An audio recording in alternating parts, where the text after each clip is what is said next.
like this is one of those teams we have to look out for, looking like a solid team to make it into our grand finals, maybe even one of the first 4 to qualify into the grand finals directly. But DRS, that was the standout team for me because nobody would have expected that sort of a performance out of the squad. Yeah, coming into DRS as well, I think that they're really good not only at rotations, but also moving with their fights. They have a lot of zone control when they find an area. They are not quick to give it away either, and they're not quick to just really go and overheat and go for these fights.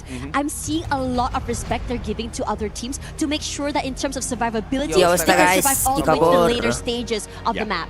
Yeah, I feel like, you know, in this game, what sounds easy is absolutely difficult to execute out there on the battlefield. We talk about how important the mechanical skills are. We talk about how important the decision making and the timing is going to be for a lot of the squads out here. But DRS pulled off these things absolutely perfect in this first game, right? You look at the mechanicals, their timing were absolutely perfect. They have great numbers behind them, and it's a bit of a shocker for me because we definitely saw their performance at the Free Fire Max Asia Invitational, and they didn't really give us a lot to talk about, right? They had some good games, but fairly inconsistent with their run.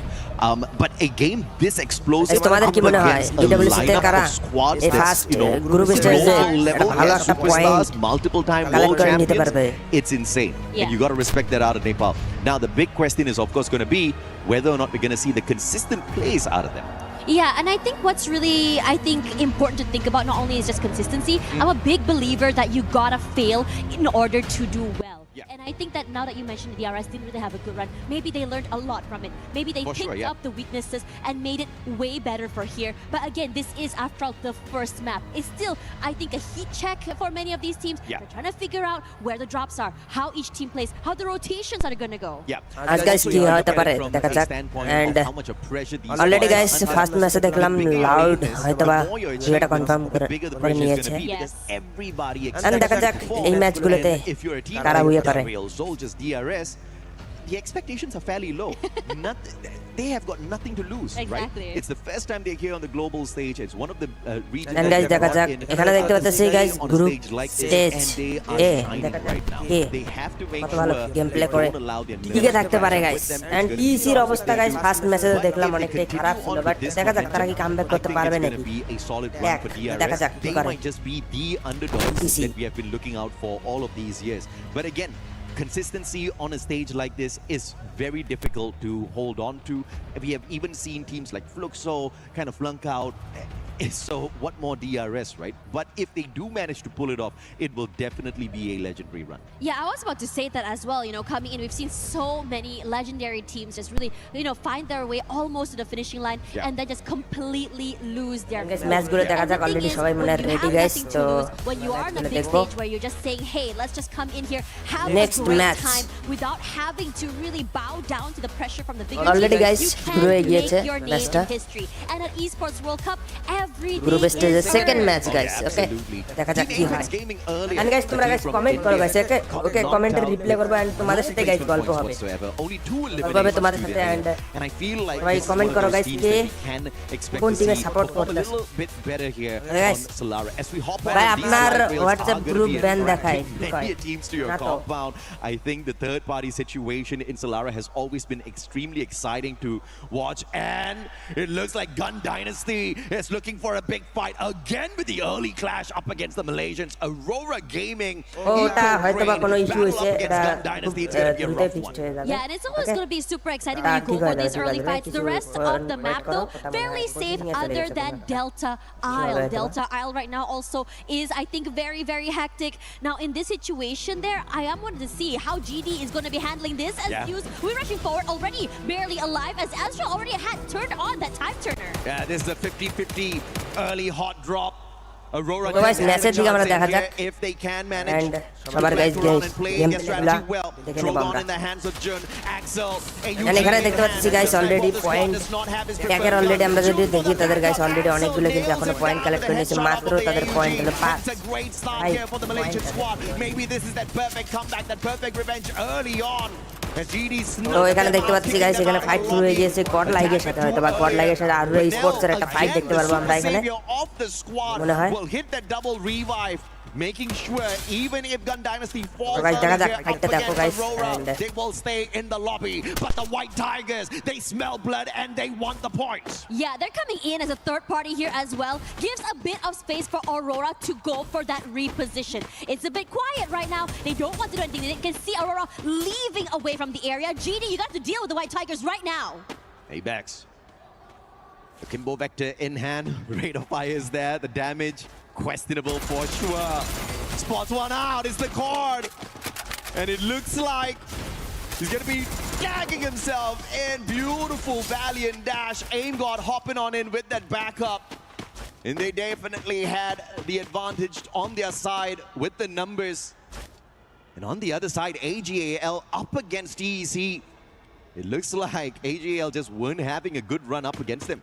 No, it's just so unlucky to meet them. I just want to say I'm loving this proactivity coming in from EVOS. They heard sounds coming through. guys, game live করব এখন EWC live করে জানো সবাই দেখতে পারেন আমরাও দেখতে পারি Aurora this time around they got knocked a bit too early. Just now they want to make run for just now. Benel versus Aim God. It's a 1v1 fair fight. Aim God spots Simfest. Shot finds no connection. Benel looking for the quick reposition, but the rest of the EVOS squad, they've entered the compound already. Benel's in a tad bit of trouble, to say the least. Wolven backing away. Team Apex Gaming, can they take the fight up against the 2024 Esports World Cup champions and walk away with the victory here? There is a vending machine in play, and you can see the Apex player already camping away at it in case they need to pull in. A quick revival. Raja on the hunt. Sahil Jad has been spotted out already. Wolven sticking his head out. That is a bait on fire. Flanking around from the right hand side. Max 7. His own keeps him in the way. And Wolven with a timely time turner to keep himself in the run. Oh man, and here comes the firepower from the Falcons, knocking a majority of the DAG players down here. 2 eliminations already done and out here. And already guys, দেখতে পাচ্ছেন এখানে ফাইটটা শুরু হয়ে গিয়েছে already. 3 players crunching him all alone. The way from on fire is here. Highlight তো ভাই WhatsApp গ্রুপে আমি পরে দিয়ে দেব লিংকটা. I don't know where he is, but he was in a fantastic spot to punish the players on the side of Falcons. Managed to get a double knock, but the recovery from your 2024 তো দেখা যাক guys, এখানে দেখতে পাচ্ছেন TC guys on fire হয়ে গিয়েছে. এখানে দেখতে পাচ্ছি প্যারাডক্স গেমিং এর ফুল স্কোয়াড কে হ্যাঁ দিয়েছে টিসি টাইটান স্পোর্টস ক্লাব. ওর মাই গড, কুটুস এটি রাহাত রে হয়তোবা রিভাইভ করে দিয়েছে. The nade is in his hands. Pina on the chase. Getting God will stay safe still, and now he has an advantage as he hops off. এখানে দেখতে পাচ্ছেন guys একের পর এক কিন্তু ফাইটটা করতেছে.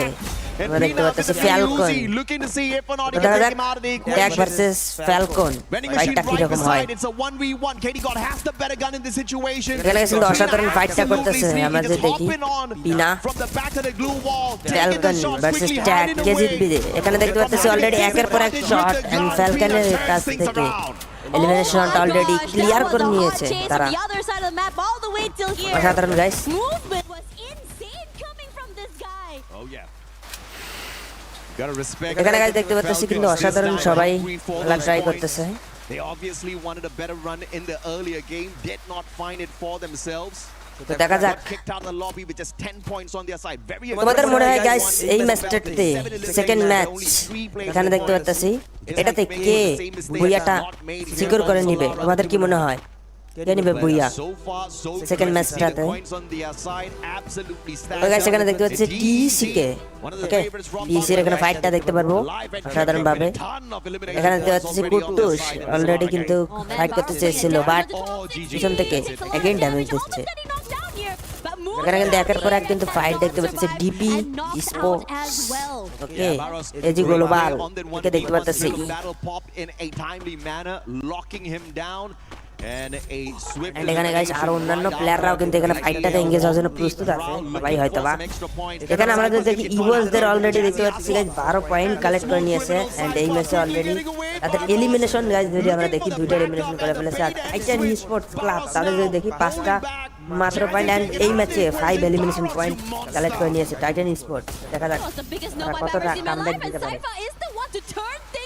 এন্ড আমরা যদি দেখি গাইস এখানে দেখতে পাচ্ছি এদের পজিশনটা অনেকটা ভালো কিন্তু বাট আমার মনে হয় এজি গ্লোবাল এখানে জোনের অনেকটাই বাইরে জোনের বাইরে থেকে তারা সার্ভাইভ করে কিল করার চেষ্টা করছে হয়তো এজি গ্লোবাল বাট তাদের এলিমিনেশন সাতটা এলিমিনেশন কনফার্ম হয়ে গিয়েছে এজি গ্লোবালের অনেকটাই জোনের বাইরে থেকে ফাইট করার চেষ্টা করছে হয়তো AG global Perhaps the attacks, the charm. এখানে সাইফাকে দেখতে পারলাম অলরেডি রোটেশনটা আমরা এখানে যদি বুরিয়ান ইউনাইটেড কে দেখি You messed around with this in the previous game. We could not get to the booyah, and this time we will take you all the way out. Buriram says, but can we see a recovery again? Benel, the super savior of Gun Dynasty, keeping them in the race. Honestly, getting that pickup right as the glue wall goes down is just diabolical. Now, the zone has shifted a little bit more here. And in this situation, most players are already coming back into the game. Man, but now, what in the world? This guy. He has most revivals. Yeah, he's definitely got the most revivals so far. And it is absolutely brilliant to see him pull off these amazing saves in such an insane lobby on a stage like this. I wonder how is he managing to get things done, and how is he having so many coins on his side? We got to check that out later. He was divine though. 3 eliminations, aggressive start this time around, but they want more. DRS up against Falcons. They had a phenomenal run in game 1, and Falcons are trying to deny them of that in this game 2. Pina down already. Strowex, fantastic shot. He eliminates Pina from the equation. But no glue wall, but the time turner on his side allows him a quick recovery. K98 in hand. Anybody that takes the slide rails up against Alu might be in a tad bit of trouble, but Falcon's not going to make that mistake just yet. Look at due diligence here, dotting their I, crossing their T's as well. And I think DRS is doing, I think, fairly wise to just really back away from this fight. Yeah. Now, for Falcons, they brought back Pina into the game. That's more firepower once again on their side here. The southern side here, DP and AGL looks very interesting right now. Falcons understanding that. And guys, already আমরা যদি দেখি অন্যান্য টিমকে দেখতে পাচ্ছি সেখানে কিন্তু আমরা দেখতে পাচ্ছি এখানে এজি গ্লোবাল এখানে অলরেডি দেখতে পাচ্ছি ঢুকে যাচ্ছে এখানে ডিবি স্পোর্টসের উপর ফাইট এঙ্গেজ হচ্ছে হয়তো বা tagged up already. They're both giving away his position, and it's too easy for Dew to go in for the follow-up. Super Sniper turned Russia in this situation, connected with the electrotherapy. This is the result of too many clash squads. And in this situation as well, I think everyone is just sort of like kind of moving away on that western side here, just trying to find a way into the zone, making sure that they don't get sniped out as they take that slide rails. We saw so many. এখানে guys আমরা যদি দেখি এখন Titan sports এখনো পর্যন্ত 5টা এলিমিনেশনের সাথে 5 point নিয়ে এখনো টিকে আছে টাইটান স্পোর্টস ক্লাবের প্লেয়াররা অলরেডি এন্ড অন্যান্য প্লেয়ারকেও দেখতে পাচ্ছি তারাও কিন্তু এখনো স্টিল অ্যালাইভ আছে ম্যাচের মধ্যে To play a range battle, which means more shotguns, more SMGs. And it is having its results shown beautifully on the Battle Royale scene. And that's just going to be making these snipers so much more deadlier. Long range, short range. They're now becoming all... But this next circle, though, looking deadly. Falcon scanning out the area of Team Apex. Sahil Jad gets caught in the binocular scan. Pina Racha... এখানে guys দেখতে পাচ্ছি already ফাইটটা শুরু করে দিবে হয়তো বা এখানে কিন্তু কিলের দিক দিয়ে লর্ডের প্লেয়াররা কিন্তু টপে আছে হয়তো বা বাট অনেকটা টিম তারা কিন্তু জোন থেকে সার্ভাইভ করতেছে হয়তো বা জোন থেকে কিল এলিমিনেশন পয়েন্ট কালেক্ট করে নেবে বাট ফ্যালকন এখানে দেখতে পাচ্ছি গাইস অসাধারণ পজিশন নিয়ে আছে But Falcons are the ones who are in a tad bit more trouble. Ooh, nice shot. Sahil Jad looking for the revival, pulls Shoto back into the race, but he sacrifices himself in the same run. I mean, what can you do to just really survive longer here? That's it. Katie God in trouble. Out of the pan, into the fire. Running straight. Oh! Evo's Divine does not spot him out. এখানে already দেখতে পাচ্ছি ট্যাগের অবস্থা প্রচুর খারাপ দুইটা player আছে but সামনে এখানে ইবোসের ফুল স্কোয়াড তার উপর রাশ করতে পারে but Titan sports club upper ground ধরে গেছে এখানে হয়তো বা টাইটানের সাথে ইবোসের একটা ফাইট হতে পারে যদি কোনো ভুল না হয় দেখা যাক গাইস কি হয় এন্ড গাইস তোমরা সবাই কমেন্ট করো কোন দল আমাদের মনে হয় এই ম্যাচে বুয়াটা করবে এখানে তো গাইস ব্লেড ম্যাক্স 7 ব্লেডের কাছে আছে দেখা যাক এখানে ইবোসের প্লেয়ার হয়তোবা ডিসি কে স্পট করে ফেলেছে এখানে ফাইটটা তো ছিল বাট দেখানি হয়তোবা DRS. বাট ডিআরএস এখানে কিন্তু অনেকটাই হোল্ড করে আছে DRS For an opening to either go in for the fight or just go for a tactical retreat. Playing on the meta, the AWM. But অপরদিকে আমরা যদি দেখি এখানে কিন্তু দেখতে পাচ্ছি ড্রপ ফ্ল্যাট ট্রাই করতেছে বাট আমরা যদি দেখি এখানে গাইস দেখতে পাচ্ছি টিসি তার নিচেই কিন্তু হোল্ড করে আছে বস একটু ভুল হলেই ফুল স্কট কিন্তু এখানেই শেষ হয়ে যাবে এদিকে লক্ষ্য রাখতে হবে তাদেরকে This means Bangladesh is going to have a rough time to get out of their spot, but thankfully the circle's still with them. The next zone is going to be দেখা যাক গাইস কি হয় এখানে দেখতে পাচ্ছি sniper নিয়ে হয়তোবা পজিশনটা ধরে রেখেছে it moves towards again guys sniper zooming করে বসে আছে অপরদিকে টিসির ফুল স্কট কিন্তু আপার গ্রাউন্ড ধরে রেখেছে Very patient, but the problem is right now you go toward EVOS. There's a potential of getting knocked out by TEC from that top side of the building as well. Yeah. And I think that this is a situation where you have দেখা যাক guys কি হয় এখানে দেখতে পাচ্ছি সিয়াম ভাইকে দেখতে পাচ্ছি It's just all out annihilation. Messi. As multiple teams are so close. এখানে গাইস কিন্তু অলরেডি দেখতে পাচ্ছি একের পর এক প্লেয়ার হারিয়ে ফেলতেছে ডিপি স্পোর্টস এর লাস্ট প্লেয়ার এন্ড বিদায় করে দিল গড লাইক স্পোর্টস অসাধারণ ভাবে ডিপি স্পোর্টস কে বিদায় করে দিয়েছে এই ম্যাচ থেকে but EVOS and TEC Titan sports Club এখনো কিন্তু ফাইটটাতে এনগেজ হয়নি তারা বাট দেখা যাক কি হতে পারে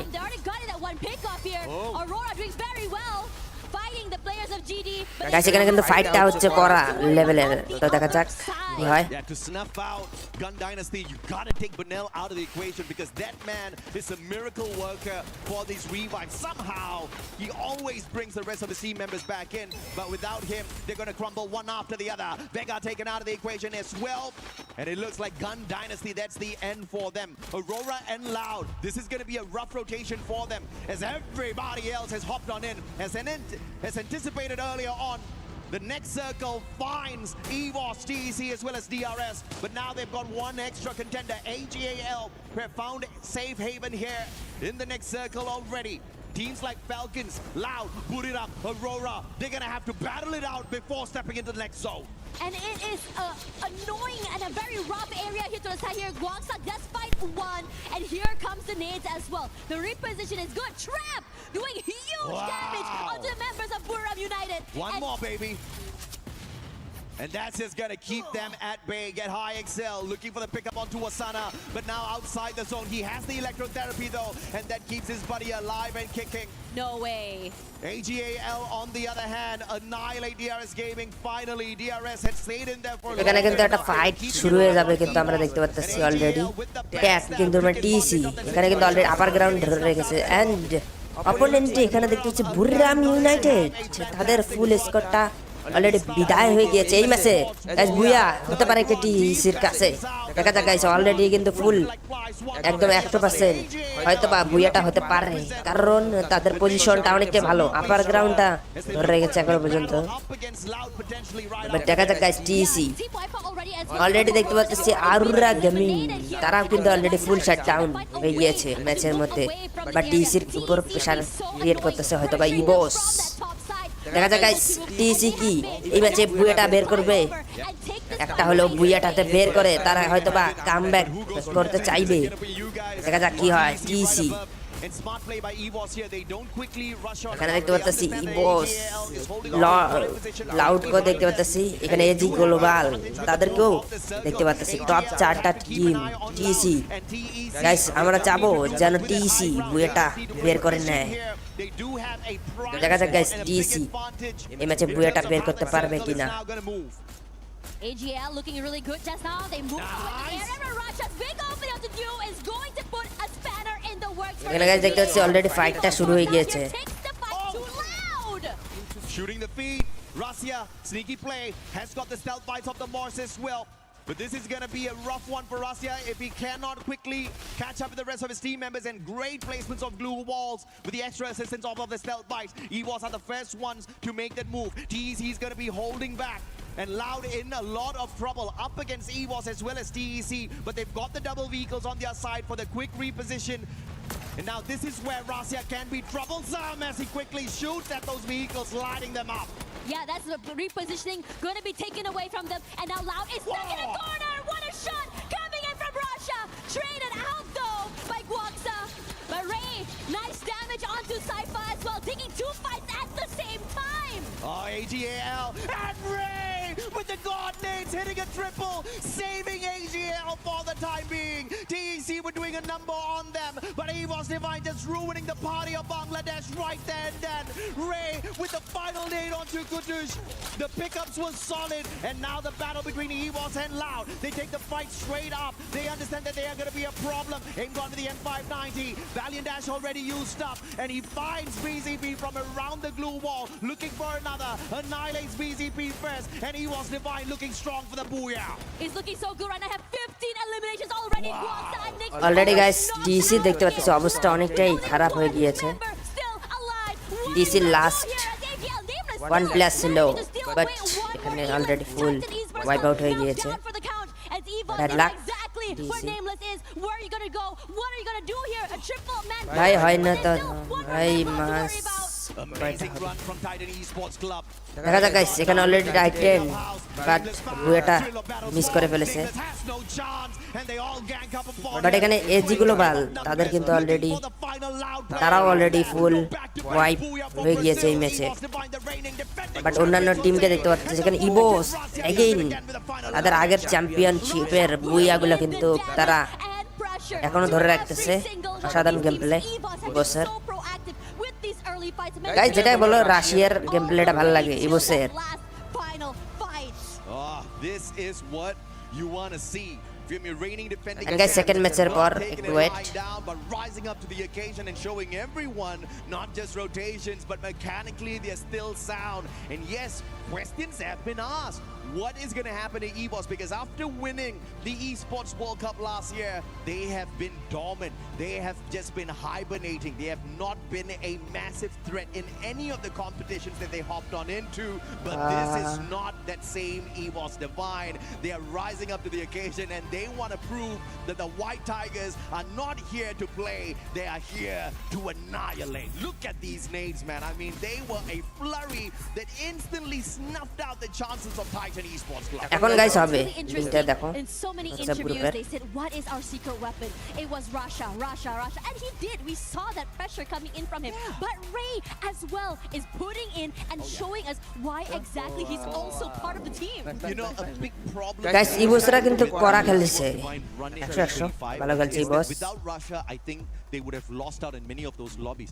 Just like what Benel is doing for the side of the players of Gun Dynasty. We saw Russia being that backup player, that sniper that continuously revived the করা কিন্তু খেলছে গাইস রাশিয়া এখনো guys অনেক match আছে the shoulder of their super তারা কিরকম খেলে all playing their role. I think the rotations are so much more tighter. The teamwork is looking solid, and I feel like it was not like any of those players were bad. It's just that strategically they were trying out a flavor that perhaps did not favor them, and it required multiple clutches from Russia. This time, if they continue this run, they don't need Russia to clutch it out. They are going to annihilate everyone. Yeah, it's always important to talk about like how each player is করা কিন্তু খেলছে but টপে আমরা যে দেখি match standing ওকে ইভোস 41 point 23 টা elimination এটা বই আছে ভালো খেলেছে Yeah, absolutely. I mean, great equalizer here from EVOS. But again, shout out to DRS Gaming, the Rail Soldier, showing us that when you give a underdog team a opportunity on a stage like this, they will not let it go that easy. They're keeping up with the pressure that the competition brings, and they are delivering on every bit of expectation from the Nepalese fans. But here on the second page, you see there's a small little problem. India definitely has got one of the biggest crowds in বাই হইছে হ্যাঁ হয়ে যাবে now we've got Carol with the players here. Let's see exactly and ম্যাচগুলো guys দেখা যাক তারপর next third ম্যাচে কারা উইনার হয় Hello guys, Carol Bombshell here, pleasure to be here, and especially with Trap, team's captain for Loud. Okay, Trap, você começou o dia já, o time da Loud já começou o dia com buia. E especialmente com a Buriran, um top 4. Como é a confiança de você estar nesse momento? Vocês ainda conseguiram chegar num segundo lugar. First match কিন্তু ওরা বুয়া করছে, but second match ইভোস comeback দিছে. Que a confiança nossa tá lá em cima, de acordo com os resultados que vem durante alguns meses. Estamos evoluindo a cada dia, a gente quer muito representar o Brasil bem nesse Mundial. Já começamos muito bem. But guys টিসির position ভালো ছিল but É isso, toma uma রোটেশনের প্রবলেমের কারণে ir pra cima. ওটা ধরে থাকতে পারেনি প্লেয়ার একটা প্লেয়ার নক করার সাথে ফুল স্কোরটাকে ধীরে ধীরে করে এলিমিনেট করে দিয়েছে ইভোসের আয় হ্যাঁ ভাই okay thank you And right now, to get Abuya in a second place, we feel like we are in the right path and to reach the finals. O time de vocês, o time da Loud, vocês conseguiram ter uma boa performance durante o Campeonato Brasileiro? Você acha que vocês estão no caminho certo para voltar a colocar a Loud no topo, para de fato vocês voltarem a ser os reis do guys দেখা যাক Brasil? কিরকম খেলে A gente veio pra next isso, a gente ম্যাচগুলোতেও voltou pra fazer a Loud ser campeã mundial, que é o objetivo da Loud e o nosso. E a gente voltou guys a colocar a Loud no topo. Loud তাছাড়া DC আছে স্ট্রাটার match guys কিন্তু এখনো শুরু হয়নি স্ট্রাটার match তাদেরও কিছুক্ষণ পর হবে আগে ডিসির আরো 4টা ম্যাচ আছে ওটা শেষ হওয়ার পর স্ট্রাটার ম্যাচগুলো দেখা যাবে লাইক ইয়েস এন্ড গাইস তোমরা গাইস সবাই কমেন্ট করতে পারো কমেন্টে গাইস গল্প করবো সবাই তোমাদের মনে হয় গাইস কোন টিম কত বেশি পয়েন্ট কালেক্ট করে গ্রুপ স্টেজের ফার্স্ট থাকবে তোমাদের মনে হয় কে কোন টিম টপ 5 টিম দেখাও দাদা গাইস কোন টিম কবে থাকবে গ্রুপ স্টেজে mais confiança para vocês performarem agora aqui no EWC 2026? Ah, com certeza, assim como no Campeonato Brasileiro que a gente sempre joga um campeonato e quando ele acaba e o desempenho não é tão bom, eu sempre solto uma frase que eu falo com o Joker, eu falo: mano, aqui nós aprendemos a jogar esse campeonato. A partir de agora, nós só vai desempenhar bem. E eu acho que foi o que aconteceu no último Mundial. Quando ele acabou, em vez de mim ficar triste e de cabeça baixa, eu falei, a partir de agora, nosso time aprendeu como jogar um Mundial.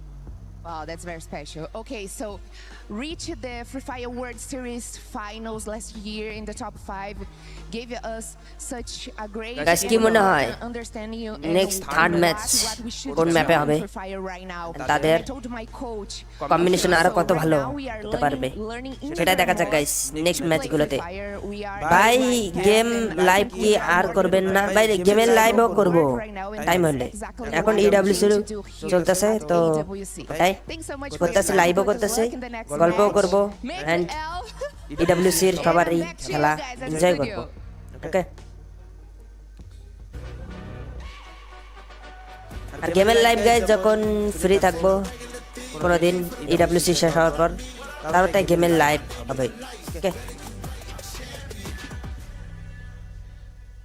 ততক্ষণ পর্যন্ত ইডব্লিউসি দেখি অন্যান্য team কেমন খেলে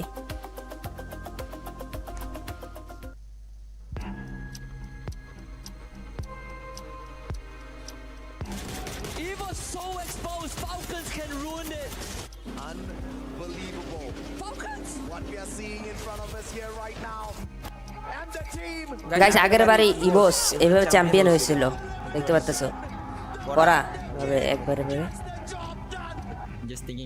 অনেক দিন থেকে আপনার লাইভে খেলা হয় না ও তখন হবে তাই খেলতে পারবা প্লেয়ার কম তো ওই জন্য খেলতেছি না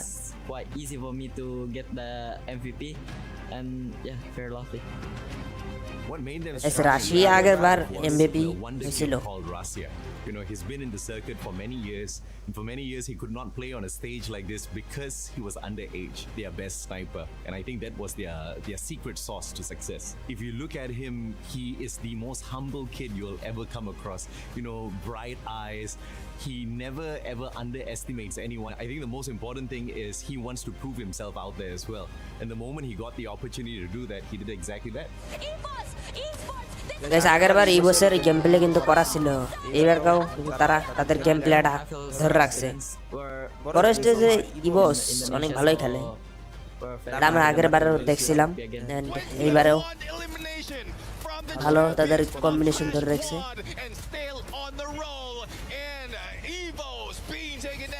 Ya setelah di EWC kemarin kita sudah tidak mendapatkan piala-piala lagi, kita tidak bisa ngejuarain turnamen-turnamen berikutnya mungkin karena kita udah lupa siapa kita sebenarnya. Tetapi di hari ini kita sudah ingat siapa diri kita sebenarnya. If you look at the data, it says they will not be the back-to-back champions. If you look at the kids and if you look at how determined they are to be back-to-back champions, there's a slight possibility. But it's going to be difficult because for the first time ever on the global stage, we've got 24 teams. Everybody's got that exact same dream. Because that dream is alive for the rest, the chances of EVOS Divine doing it back-to-back may be a little lower. Kalau untuk tim-tim lain sih, kalau buat saya sendiri saya tidak perlu memikirkan banyak hal tentang tim-tim lain karena itu saya sudah percaya kepada coach saya. Jadi saya tinggal fokus aja main. Nah itu yang terbaik pokoknya. Pesan-pesan untuk tim-tim lain ya hati-hatilah karena ini EWC bukan turnamen yang lain. Kalian bisa lihat sejarah-sejarah kita di turnamen EWC kemarin. Nah itu lihat kalian hati-hati aja yang ngegangguin drop zone kita.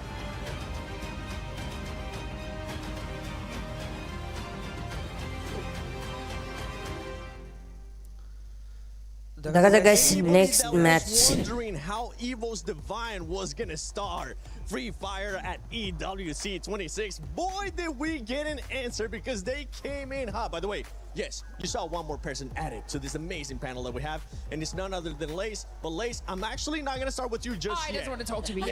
Sorry, because I want to talk about end, EVOS. And you were wondering how they were gonna be doing. All of us were wondering how they were gonna be doing. They're doing pretty damn good. They're doing pretty well. I'm kind of relieved actually because EVOS had so many close calls throughout the whole entire first game and it got me worrying.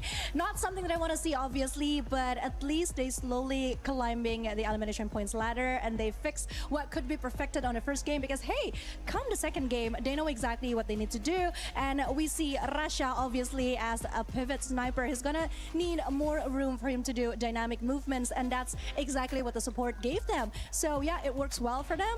EVOS is finally finding the rhythm that they kind of lost the first time. Again, maybe opening game, of course, the nerve is something that maybe we cannot explain. It's something that's always difficult, always hard for anyone at the EWC. Yeah, they've got that pressure on their shoulders, you know what I mean? They're like, oh no, we've won, we've got to do it again. So like that's got to add on top of this as well, and I guess we saw that in their games too. Already guys, like that is top fighter team. Total points and 23 elimination Total point guys, Loud এবং EVOS point কিন্তু same booyah দুটা দুজনকার কাছে আছে position point and total point কিন্তু overall same EVOS and Loud possibly crushing some keys. We got to talk about Loud because my goodness, Loud was another team that started off hot. You could say the first win was a bit given, but boy, they took advantage of it. Yeah, exactly. I mean, coming from the position we're in heat, they're not really found in the map. I'm really looking forward to how they're going to adapt right now. They were trying to do the similar approach on that game number 2, but it's just unfortunate that EVOS Divine is the one who cut them off on the rotation. Just hanging in the middle of that final circle is one thing that Loud has been doing for the first 2 games, but it's just unfortunate that rotation was not favoring them, and even Launchpad was not on them in that final moment. So it was tough for them to make that rotation. It definitely was. One thing, I mean, we've been seeing some of the squads now being able to PC guys অনেক ভালো খেলছিল যেমন blade max 7 দিয়ে তারপর এক elimination বার করছিল I mean, Loud definitely is finding that rhythm. One team that is currently but এখানে ভুলটা হয়েছে দেখো গ্রেনেডেই নকডাউন করে দিয়েছে পিসির প্লেয়ারকে লাস্ট প্লেয়ার ছিল ওটাকে এজি গ্লোবাল মানে এলিমিনেট করে দিয়েছে already coming through. So of course, you know, they're sitting in that kind of middle of the pack at the moment. They are trying to find those eliminations early on. There was actually a moment in the second match where we saw Team Falcons hunting down Team Tag. They were able to take 2 limbs from the team and they're like, no revivals for you guys, and we just saw them sort of launch over to where Tag was trying to recover the rest of the team and try and get those early eliminations. So, you know, I think they're sitting about, 6th place, 27. It's nothing, you know, at the top with those 41 sorts of points there. But look, they have shown the same kind of consistency that they had you know, in these previous global series that they have. Sometimes they do incredibly well. Sometimes they choke and aren't flying like a Falcon should. But look, don't take your eyes off Team Falcons, guys, because they are capitalizing on those early eliminations, which are putting those points on the boards. And, you know, they're just looking for that booyah. Yeah, they're looking for that later on. Let's see if they're going to end up getting it, because I'm looking at number 4 here. Yeah. Gundy Nasty. I mean, 32 points, that's not bad either. Yes, Gun Dynasty, that first game was definitely something. I did not expect them to do so well. I mean, they have been consistently showing amazing strength and courage and the skill to back it up. So I am just at awe at how amazing Gun Dynasty is performing at the very first game. And sitting at 4th with 22 elimination points surely isn't bad. But I also kind of want to talk about Buriram, AGAL. It's like they're not fully being themselves. I don't know what is happening actually, Neptune. Yeah, exactly. I mean, from what we've seen in AJAL and Buriram, they're trying their best to study their opponents just yet. Again, it's some of the teams are in here quite fresh. Yeah. They haven't met them in Southeast Asia or some of the global tournaments that they have. So they need a little bit of time to study their opponents. And that's what they're doing for most part of the game. First half was just silent, and then towards the end, that's where they tried to put in a little pressure. But at some point, there's still a lot of teams surviving towards that final circle. So third party is Buriram United's one's weakness. Yeah, I agree, because when I see Buriram United, it's like they're trying so hard to match the Brazil's gameplay, but somehow it bite them back in the process. So it's definitely something that we want to see. Guys, already কিন্তু দুইটা match শেষ হয়েছে, তারপর তখন নাস্তা করার time দিছে, তারপর আবার হবে বাকি আর 4টা ম্যাচ আছে। This squad, he was telling me that this squad tends to start slow, but they picked it up on the second day. Now, earlier, let's rewind it back. You were talking about consistency, right? That's not the consistency that we want to see out of these teams. So now that we got 2 matches done today, we got 4 matches left for this Group A. What are your expectations for TAG? Actually, my expectation is that they could somehow learn from the mistakes, obviously, because the first 2 games, boy, oh boy, they were a little all over the place. If I can say that, I'm really sorry again. It's okay. It's our job. I it's always our feel job bad to to point say out. that, because I really want them to do well. I mean, obviously they have quite a name that a reputation. Guys, কতক্ষণ আগে গেমে This is just match start something করেন that I নাকি? feel very sad দাও। about seeing from them. I just hope that they এতক্ষণ bounce লাগে back and do এতে। better. Okay guys, তারপর একটা ম্যাচ হবে গাইস প্রোগোটরি, তারপর হবে নেক্সট্রা, তারপর কালাহারি, এন্ড লাস্ট ম্যাচ ওটা হবে নেক্সট্রা। গাইস আরো এখনো 4টা ম্যাচ আছে, দেখা যাক ডিসি কি করে। তারপর গাইস স্ট্র হেড তাদের ম্যাচ শুরু হবে, বি গ্রুপের ম্যাচ ওটাও শুরু হবে।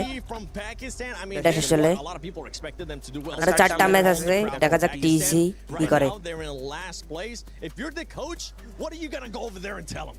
I'm telling you to get a boo freaking yeah. That's what I'm saying.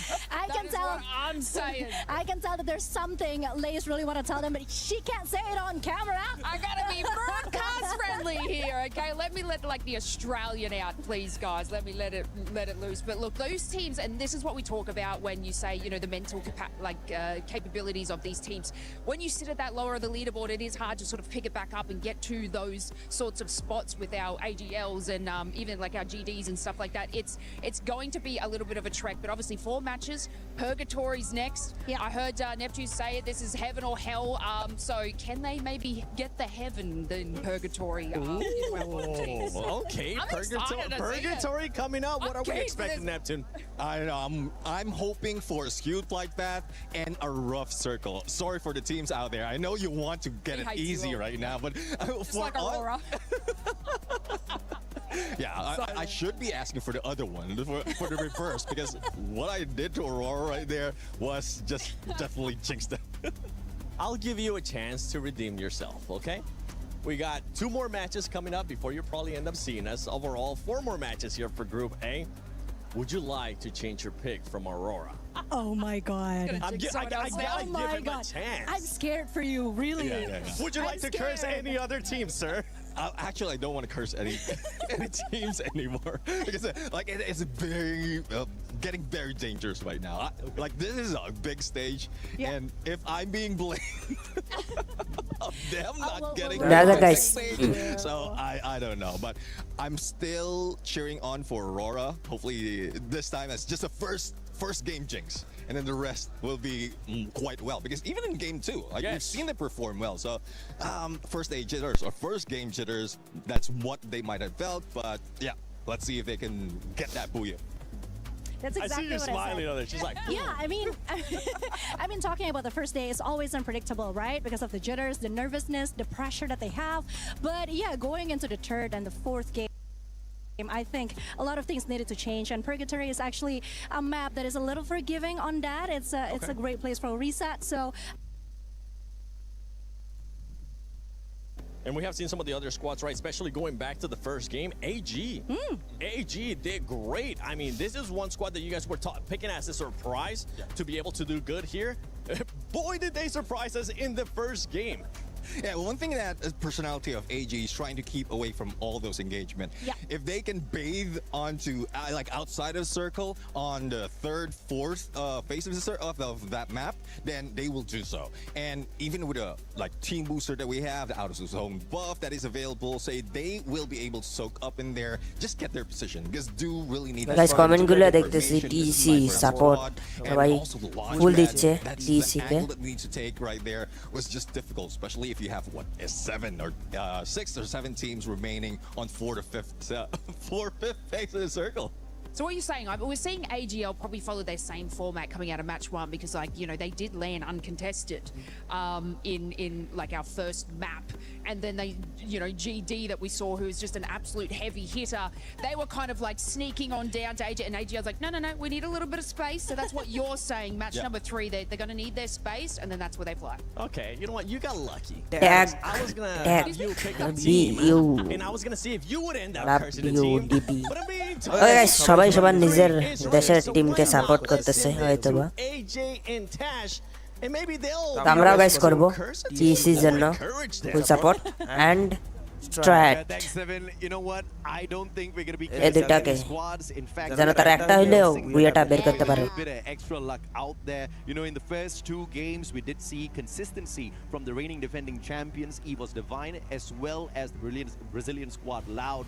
But there are a couple of teams down at the bottom. I'm hoping to see more from this time round.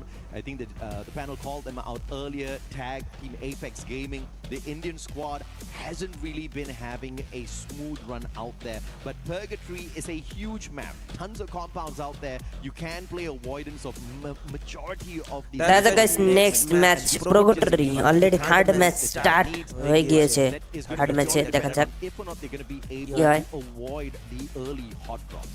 Yeah, I really want to also say that some teams take a while to really heat up, right?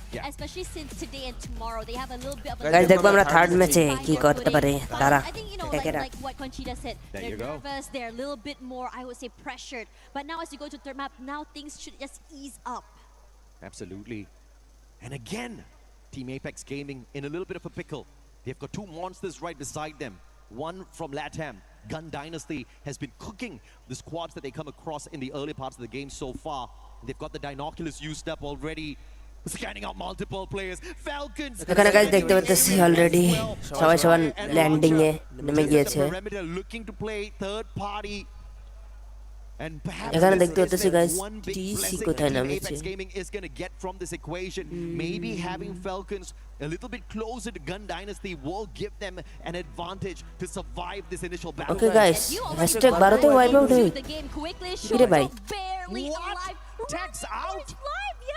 সবার আগে শুরুতেই শেষ হয়ে গেছে hashtag ভারতে কেমনে কি Did we lose Titan Esports Club before even hopping on hashtag ভারতে গাইস Unbelievable. 19 points. তাদের কি ল্যান্ডিং পজিশন খারাপ ছিল But Gun Dynasty on the other hand, they're going to go in here for the annihilation. But now, মায়েরে বাপ নামার সাথে শেষ tag hashtag ভারতে শেষ হয়ে গেছে tag stallion dash catching up with him, taking Banal out with the Mach 7. Yeah, and he was the guy just responsible to bring the team back into the game, and now he has to be brought in here. Now Tag has an idea where exactly everyone is. Revoz decides to join in on the fight as well. Still waiting in the wings for the right, I think, opening just really. Tag guys, bad luck. Tagger ভারতে wipe out হয়ে গেছে and অন্যান্য team দেখতে পাচ্ছি এখানে fight শুরু হয়ে গেছে ইবোস দেখা যাক ইবোস কি করে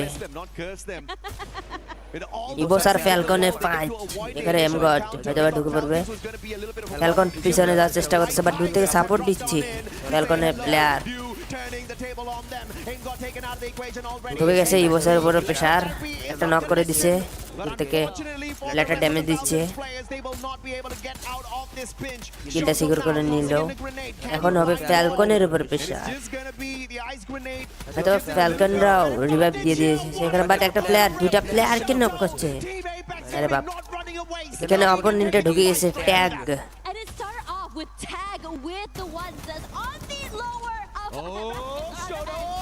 ওরে মাই গড ছোটর খেলা গাইছে মিনিউ যদি মারি দিছে ইবোসের রাশিকে মারি দিছে গাইস ছোট অন ফায়ার হয়ে গেছে চারটা কিল করে ফেলেছে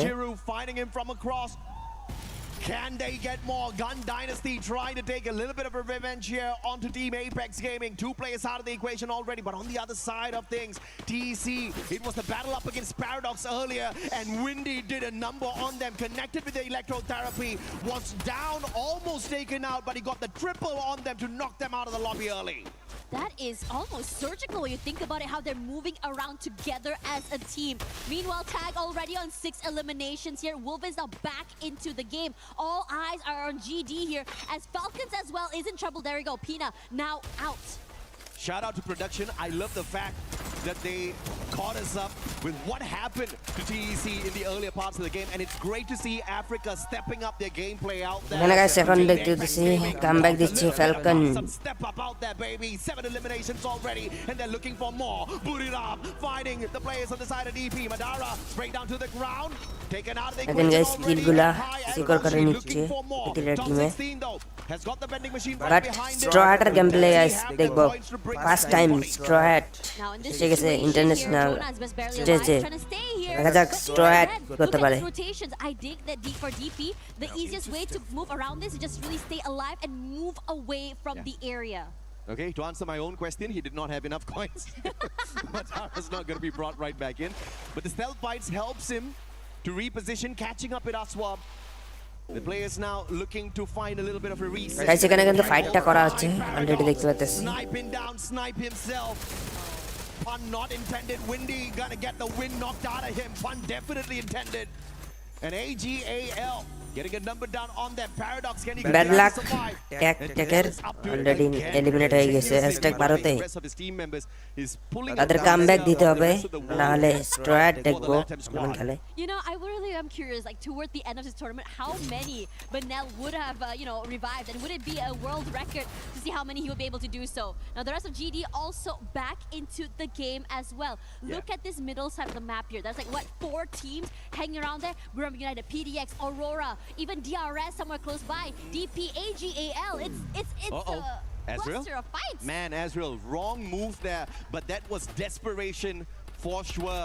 Up against 2 players. Jumped on into the vehicle, but the VSK snaps him right out of it. And Aurora in a pinch, but maybe the interference of Buriram can help the Malaysian squad here. Alu now focusing on the এখানে guys already দেখতে পাচ্ছি DRS এর fight শুরু হয়ে গিয়েছে already Alu gets taken out early here. DRS is going to be in a little bit of a pinch without their support player, but Pratik is in a great position with the Car 98, should be able to have a tad bit of an advantage here, but the angle's just not working out for them.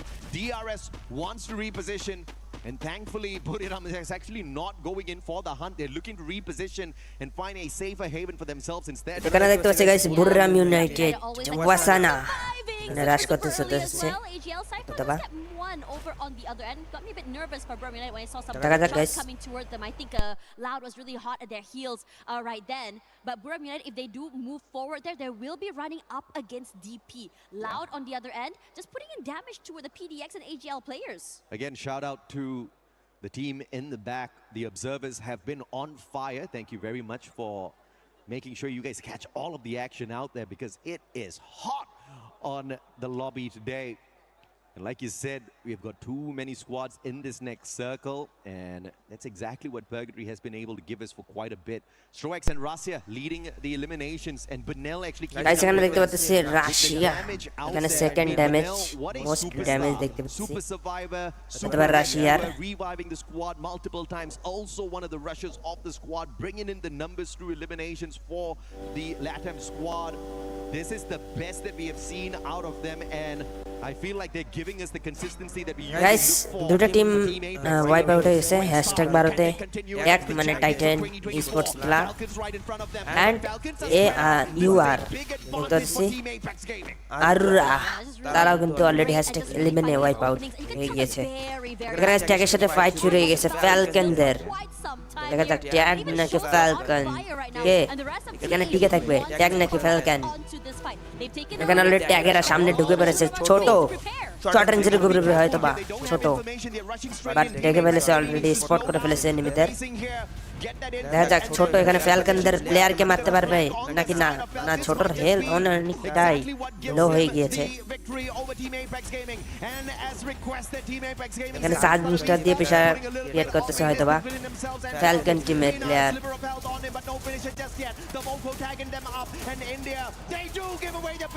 ফ্যালকনের প্লেয়ারকে already limit করে দিচ্ছে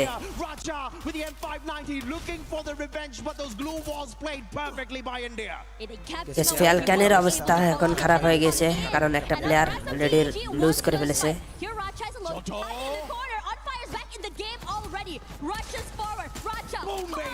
এখানে already দেখতে পাচ্ছি guys photo on top হয়ে গেছে ছোটর কাছ থেকে কিন্তু গাইস একের পর এক এলিমিনেশন দেখতে পাচ্ছি ছোটর কাছ থেকে ইন্ডিয়ান টিম গাইস ভালো খেলে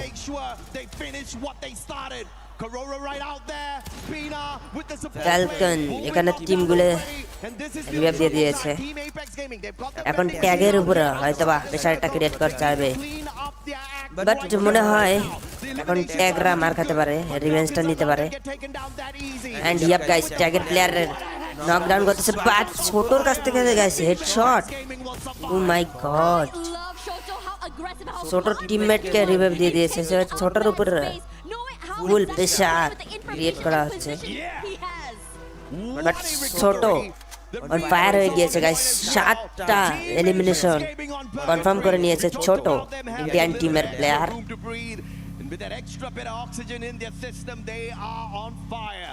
And Falcons now. ফ্যালকনের অবস্থা খারাপ এখানে রিভাইভ করবে হয়তোবা এন্ড ইয়াপ গাইস এখানে রিভাইভ দিয়ে দিয়েছে ফ্যালকনের ফুল স্কটকে বাট সব গাইস ইন্ডিয়ান টিম ছোট বাট ওরা কি জোনে ঢুকতে পারবে ছোটরা ইন্ডিয়ান টিমটা জোনটা তো আরো ছোট হবে যদি গাড়ি না নামায় তাহলে হয়তো বা তারা জোনেই এলিমিনেট হয়ে যেতে পারে যদি জোনের হেলথ অতিরিক্ত কাটে নেয়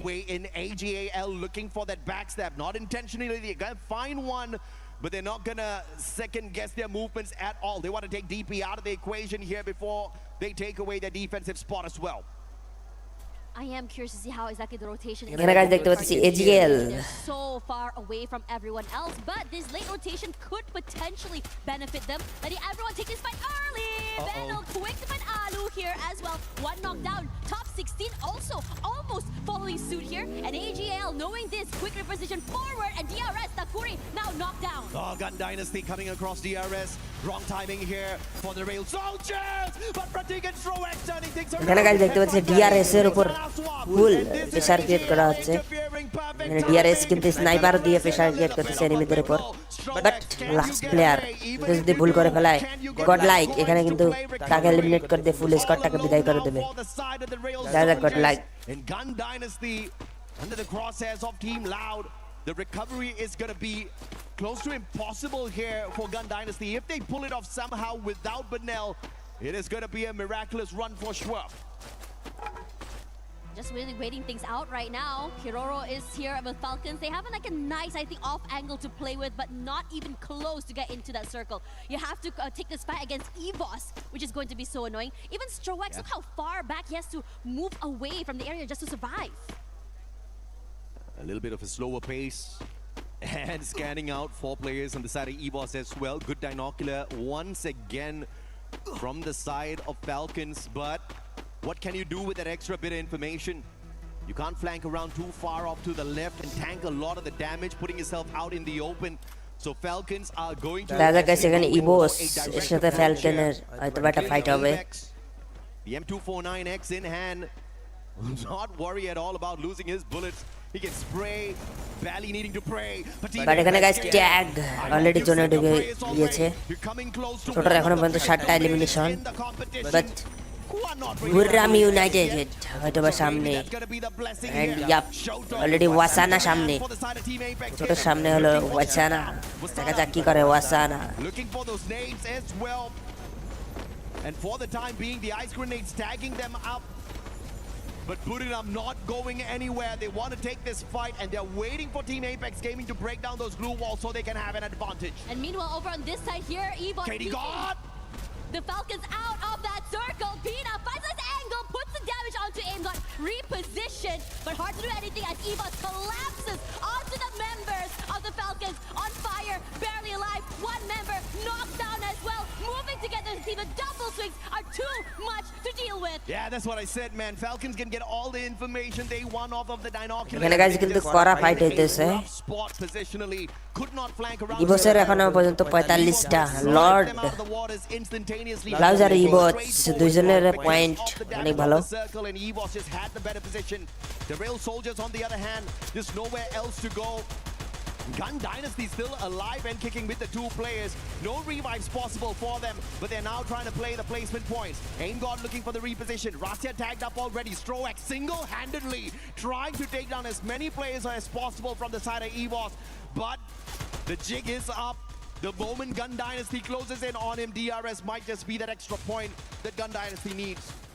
Here comes Ray as well. Stroax taking a lot of damage already hanging in this corner. He's stuck here. Either you go down to the zone or you go out in the open and you crunch between two different teams. But he's not going to stop trying though. He spots Rasha, goes a bit too wide, and the rest of EVOS, they're just going to wait for him to come out in the open. Yeah, he's got the mini launcher on his side. He can quickly reposition, but potential to be sniped out of the air is high here. Now the zone's going to catch up with him as well. He's probably not running the team boosters. And he's going to sustain a ton of damage off of that, but still playing it safe. One with Mother Nature, finding some cover right behind the tree. And this is so much the tree can do for you, buddy. The grenades are going to find the tags onto him, forcing him to use those medkits as well. One great wall, keeping the players of AJL and Buriram far away from each other. And the engagement between these two titans will not break out just yet. AGL had taken a lot of, I think, players out here as well. Now EVOS just kind of just moving around the zone right now, trying to see whether I can get some pickoffs. Excuse me. They maybe can just stay away from these fights. We have fights here. BRU up against AGAL. The only thing separating them is just this wall. Yeah. Cypher does take a bit of damage here, but if anything, eventually Dew will fall. It's going to be Apex with a great opening there. Okay, a couple of grenades over the wall. Could be a big one, but Buriram calls for the bolt maker. Lightning zone now is going to be that pressure for both AGAL as well as EVOS Divine. Loud going to be hopping on into the battle as well, but Waka eliminated from the equation before he can even make a play. And a counter lightning zone called upon Buriram as well. Two teams with the bolt maker out there. EVOS Divine with a big brain play off of those monster trucks. Extra layer of defense here for them. You can blow it up, but you cannot touch them just yet. Yeah, Nameless get knocked out here. Nasha goes for two even to the AGAL side. And now, Buriram United wants to go in and stealing away the kills. No, it's Rasha that's able to just secure every single elimination point. Yeah. Now, the tension changes. Buriram United... Guys, EVOS কিন্তু করা খেলতেছে দেখতে পাচ্ছি ইবোসের game play গুলো guys করা হচ্ছে মনে হয় গাইস ইবোস বুয়া করবে Can they go for a back-to-back booyah, or will Buriram ruin the party here for EVOS? মনে হয় গাইস ইবোস বুয়া চলে আসবে again সেকেন্ড বুয়া ইবোসের কাছে দেখা যাক গাইস ইবোস ইবোসের মায়ের বাপ ইবোসের গাইস বুয়াটা আসে নেই নাকি আসবে এন্ড গাইস মাই গো ইবোস শেষ Yeah, Wasana just rushing for here. Rasha here all alone. The shots going a bit too high. But Moshi going here. মাই গো ইবোস খতম বুরিরাম ইউনাইটেড বুয়া নিয়ে নিয়েছে ওরা খেলছে Never before the champion here at the Esports World Cup. Could this be the year for Buriram United Esports? We talked about how Russia was the super sniper on the side of EVOS. We saw the amazing plays from him, but we cannot forget the one and only Moshi, baby.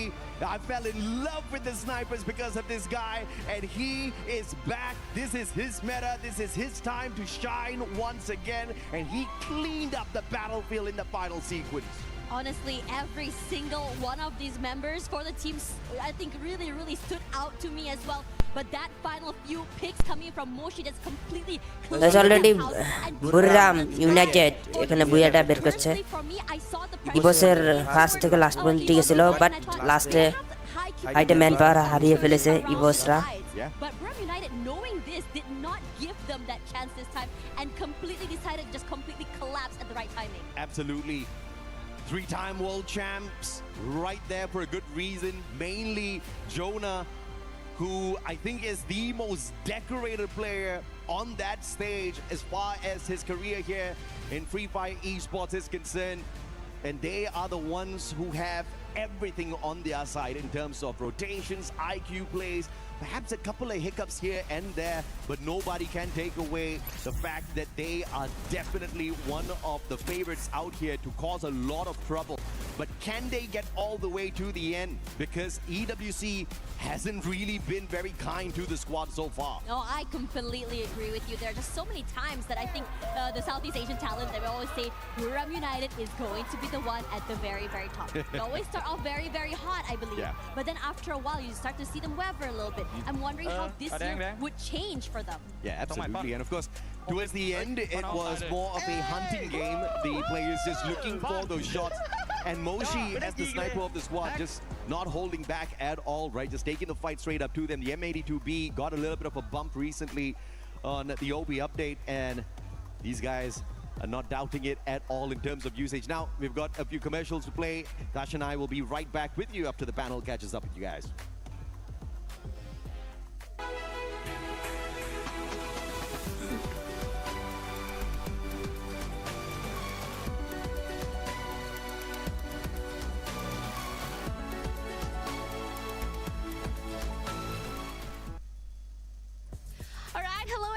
It's Yuso and we are live in Paris here in EWC 26 Free Fire stage. And right next to me, we have our two co-streamers who are so popular in Vietnam.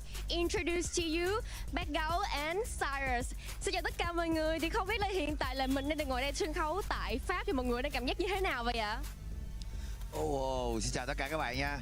Rất là hồi hộp các bạn, mà không khí ở đây gọi là tuyệt vời và chưa bao giờ mình thấy một cái sân khấu mà lớn như thế này các bạn ơi. Mình không biết là áp lực của các tuyển thủ sẽ như thế nào nữa. Sau đó thì cảm thấy như thế nào ạ? Dạ em có thấy rất là vui ạ. Vui thôi hả? Dạ. Mình bay rất là lâu tới đây mà chỉ thấy vui thôi hả? Em cũng trải nghiệm được nhiều rồi. Trải nghiệm được nhiều. Alright, overall the stage is really hype, big. They have never seen any stage like this. Very special to them in this Free Fire scenes. And overall, a very overwhelming feelings, happy when they're here in Paris to attend EWC 26 Free Fire. Okay, so I can see in the comment section thì không biết là từ nãy đến giờ mọi người theo dõi được 2 trận đấu rồi. Thì không biết là cả Backgao và cả Sarah cảm thấy là các bạn khán giả của mình comment như thế nào vậy? Mọi người có hưng phấn, có đang chờ đợi màn trình diễn của team secret của mình không ạ? Wow, rất nhiều người ở Việt Nam và rất nhiều người khán giả hâm mộ của series WG đang trông chờ màn ra mắt của WG, và rất nhiều khán giả đang coi ở tất cả kênh sống của Ghana Free Fire Việt Nam đang bởi vì cái phong thái thi đấu của cái đội tuyển ở Latam hay là ở kể cả Mexico hoặc là Ấn Độ, họ đánh giá thấp Brazil, nhưng năm nay Brazil trở lại khá là mạnh mẽ. Cảm ơn Backgao ạ. Vậy thì Cyrus sẽ cảm thấy như thế nào về trong 2 trận đấu vừa qua đi? thì sẽ đánh giá như thế nào? Bởi vì bảng A cũng sẽ là một cái bảng rất là căng thẳng so với bảng B của chúng ta. Thì theo em thấy thì sau hai trận thi đấu guys যেটা চাইছিলাম ইবোস বুইয়াটা করবে কি but বুরাম বুইয়াটা করে ফেলেছে third ম্যাচে Chính xác là như vậy. So as we can see that of this coming tournament, here we have a lot of teams, LATAM, India, and so many move on more. And very excited to see a huge circle of Free Fire all attending here to compete their best to get the champions at EWC 26. And overall, after 2 matches from Cyrus depends on him. Well, who got the weakness? দেখা যাক guys 3 match শেষে redox অনেকটাই খারাপ পজিশনে কারণ third ম্যাচে তারা #12 wipe out হয়ে গিয়েছিল from Vietnam are also here to attend EWC 26. We'll attend the match in the Group B after this Group A end. Well, this is the end, and I love the energy of everyone here. Everyone looks so happy and very hyped for their favorite team, and I do hope you guys are also like that. Please continue to support your team. Boy, we had to make sure we got away from some of our other analysts because I know they were hyped. The Buriram has finally showed up. They got that booyah, and this is what we were expecting out of the 3-time world champs. Yeah, exactly. I mean, it's champions against champions right now. One taking the global finals, one taking the EWC. So you would expect really fire gameplay out of that final game, out of the final match, final circle. AJL though, I mean, I think like we just looked away, and then the moment that we look back, they were out. So the final 2 teams, 4v4, it was just phenomenal. But I'm also looking forward to how Loud is going to recover right now, because I think they were pushed down a little bit too hard this time. And Brim United, after getting that booyah, they just catapulted themselves up. Do you think they're going to be, especially for Loud, right? Do you think this is the next game? It's time for them to bounce back because we're seeing consistency once again out of Evos. Yeah, I mean, Evos being a top 3 in 2 games or 3 games already is enough. Like, if you want to be in there, just an easier ticket to stage 3, then that's what they need right now. Compared to their Southeast Asia, right? And they always go for the longer route, the longer days, like even not skipping. Guys, 4 number match শুরু হবে but নিচের team থেকে #12 তে wipe out হয়ে গিয়েছে Titan sport club right now, probably it's because of the crowd giving them more energy. True, and this is the halfway point as well for Group A on day 1 of Free Fire at Esports World Cup 26. Now, out of all the squads, right, we're hyping up the squads that are doing good. Let's talk about some of the other squads that needed to improve on that 3rd game, and one of them that ended up improving, at least for my liking, had to be tagged. Boy, this squad was finally able to start putting up some eliminations on the board, and this is what we're expecting them. I know Lucifer in the back is expecting even more out of them. Yeah, exactly. I mean, we were just talking about that earlier before the game started, and then we saw them perform. So it's a good thing as well that it only took them a couple of games before for their warm-up, before they will bring it on. Because being at the bottom 2 or almost the bottom 2, that's not a place that you want to be, even if you still have another day to play. So you don't want to risk it. At least bring yourself halfway to what is intended, and then that's when you play. If you don't like, that's when you gauge. If you really don't want to show that much performance, just go in there in the skirts of what is needed to get to the next stage. Yeah, and the good thing too, like going in regards to Evos, in regards to Buriram United now that are starting to get all these points, right? One thing that is going good for this squad, yeah, they're performing well, they're being consistent, but they're just sponging up all those points at the top. And don't forget, once we guys, 3টা match already শেষ আরো 3টা match আছে to Champion Rush Finals, and the last 2 will be going home, and in between they'll be going to survival. But that sponge of points there from the top is kind of just making everything even tighter. Yeah, exactly. I mean, it's difficult for them to really catch up. Like, because of the huge lead that you have right there, it's making it like hard for the teams to really catch up, and it's also demeaning at some point. Like, you will see your team at the bottom trying and struggling that much to bring in the numbers, and then you see the top wherein you, even if you still have 1 day, but everyone is competitive at this point. You want to get closer and closer to where you're intended to be, to skip 1 day and just watch everyone play. Yeah, and from this map that we just saw, Purgatory, remember, this is one that you were looking to see some crazy stuff. I gotta ask you, were you happy with what we saw there out of Purgatory, or do you want to see more madness? Well, definitely more madness, more chaos with a K. Because Purgatory, like, I'm not given that most of the opportunity for a skewed flight path, the like ruining for final circle. But at least the teams are treating it as if it's a skewed flight path. The early engagement that's happening, a lot of teams trying to go in and out for battle, and that's what makes it exciting because they're just playing it with the spirit of the map itself. Yeah, and now going to the last 3 games here of Group A, right?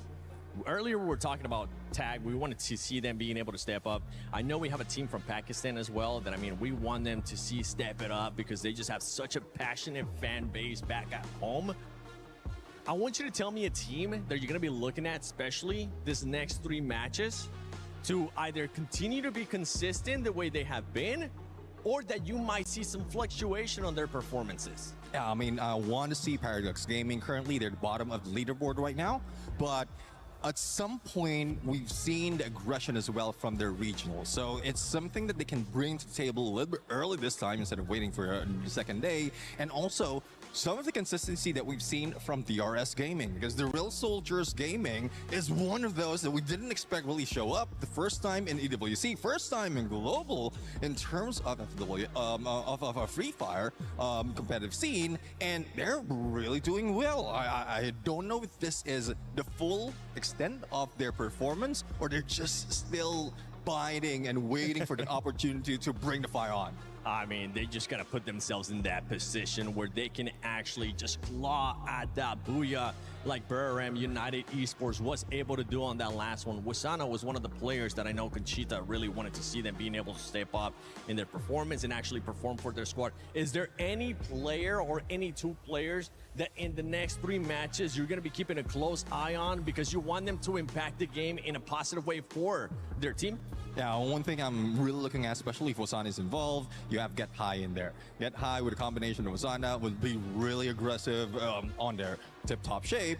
And also Moshi in there, like staying in the back lines. Depending on the map though, if we go into a map wherein it's like favoring the snipers, we might see Moshi and Jonah pull away, try double sniper, or just get information in the early parts of the game, and then just leave the opportunity for Wasana as well as Get High to go for those elimination.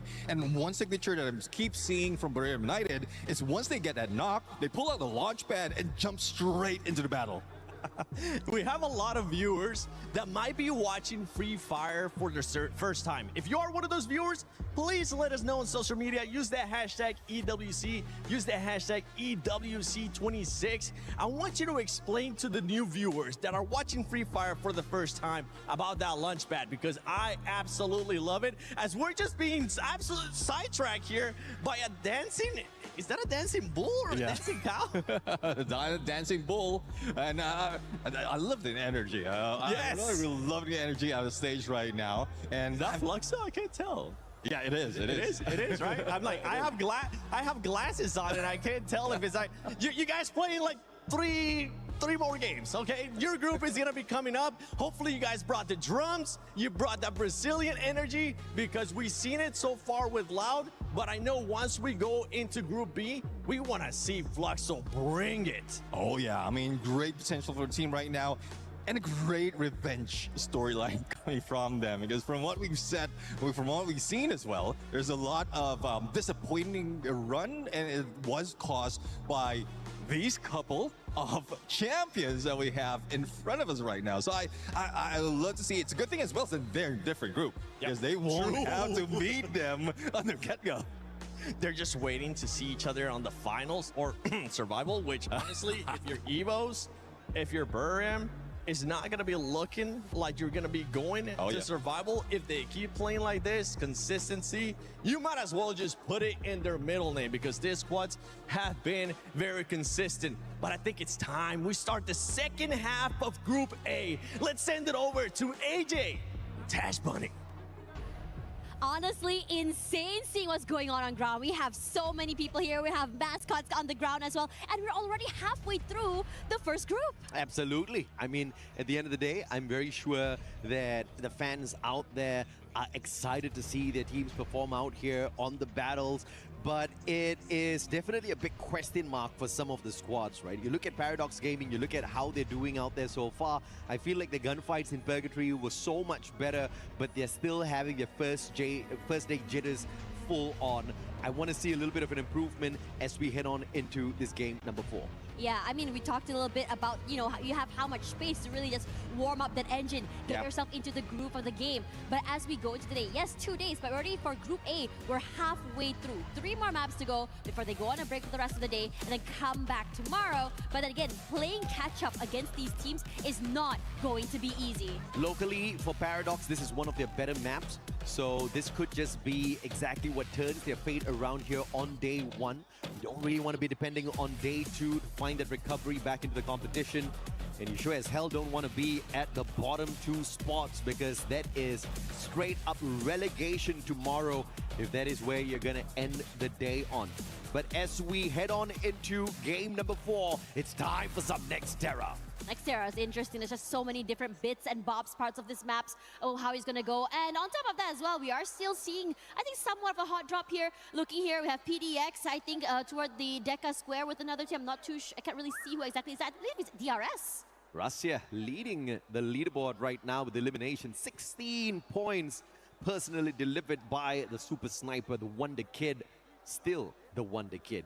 And I think nobody else is going to be taking away the title from him. No one else has shown the kind of determination, the kind of hunger, as well as the performance that Russia has shown us ever since he stepped onto a stage like this. But Loud, once again, looking to do exactly that as they play a little bit of Clash Squad up against Falcons.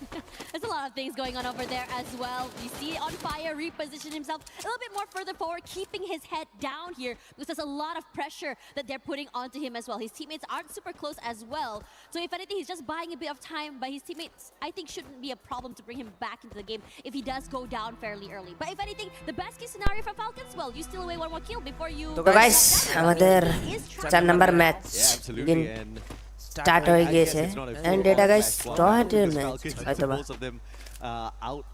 এরকম কিছু দেখছি straw hat দেখতেছি হ্যাঁ মনে হয় straw hat এর match তাদের straw hat রা guys ঢুকছে হয়তোবা spots out Demon's Pride, top 16, about to be tagged up. Jonah has got the M24 in hand, just no angles to work off of it just yet. Gun Dynasty, on the other hand, with a very early reset, at least pulling back one player back in here, and with a phenomenal flank On Fire finally taken out of position there. AGAL, one player down on the ground. The battle between them and Gun Dynasty does not end well here for Gun Dynasty. না guys, ওটা হয়তোবা উপরে ব্যানারগুলা লাগাইছে পরে দিবে তাই তো কই তো গাইস দেখা যাক টিসির অলরেডি 19 পয়েন্ট বাট 9 নম্বরে আরে বাপ এখানে গাইস দেখতে পাচ্ছি রাহাতকে এলিমিনেট করে দিল টিসির রাহাত তাকে অলরেডি রিভাইভও দিয়ে দিয়েছে কুদ্দুস বাট দুইজন বেঁচে আছে টিসির অবস্থা একদিন খারাপ তাদের And a timely Thrill of Battle leads to Wolven picking up that extra point. But here comes Demon's Pride. They want the ছোটকে এলিমিনেট করে দিল revival, but Madara sacrifices himself for that pick. Jazzy comes in for the save, picking up his buddy. No extra revivals needed. TAG, Team Apex Gaming, didn't finish those players off just yet. Catch a quick replay here in the middle of a very important battle for Team Apex Gaming. But it looks like they'll call for এখানে guys প্রতিটা টিমকে দেখতে পাচ্ছি already ফাইটের জন্য প্রস্তুত তারা in that situation. I think they got cornered if you ask me. Now as we look at the main fight that's currently going here, TAG is still chasing the heck out of DP. Have Jazzy already knocked down as well, and I have to say TAG doing a great job just cornering their prey, making sure that they can't reposition. Almost got a little bit messy there. And obviously, the recovery was going to be important, and that's exactly what Team Apex Gaming finds for themselves. Buriram, they saw a player step into the compound, of the Indian squad just moments ago. And as I say that, Wolven takes him right off the board. Get IXL is there though, and it looks like Buriram's taking a full-on fight up against the Indian squad. Team Apex Gaming might be in a little bit of a trouble here.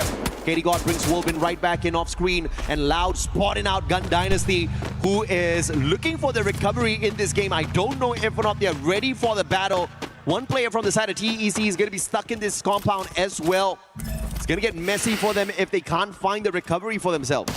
Yeah, UAV is out as well. Should give away the position. Waka tried to get that. I think he tried to just jump and see if he can get some info, but he got tagged.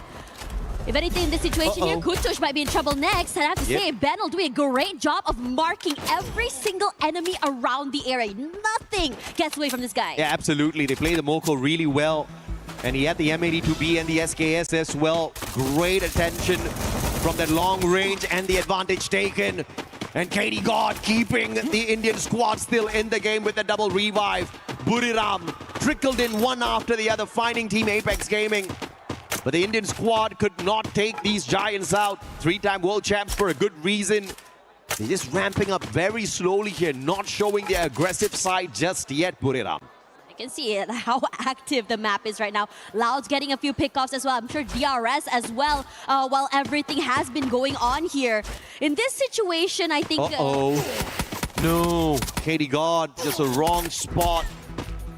Ran straight in at Buriram. No binoculars, no extra information out in the open. Just got spent.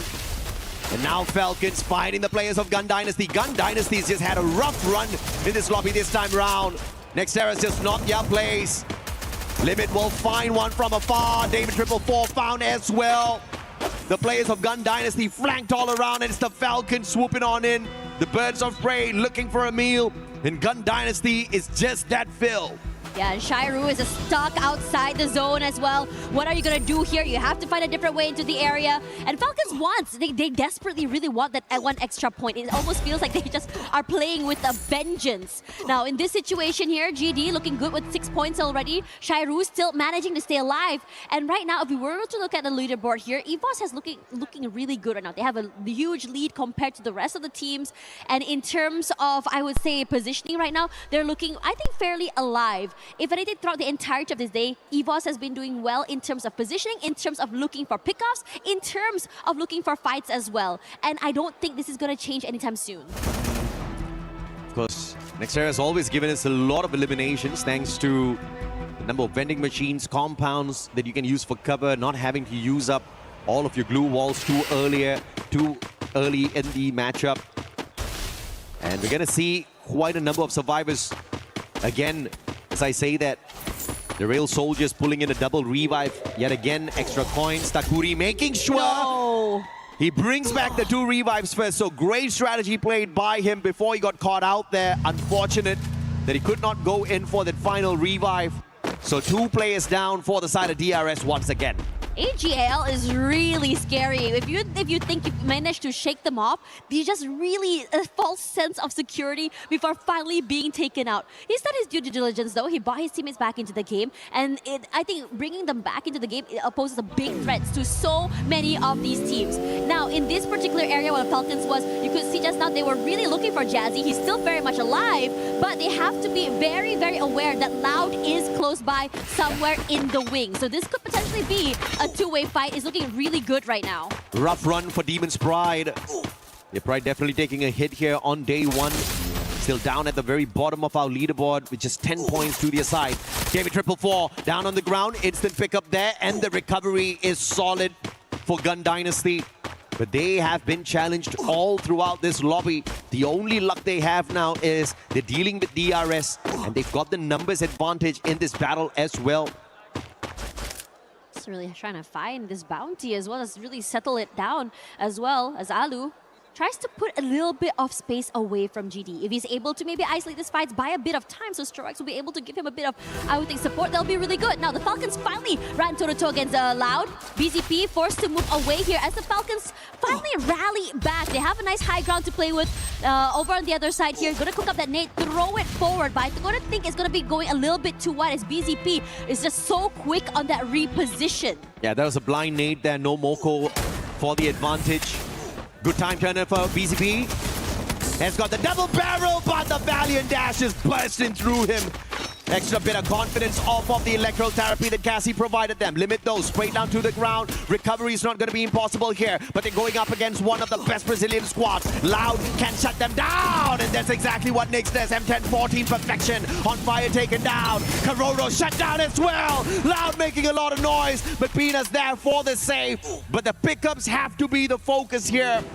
And Falcons surviving this one. Guaca too far away to back up the rest of his brothers, and Falcons will survive because of that. I am loving the fact that Falcons really doubled down on this, and then Dedrick as well, just stuck in the corner, trying his best to survive. But Buram United, they're saying no. So as much as you want to survive, it's not going to happen. We will dig you out of that hole if we have to. Gets one more point to their name, and now they're going to go and find a different way into the area. This mid-side area in terms of rotations here, southern side, EVOS has controlled this area. Toward the western side, you have PDX is sort of moving around the area. Northern side, Aurora, but middle side here, you have, I think, GD and AGL forward, and TAG just busting forward, looking for this fight eagerly. Just with that game 3, Buriram has jumped into the top 3 already.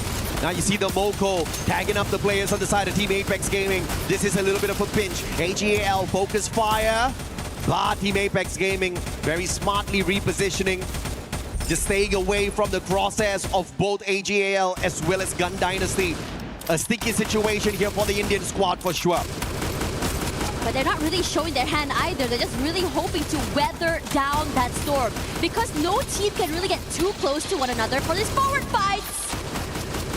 Pina, somewhere along the lines there, does find Sturwex eventually. Alu rushing forward. They're almost taking down on fire, but regardless of that, would have been traded. So now the blue zone comes through here. Kiroro should be brought back into the game, as Loud is slowly trying to recalibrate themselves. Recalibrate indeed. The double revive coming on through. Full squad once again for the Brazilian squad. Loud have been loud from the start. Very consistent to keep themselves in the top 4. But they have to make sure they play a little bit of recovery here. And Nyx is going to have his foot shot off. A-backs with a sharp shot from afar. AC-80 perfection once again. And yet again, the Brazilian squad on the back foot. This is just not their lobby. Recovery seems to be really difficult. And that's exactly what Nextera is. Lots of spots to hide away at. And we have got a ton of squads. So many players still alive and kicking as we approach the 12 minutes. Yeah, Alu is not going to be able to hit the ground there. Gonna just get knocked down so quickly. His teammate did try to give a bit of pressure there onto Buram United. Not happening though. You know, like you mentioned, Moshi just so superb on the snipers. Oh yeah. Buram showing that, yes, we were ramping it up slow, but nothing impossible for us to catch up with. Russia though, right below the bridge like a troll, up against Falcons, but gonna get caught all alone here. On fire, making the rotation. Russia, can you survive this one? What kind of trickery will you show us? It's Gun Dynasty that takes advantage of that chaos! And the follow-up is solid. EVOS with the revenge. The players on the side of Paradox taking advantage of this situation as well. Then Reek is going to get picked right back up. And Falcons off of that rotation put themselves under the bridge, losing 2 players in that sequence. In this situation, EVOS as well, trying to take away this positioning coming in from Aurora, but cannot able to come close to them at all. And EVOS is very, very patient here, trying to find an opening, an angle, anything, but also aware that Loud is close by. One moment your head is out there in the open, it's going to be instantly popped, and that's how it is for both of these teams here. And it's sort of a momentary stalemate between these 3 teams. You have to worry about PDX as well. You also see that they're trying to rush away from the area as On Fire tries to put in the damage. See if Not On Fire can get this catch up here. Quickly repositioning right under the robo. And it gives them a little bit of cover for the time being. The launch pad, I think they were looking for a little bit of a higher angle as DRS Gaming gets taken out of the equation. Locked down by the thrill of battle. And Falcons needs to quickly reposition. They do not want to get stuck in a fight without their active skills. Riptide Rhythm from afar. EVOS will play some shots, but it's Aurora that takes the advantage with that shot. The Malaysian squad slowly sneaking their way back in here. Locked down once again by the thrill of battle. Potentially out of the Brazilian squad this time round. Grenade, what a tight angle, played perfectly there. But Loud up against EVOS, that's going to be the appointment that they have to go through first before catching up with the Malaysians. This is insane high-stakes fights as well. Just fighting for this real estate property. Saifa gets knocked down somewhere in the corner here as EVOS still saves their lives by just hunkering down in the corner and waiting out the initial onslaught. You can see Trap barely alive already, taking out so much damage. Gets a top up here, trying to break into the building. And somewhere in the corner, Team Apex Gaming does already get eliminated here. Loud waiting patiently on the outer side here. Like it or not, EVOS and Aurora are gonna have to vacate the premises. Now the glue wall's been, I think, destroyed. They're coming into the area. EVOS forced to move back as well. A smart reposition here by Loud. To put a great distance between themselves and the chaos that they almost encountered between EVOS and Aurora. Now leaving the battle between the Malaysian and the Indonesian squad. And the shots from afar, AGL putting that pressure onto both Aurora and EVOS. Riptide Rhythm breaking down the defenses. Azrael sneaky. But he saw the Riptide Rhythm and quickly stepped away from the window. Ray, on the other hand, not doing that. AGL getting a couple of tags in. Aimgot, the Moko tagging him up already. And it looks like he will sneak away. Ray, on the other hand, will not get the pleasure of doing so. Axel's gonna get caught out. Riptide Rhythm again putting on so much of pressure, taking advantage of this tight little compound. And Aurora again will get snuffed out early.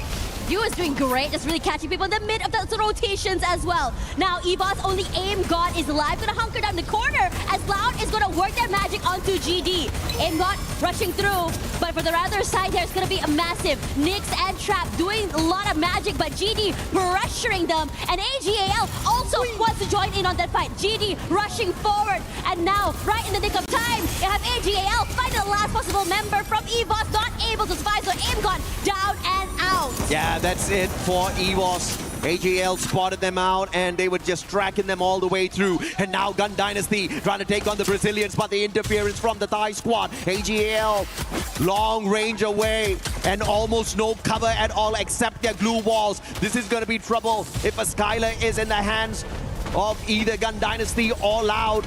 And they'll quickly take some cover behind the boulder as well as these trees. Great rotation, great defense from the Thai squad. AGL being very patient here, stuck behind a rock, but definitely not a hard place yet. But now as GD wants to take away this real estate from Loud, cannot do so. Oh, what damage is done. Nice damage onto Trap, but no more than that. Beautifully played here by Latam. Understanding the angles perfectly. Trying to make use of the utilities instead of taking a straightforward fight up against Loud, who do have the positional advantage in that sequence. Shiru, though, caught in hand, looking for the flank, trying to play a little bit of pressure on AGAL to take AGL out of the equation here before they have to deal with Brazil.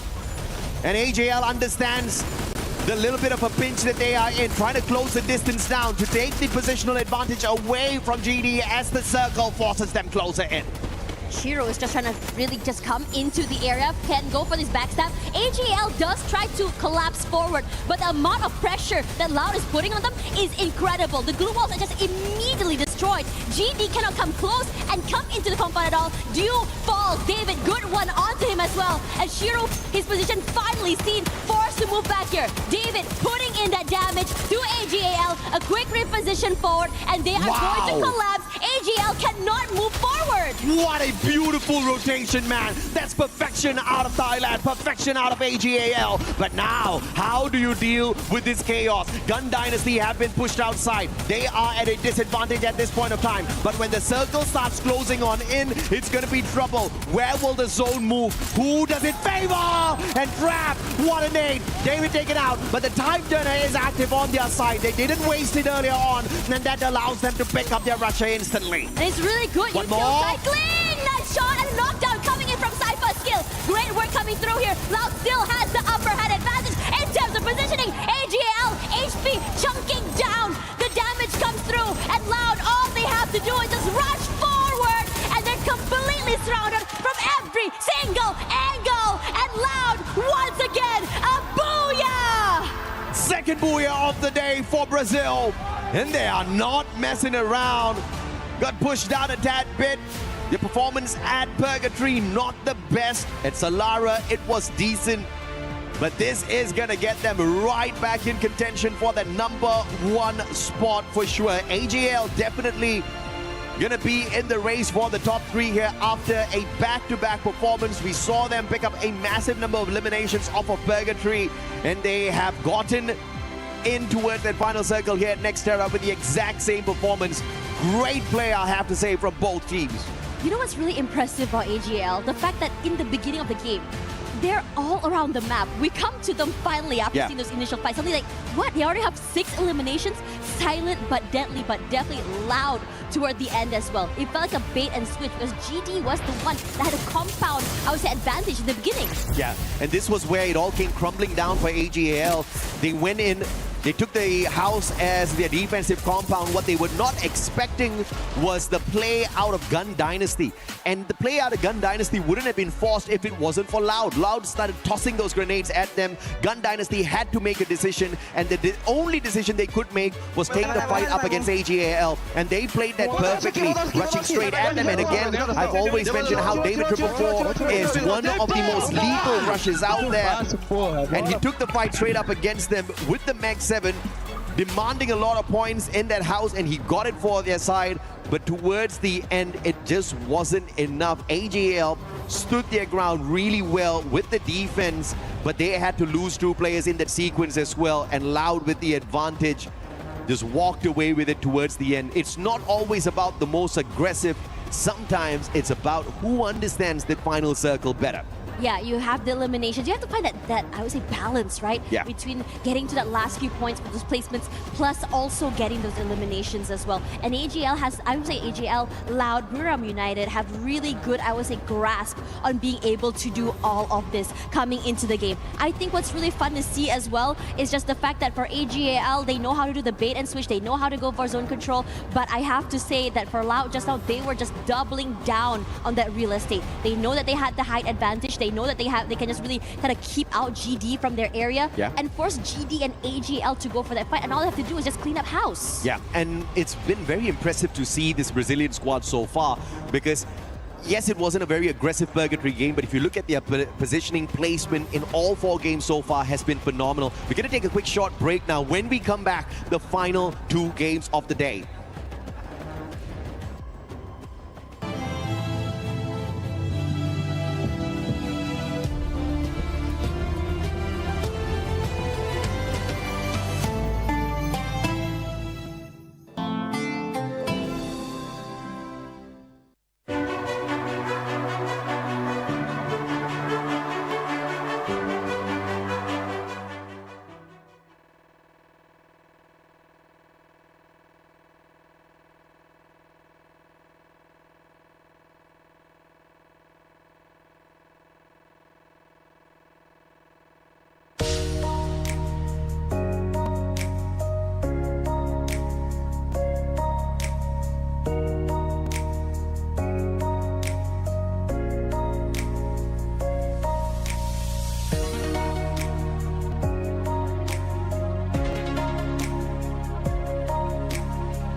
Break out the drums because Brazil is showing up. 2 booyahs today for Loud, and my gosh, Neptune, this squad is consistent as heck.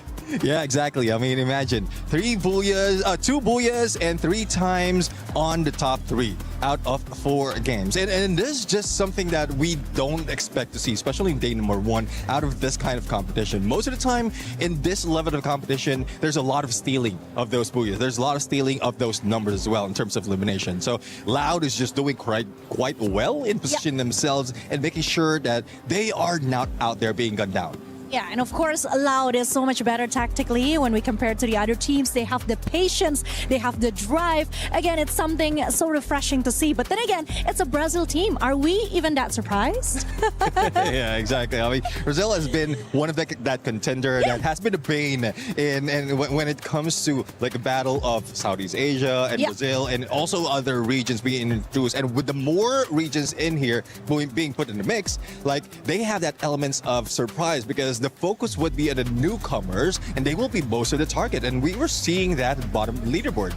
Yeah, we definitely were. I mean, I was going to be looking at the match standings right here. GD being able to put up some points as well. Out of all their squads, AG, how about that with those 27 points? 27 points, 18 elimination points, and I gotta hand it down to Du and Saifa. They're doing so well. This is exactly the teamwork that I actually wanted to see from EVOS Divine because it's an Indonesian, of course. I do hope that they can learn from the best. And honestly, I think that game, it really showcased the ability of Du and the capability that he has to lead the team towards victory. Honestly, I thought AGAL was going to take the booyah in that last match. Their positioning in the bottom of building, I thought, oh, surely they have this. Surely they've got this. But no, of course, you know, Loud's just sitting on top in the way that they were they're able to accelerate and take more of positioning in the zone. It was exceptional. And I know, Neptune, you got something to say about that, don't you? Like, yeah, let's get loud. Yeah, exactly. I mean, it's more of what they can do in terms of the number. Again, getting a booyah will add up for your total points, but elimination is at some point at this stage of the competition is even more important because you have to bring that much to pull yourself at the top of the leaderboard, and booyah is something that is reserved for the team, especially with the champion rush condition towards the grand finals. And I think looking at the overall standing, something that I'm really aware is that it is so scary for EVOS Divine in the very beginning of the competition. I mean, we started off really shaky, but looking at it now, we have 84 points and then 50 kills. That is not bad at all, even though we only have 1 booyah secured right now. I think what I said at the beginning of the show might come true. I don't want to jinx it. I don't want to keep repeating it, but I do think there's a huge chance for EVOS Divine to maintain this position and actually be, I don't know, the next one to go to the next stage. And the one thing that we were talking about earlier is that sponge between those teams towards the top. And it's starting to get even more and more. Once we see the overall, you get a chance to see exactly what I'm talking about in regards to those teams at the top, just making it even bigger gap to some of the other squads. Now, one thing I know has been sticking out besides the top squads, right?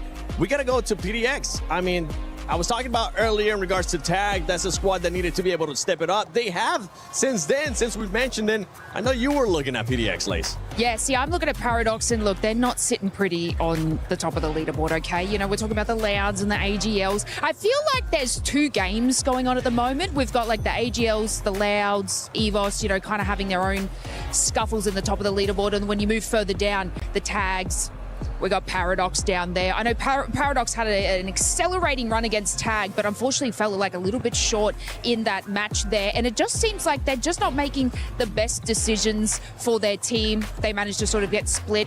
But when we were looking more into that final zone, Paradox, it was probably the first time I actually saw them group up and were able to put more eliminations on the board, and that's what we need to see from them. So I don't really know what's happening like in and amongst the early fights and stuff for them, but that was probably the best performance we have seen from them. But they are, you know, not being able to get those eliminations and those placement points on the board. Yeah, I do agree. I mean, the first few games, they're not that aggressive. And the signature of Paradox Gaming is that, like the signature of Paradox Gaming coming from their regionals is that aggressive team. like from Africa. They managed to clutch it towards the end and getting that qualifier on the EWC, and it's more of the elimination. So this is one thing that we were expecting at get-go. There's a lot of teams who want to show up strong, especially if they are new to this contention. But for Paradox Gaming, they need that time to recover. But what I'm worried about is if that time is running out, because again, that's already 4 games and you only have 2 more for this group. Yeah, and speaking of trying to come off as strong, courageous, again, I think Thank you. Thanks, girl. Then we gotta add gorgeous then, girl, because you are drop dead gorgeous. Okay, anyways, speaking of courage, of course, we have to also talk about Gun Dynasty again, because finishing at top 3, it's just so amazing. It's making me feel like I need to know more about this LATAM team. I mean, that is just crazy. They are now at the 5th position of the overall standing. 69 points, 23 plays, and then I'm seeing 46 kills. That is amazingly huge for them, Neptune. Yeah, I do agree. I mean, from the first and the last game, they managed to get 20 plus on elimination. It was a little bit slow, though, on that second game, and towards that third. I think it's because of the challenge they have on that game number 2, or the match number 2, thus they didn't get that much on the point. But I'm really looking forward to them to catapult themselves a little bit higher in this point right now, because they're very close against Brazil United. Yes, I'm about to say something that I might regret, but right now, I actually enjoy watching Gun Dynasty more than Buriram United Esports. I enjoy them clip that. so much. It's crazy. Like, I found a new love today. What's making you enjoy it so much? Because remember, Buriram, even though you didn't get a chance to talk about them earlier, they did end up picking up that one booyah. Yes, they did, but I think it's just about time for Gun Dynasty. I mean, you saw it on the 4th game. They were so amazing. And again, the courage that they have and the strength to back it up, it's just so amazing to see. Yeah, I guess the difference between the gameplay of Gun Dynasty is in the beginning of the game, they show up. That's where more the hype is coming from. And compared to what we've seen in Buriram United Esports, again, the signature is you're invisible in the first half, then to the second half, that's where you get all those elimination. But at some point, they're surprised. I'm pretty sure they're counting how many opponents that they have in front of them towards the end. And with 7 or 8 teams against you, you couldn't, or Buriram United couldn't really bring that fire and catch up with the numbers. But it's a good thing that they did get that booyah.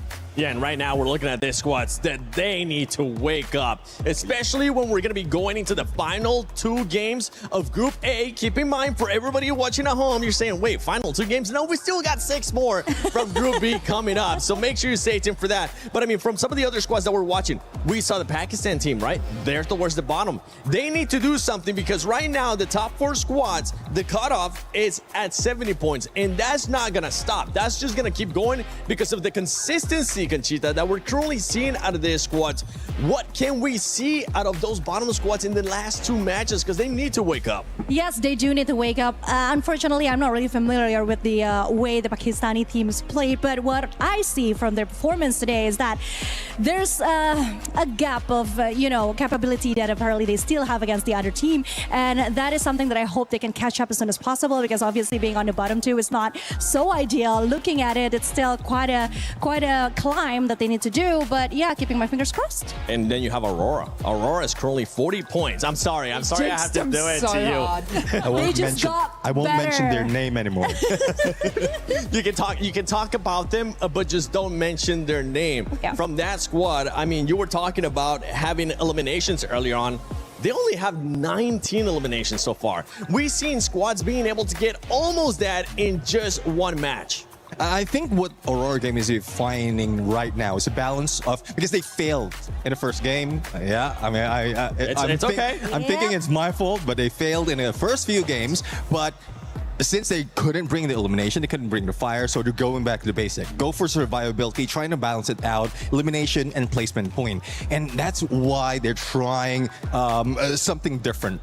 Because just go and try to catch up, or go for catch up on the placement point. Once they get the groove of how to find the final circle, then they can get those elimination. Yeah, what I've been noticing is that every time they go into an altercation or try to take a fight, they come out as the losing team.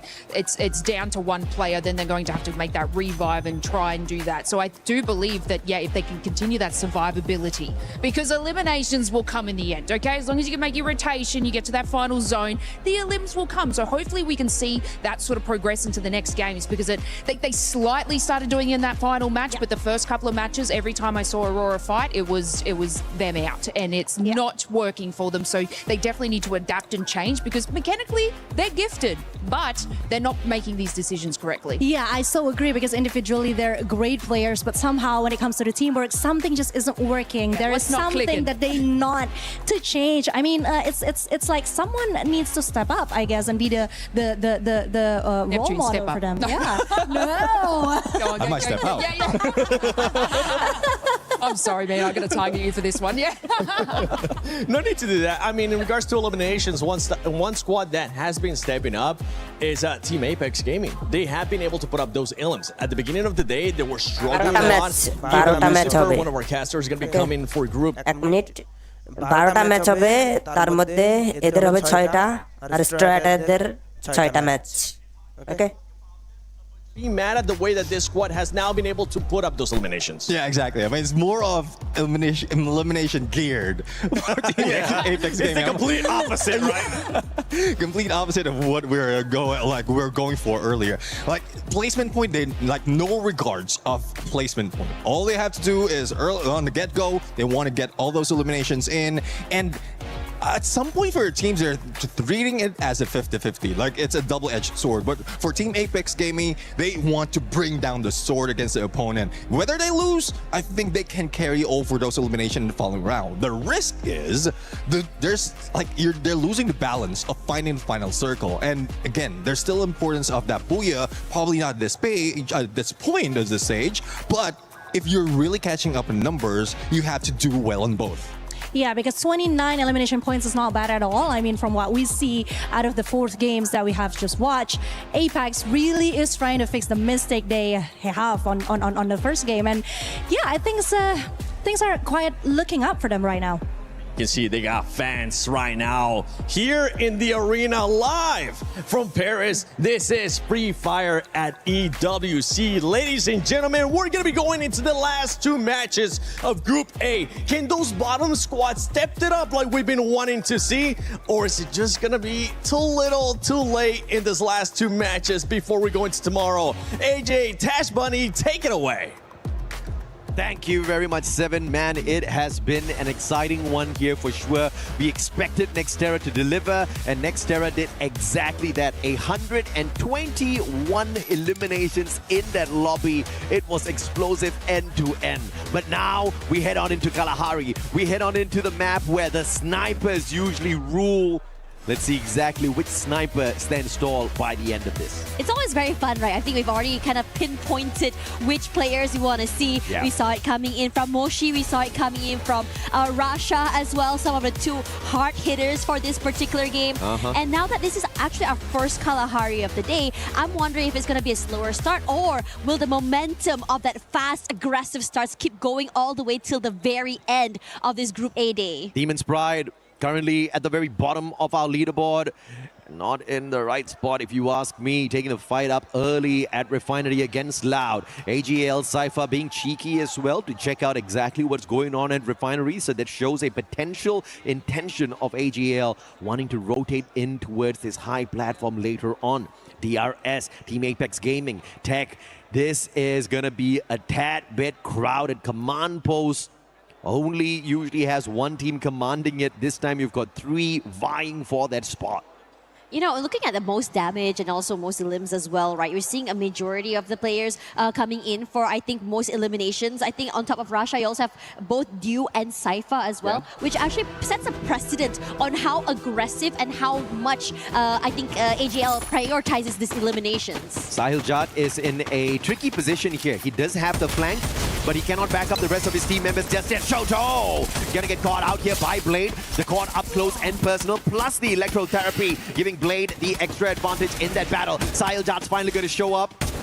And that's just the wrong timing. He drops a little bit of a present here for Tech as he quickly tries to back away. But a quick recap here as well for Demon's Pride up against Loud earlier on. The time turner actually saving BZP a little bit of extra time, but Jazzy only could get that knock off of that engagement, sending top 16 running away from the compound. Demon's Pride again starting off on the back foot here, but the recovery was solid through those revives. TEC just now looks like they had the upper hand in that fight, and now DRS has decided to join in on this fight. And DRS has been scary today in terms of positioning and even fights here. It's Wolfen that will be the first one to fall as the rest of TEC waits in the wings. Nejat as well will be picked off somewhere else, and now Buram United also here joining in that fight. It is hectic over here at command post as well, as Moshi finally finds a final nail in the coffin to a member of TEC. Yeah, if command post wasn't already crowded, here comes Buriram jumping into the fray as well, looking to be the third party in the situation. DRS gonna shut down the remaining players on the side of TEC, one after the other, but Buriram, as mentioned, is still in here. Locked down by the thrill of battle now. Takuri, big advantage, but it looks like he's not gonna be able to walk away from much. Pratik knocked down once again. And the recovery is going to be slow here from the side of DRS as they continuously are pressured by Buriram Takuri. Jonah finds him with the VSK, and Strowex far away from the rest of the battle, but will Buriram be able to snuff him out? He's got the stealth bites, which is about to run out, and he gets away in the nick of time. And perhaps this is going to be the final survivor here on the side of DRS that brings them right back in, but he has to play this one slow because Loud is right in front of him. And Barrows as well. Oh no, he is the one to go down here somehow. Ben is just doing such a great job of being able to find him in the end. Top 16 will be found out finally by GD here. It's just such an unlucky situation as Shiro quickly brought back into the game in this situation. And I think that in so many of these fights as well, we see one team having the upper hand situation, and then suddenly the rest of the collapse coming in from so many teams. We start to see a systematic way for most of these teams trying to bring themselves back into the game. And Cypher, nasty shot coming in, and he's just gonna bleed out here. Yeah, Benel is definitely one of the super flex players out there. He is that Swiss Army knife of the GD squad and Gun Dynasty. Just showing everyone that they're just not here to fill up a slot. They are here to rip away the championship. And if they keep this up, they sure as hell are going to be able to do that. First of all, getting into the grand finals is looking like it's going to be an easy journey for Gun Dynasty. But it looks like at Bayfront, we've got a little bit more of a tense situation as two Southeast Asian squads take on each other in a battle. Falcons versus EVOS Divine. EVOS Divine in this situation, you just gotta wait things out. You just gotta find a window of opportunity to bring your team back into the game. I'm not too sure if Aim God is being marked right now is the question. Because there hasn't really been too much of movement from the rest of the teams as well. Now, you look at TEC, they've come back into the game. It started off really well for them in the early fights, but then the collapse coming in. I think the possibility of third parties today have been incredible for so many teams. We see it happening from so many different angles, and for Falcons, they want to try and check this fight against TAG. A crucial rotation here from Aim God, looking to bring the squad of EVOS back into play. If they get eliminated now, being overtaken by AGL and Loud is a no-brainer. The players on the side of Falcons, on the other hand, on their rotation, they spot out TAG, Team Apex Gaming, in a little bit of a trouble. Riptide Rhythm's going to be breaking down the defenses. Iljard can't drive away. Wolven stuck. Time Turner is on his side, and he needs to hope and pray that Falcons make a mistake here, but the valiant dash of Afina is just gonna put him in a little bit of a pickle, and now it's all up to KD God. He's got coins to revive the squad twice around, but can he get to a vending machine in time? Yeah, it's just really scary right now. You have no clue or idea where exactly anyone can be. And granted, this map is huge. Everyone has a bit of an area. The high grounds are looking good as well. There we go. EVOS back into the game as AimGod finds a way in here. As for the rest of the team, the reposition is going to be incredibly hard. They just take a lot of damage. Benel, oh my gosh, nasty shot coming in from multiple angles. The Swiss Army knife for the team. Not only is he sharp, but also is he diligent. He revives and he kills as well. But Nell, you monster. But now in a 1v1 up against Rahat, can you get the hit? David and Vega down on the ground already. But Benel looking like he wants to shine on his own in this situation. Doesn't have much of a choice, but Barros shows up in his radar as well. And Benel making the right move here to disengage from that situation. Rahat can deal with Barros, the player from the side of AGAL. Gun Dynasty in a little bit of a pickle, and Benel once again dropping back to see if he can save the squad, but the pickups are going to be solid here from Shivu. And with the stealth bites, Benel's going to get out of that sticky situation, keeping Gun Dynasty definitely in the driver's seat here for the day. Oh yeah, KD got in trouble. Takes a bit of chip damage, but nothing more than that. The Falcons are hungry and they really want these kills. Forced to reposition, drops down to the ground, but Unfire is refilling that space that's been left behind. KD got a lot of damage taken from the util as well. He is barely alive. Forced to go in the open, and Unfire should find him in the end. Knocks him down. The inhaler should keep him alive for some time. Sajak cannot do more than that. And the Falcons are looking to hunt down the last few players. Wolven in the sky, but the shots for Kiroro are just nasty. Wolven, the escape plan failed, but he did manage to pull in a final second revive for Team Apex Gaming. That's going to be their insurance policy for the time. Falcons, on the other hand, they found that one to be a little bit too easy based on the position of the TAG players, but Shoto just shining right before he got taken down. KD God bringing Wolven right back in. The recovery play is already in motion for Team Apex Gaming. Falcons doing great in terms of reposition. How they collapse is just so scary to see, especially if you're caught out here alone here. Now, Falcons, nice position here, fairly safe away from the rest of the teams, but they have to rotate eventually as TEC, despite losing so many players early, they are also very slippery, still very much in the game. Knockdown, Rahat does find Jonah in exchange, but Wasana wants to avenge his teammates. And he'll be able to do that with a valiant dash. Phenomenally done. Timed perfectly. Captain Jonas out of the equation, but Buriram have got the vending machine on their side. Get high once again as usual on the recovery plays. Moshi, M82B looking for Nejad. Can he pull the final strike to take TEC out of the lobby early here? He focuses towards the right instead as AGAL shows up on the radar of Buriram, and that is the saving grace for TEC, who managed to pull in at least one revive to stay in play. Yeah, Kutush gets knocked down somewhere in that process as well here. As the Falcons come through, I think there should be fairly clear to go into that until they hit Bayfront, because TAG is waiting there right now. And I have to say, TAG had so many close calls today. Shoto got knocked out, I think, twice already, but they're slippery. Big advantage on the airdrop here. No other teams aiming for it. Falcons get a freebie advantage, rotating towards it, finding nobody there. So great in terms of decision making, as well as a little bit of luck on the side of the EWC 24 champs. And it's only Apex in their way as they will try to get into Bayfront in a little. Can the Indian squad punish the champions of EWC 24, or will they get punished instead? The battle between Buriram and AGAL still continues as both squads need to get into the next zone. And Jonah on the revive with the Car 98, punishing Barros, which means the frontliner out of the equation. A little bit of an extra advantage for the side of Buriram, and AGAL does not want to stay and play.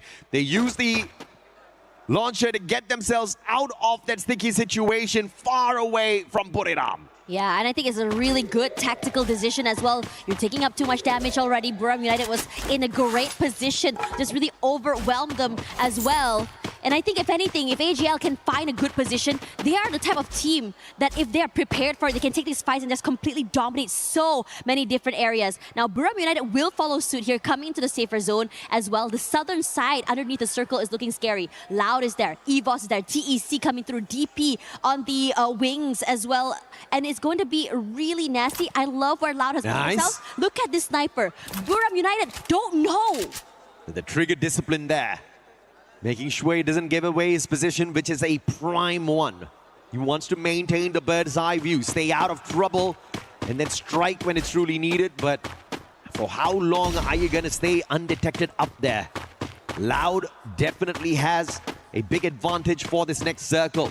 And Southeast Asia battling each other to find the next circle for themselves. This time it's going to be Falcons versus AGAL. The shot is there. Aurora versus Gun Dynasty. Aurora, you cannot take this fight. Team Apex Gaming interfering as well. Car 98 perfect for Katie God. Azrael sprayed down to the ground. Jun looking for the recovery here.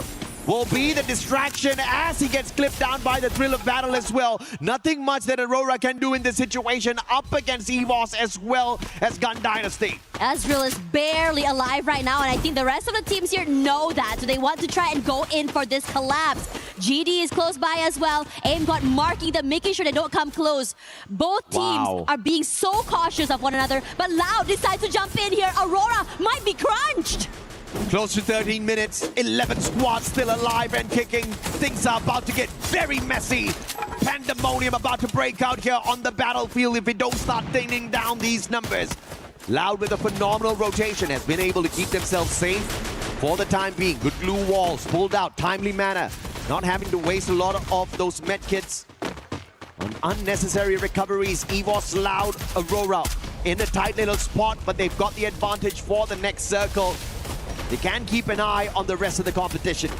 Yeah, he even has an idea that someone is coming through as well. Gonna try and break it as the rest of the teams here. Loud at the bottom side, Aurora on the top side. If Aurora were to jump out, they're gonna fall straight into Loud's arms as well. Nice. A lot of damage coming in from Ray. A lot of, I think, a lot of pressure coming in from GD. So no one is really in the green. If anything, anyone is out here for grabs. It's an FFA area, free for all, for the first person that pops out their head. And everyone very cautious. And over to our Bayfront as well. The same thing is happening because TAG, you have Falcons coming through, watching straight for to attack, and AGL, you know them, you see them fighting, they're gonna try and third party you. Yeah, but still gate kept by Team Apex Gaming, and he's just trying to avoid the engagement with the Indian squad as much as possible. But will India take advantage of the situation? If they want a battle, they have to take it now. But as I say that, Falcons dropping on in. Team Apex Gaming holding their fort strong here. Pina trying to break down the defenses, finds an opening, and with the Punisher takes down Shoto. A deadly shot, but the follow-up is slow. Team Apex Gaming again, barricading all of those windows, trying to keep Pina out of their way. And it looks like the players of Gun Dynasty will spot out this battle between the two, trying to play third party from that high ground. Yeah, and it's just really annoying to be dealing with all of this as well. KD got this bit of damage. Even Pina out in the open. Caught! Limit does find one. Wolvin eliminated as well. Oh. Forced out in the open. What can you do? You stay inside. You eat damage from the util. And now for GD, all they have to do is just pick them off one by one in the middle of those rotations. Gun Dynasty the biggest winner in that equation. And Team Apex Gaming, they survive the ambush by Falcons. Not somehow, that's how. Beautiful play of Gun Dynasty. And Gun Dynasty doesn't care exactly who's in front of them. They just want these points. And yet again, Gun Dynasty taking the fight up against Team Apex Gaming. But this time, they do not manage to defend themselves. LATAM just too strong. And Gun Dynasty, from being the third party to the predators in that equation, and Team Apex Gaming had nothing left in the gas tank. They have such good timing and such insane awareness. Now AGAL, because they're at the lower side here, they have to wait through for this first fight to happen. And finally, the stalemate is broken. DP now in the open out and just fighting. PDX as well in the same situation. Paradox. Top 16, taken one already. This is not an equal battle. Paradox can be outgunned here by Gun Dynasty. The only difference maker is going to be the ambush by AGAL. They take the timing right.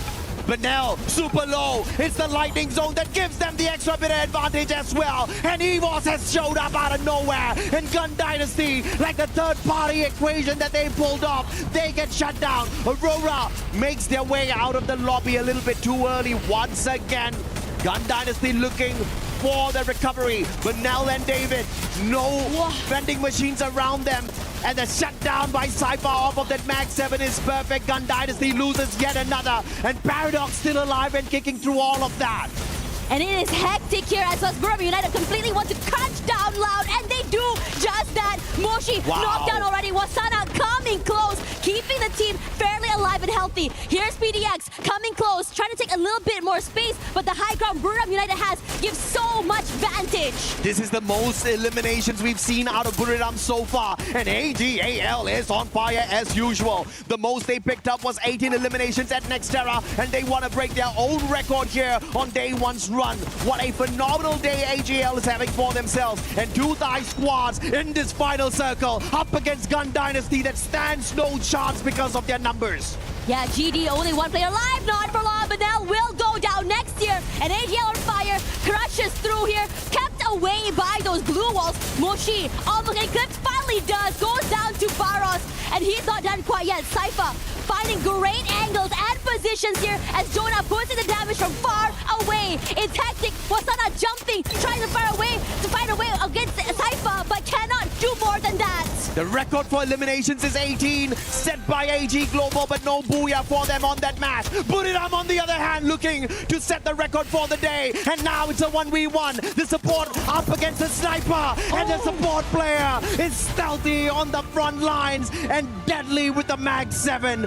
Buriram late to the party, but biggest on the numbers as they break the record set by AGAL. Record-breaking and second booyah of the day. This team feels unstoppable. There's just so many things happening right now, but they're so, I would say, aware on how the positions are going to go, how the movement is going to be, and somehow they managed to find that last crucial kill at the very, very last possible timing.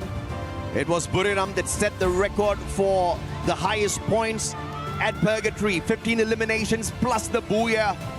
But they got matched up with that. Problem was at Nextera, AGAL just could not walk away with the booyah. It was Loud that ruined the uplands, walking away with the second booyah of the day for Brazil, and kept them from breaking the record of Buriram, and Buriram showing exactly why they are 3-time world champs. Phenomenal play. Let's check out these replays as well, as Buriram pulled off that final battle sequence. Honestly, I think that what's really exciting about this particular match was not just about Buriram United, but I think it's just more of like how they decided to just really double down in fights. Usually it's a bit more quiet by them early, right? Yeah. But this time around, you could feel like they're just starting to just get into the groove. They're starting to really feel themselves in this fight. Positioning-wise was also really good as well. They had so much control that high ground. I mean, the comms obviously just cool, calm, collected, not panicking in that situation at all. And get high XL, man. This guy is one of the most lethal supports out there on the battlefield, hands down. And when you've got a support player who can annihilate the squads, you really don't need to worry in a situation like that. A good reason why Buriram sets the record is because they are no strangers to it. Yeah, I think it's also really exciting to think about how, you know, Buriram United approaches this game. Sometimes they're going a little bit more slow. They have a lot of pages in their playbook as well coming into this game. But I am really surprised at how, I would say, aggressive so many of these teams are starting from that get-go. I think everyone's starting to get really confident coming to the game. Even TEC, I would say, had a little bit more spark in them compared to the beginning of the day. Yeah, I mean, it hasn't been a great day for TEC. Managing to play a little bit of recovery on Kalahari was crucial for them. But, you know, it's just going to be enough to get them out of the danger zone. Not permanently just yet, because they've spent too much of time down in the bottom two. Now, we have got a little bit of a breather here for the casting desk. We are going to throw you guys onto a tad bit of a break. We'll catch up with you guys in a bit for Game 6 later, the final one for Group A.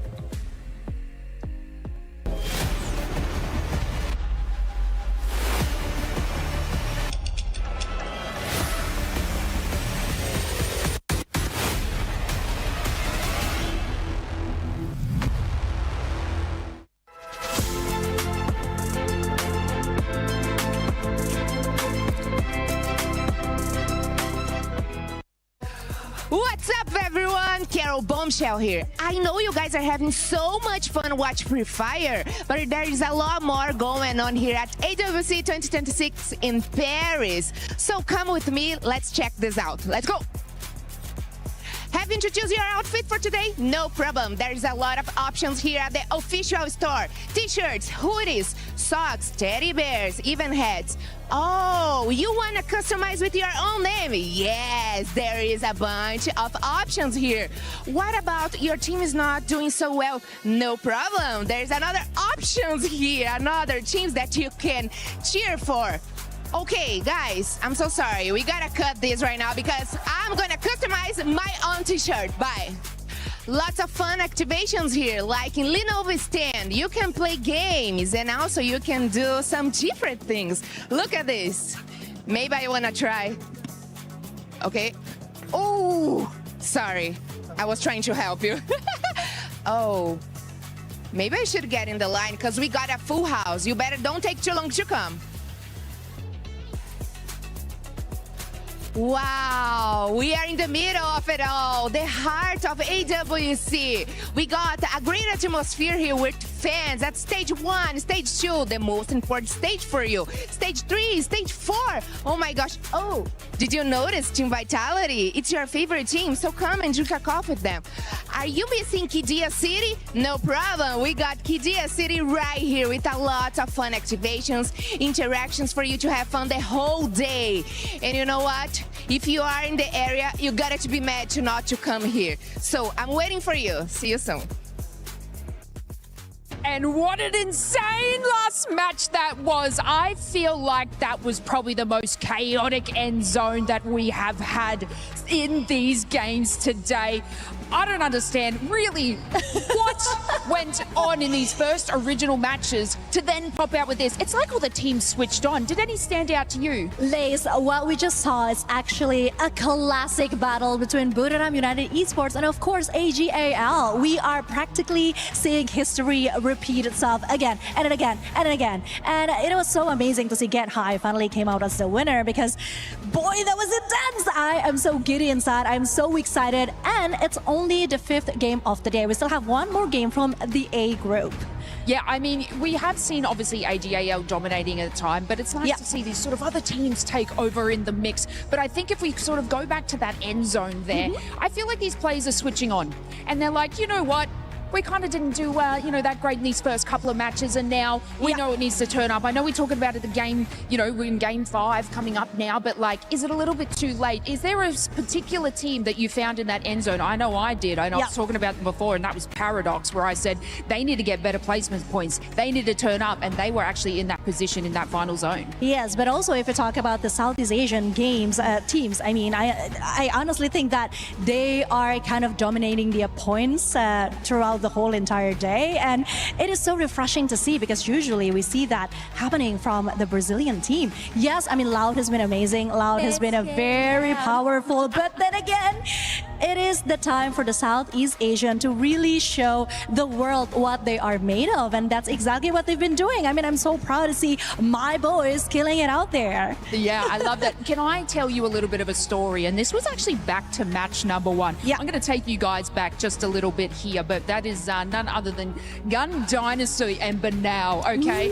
I don't know if you saw me get out of my seat for this part, but they were making sort of a swift recovery, and then Banal pulls out the monster truck, and you kind of think that all fails and it's going to end there, but no, they sort of take that smooth transition to make that recovery, and the mechanical skill that Banal has for his team and the adaptation is simply exceptional. And if y'all missed that, obviously we got the replay, but they took this opportunity early to sort of maximize their eliminations, and I think they actually pulled up 17 elims in that first match. And what that obviously does for this team, and it sets them in a standard that is above and beyond the rest. Currently sitting more in the middle of the leaderboard, against our Louds and our AGLs, but that first match is something that I feel like these other teams need to follow suit because, consider me and color me impressed because I'm a Banal fan now. I don't know about you. Well, same here, because you know what they say, right? The first match usually sets the tone, and that's exactly what they did. It was so amazing to see and so refreshing to see Banal. I mean,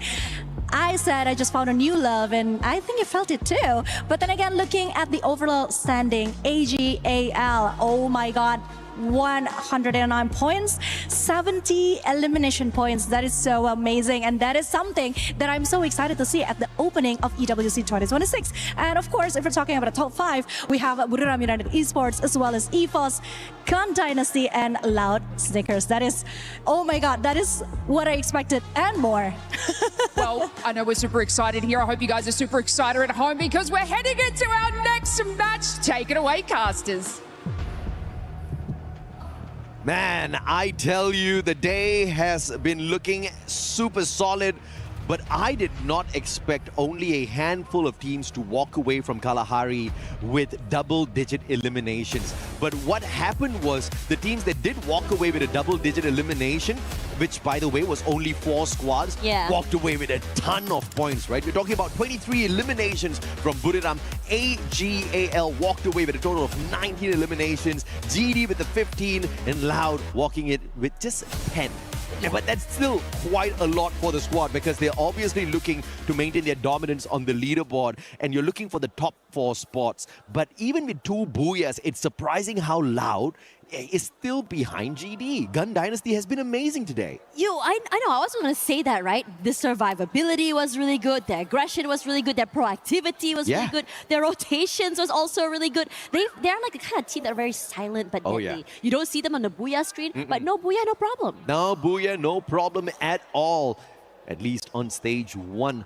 But as we spot out the map here, it looks like finally we get some discipline. We get some quiet out there. We are back on Nextera, baby. And Nextera is the map that gave us the most number of eliminations from the day. 121. About how we kind of were lacking through these eliminations on Kalahari from a lot of the teams. But still, it was the second highest with 102 eliminations. So I think some of these teams are definitely warming up, to say the least. It's always very fun to see these things happening. And again, you know, how aggressive these maps have been. In the show just now, you said that some of these maps can go a bit faster. And that's how fast we're going right now. As Jazzy does get one quickly. Ray rushes forward. Top is barely alive right now. I'm not too sure how much longer he can survive here. Ray does put his shot first out here. But finally, in the end, does go down.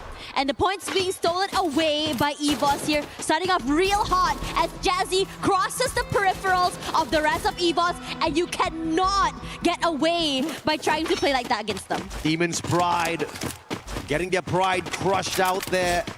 But they were not too arrogant to begin with. They were humble enough to acknowledge that this was going to be a very big stage, a massive challenge for them, for their region. But they're giving it their best. Their best so far hasn't been good enough. We did see a little bit of recovery play from Demon's Pride on that Kalahari match, and that has been their best game of the day, where they scored 10 points. The rest of those matches were way lower than that. That's exactly what's keeping them at the very bottom of the leaderboard. But thankfully, they've got 6 more games to look forward to tomorrow, and a lot of these mistakes to recover from. Yeah, EVOS is still on it as well, chasing the last few members of DP here. So Madara instantly brought back into the game. Yes, but you're just giving up so many points to EVOS right now. But also at the same time, we were looking at GD for quite some time. We're saying how aggressive they are. PDX is going to go down eventually by them. Absolutely, and EVOS picking up elimination number 5. Well, thanks to Aim God and his thirst for a few extra elimination points. Jazzy out all alone. Madara's He's protecting no compound whatsoever. Madara's just dropping right behind him, and they're just going to be hoping and praying that EVOS does not go out hunting. And thankfully, EVOS looks the other way. They walk away from the potential point. But DRS out early, though. This is not what I was expecting, but Aurora picking off the solid 4 points from the Nepali squad. Yeah, I think that feels like DRS has started to slow down just a little bit as well. They didn't get the deeper run that we saw in the beginning of the day from this team. Aurora, though, looking into playing a different tune here. They want to try and catch up with Kiroro. They can crunch him from multiple angles. Kiroro in trouble. The CQC, he tries to keep him alive. He does, but not for long here as Zeus finally chunks him down eventually. Yeah, Kiroro just trying his best to get away the stealth bites, but Zeus was just way too close.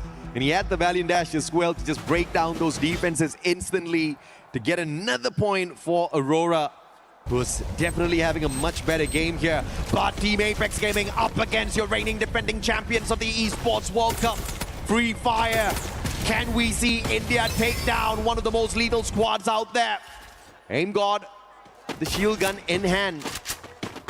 Won't be able to get aggressive just yet, waiting for the rest of the team members to catch up as well. Woven going in for the tags, but instead the reversal and the backup from the rest of the EVOS members puts him on the ground. Shoto's gonna get caught out here as well. It's a 2v1. Valiant Dash still keeping Shoto alive, but the numbers play will catch up.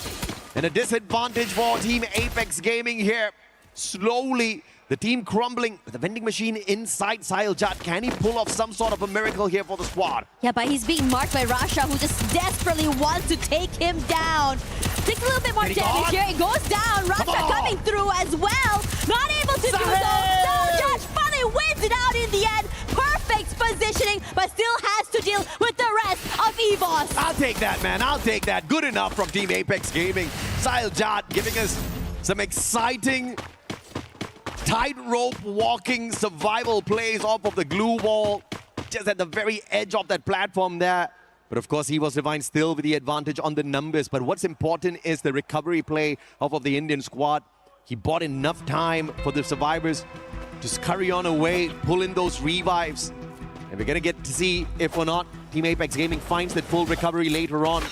Aurora, on the other hand, on one of their better runs so far. The most number of eliminations Aurora has pulled from a lobby today has been 9. They're already at 8, and this game is still fairly early.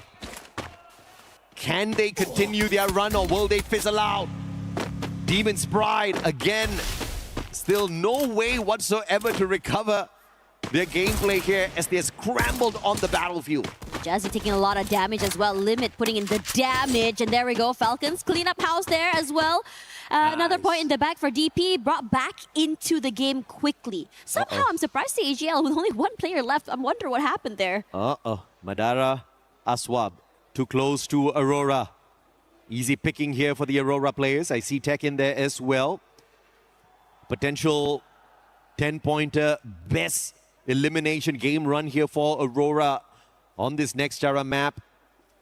Thanks to the players here from South Asia. The Dinocular will scan out the Demon's Pride players. Aurora's definitely on the hunt as they rotate around into Twin Bridge, looking for Intellect Center. It's actually Demon's Pride being the first team to make it into the next circle. Good on them, but scrambled from the very start. Holy mama! Gosh! Rasya brought it to AGAL. That deadly shot. He did it twice! Unmoved, undeterred, cool, and collected. Look at his reaction. I mean, that's the best way to take the #1 spot. Take the guys out of the #1 spot and move on into where they stand. But EVOS Divine, obviously, they need a few more points to climb the leaderboard. They were behind Buriram before the start of this match. Not by too many, of course. Catching up isn't going to be too impossible. And Demon's Pride again, all their revives are just giving some extra bonus points to anyone that comes across them. Yeah, TAG now in trouble as well. Buriram United bringing his teammates back into the game. Katie got to stay alive, but this shot from Moshi, nothing crosses this guy. Gonna be able to confirm that elimination fairly cleanly. Shoto is close by, Sahil Jat and Wolvin around as well. And for Buriram United, I'm wondering what the next steps are going to be. Are they gonna go clean up house, get the last few eliminations, or are they gonna go and prioritize the positionings instead? And from the rotations, they're gonna try and go northern side here because the circle did hard shift north side. Damn, Moshi, you're good. The follow-up off of the Riptide Rhythm is too perfect. Timely. But now, Gun Dynasty scrambling for safety as Falcons go out on the hunt. Vega's gonna get tagged up, and Peanuts there for the finisher on the front lines, backed up by Limit. And the Riptide Rhythm causing a lot of chaos out here in the lobby, just not from one team, multiple squads depending on that Skylar. And we saw the perfection out of Moshi. Limit showing us that he can murk magic off of that as well. Shiru, Benel too far away from the vending machine. Shiru's going to be chased off of it as well. But Benel from afar with the strike of the VSK, finding the headshot. Deadly play from this guy. Knocks down Pina as well. And Benel single-handedly taking the fight up to Falcons. And that should be enough to contain the champions of EWC 24.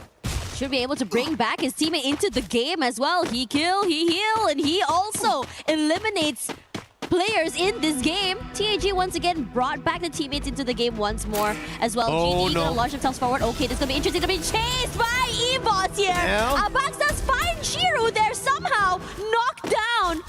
Man, I mean, EVOS got into position at the perfect timing, but Benel survives, which means Gun Dynasty gets to survive a little bit longer because the Super Survivor, Super Reviver will be on to his mission once again.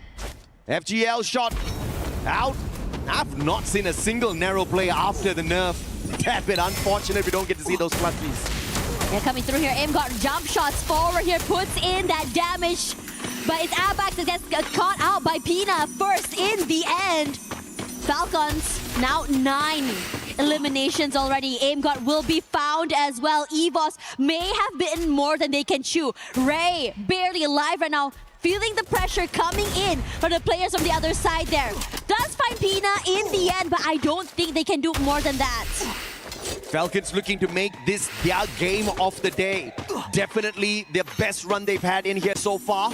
EVOS, on the other hand, looking for that #1 spot as they took out the team on that #1 spot, AGAL themselves. But they're now on a recovery play. Abax on that revive. Falcons, on the other hand, this definitely officially is one of their better games.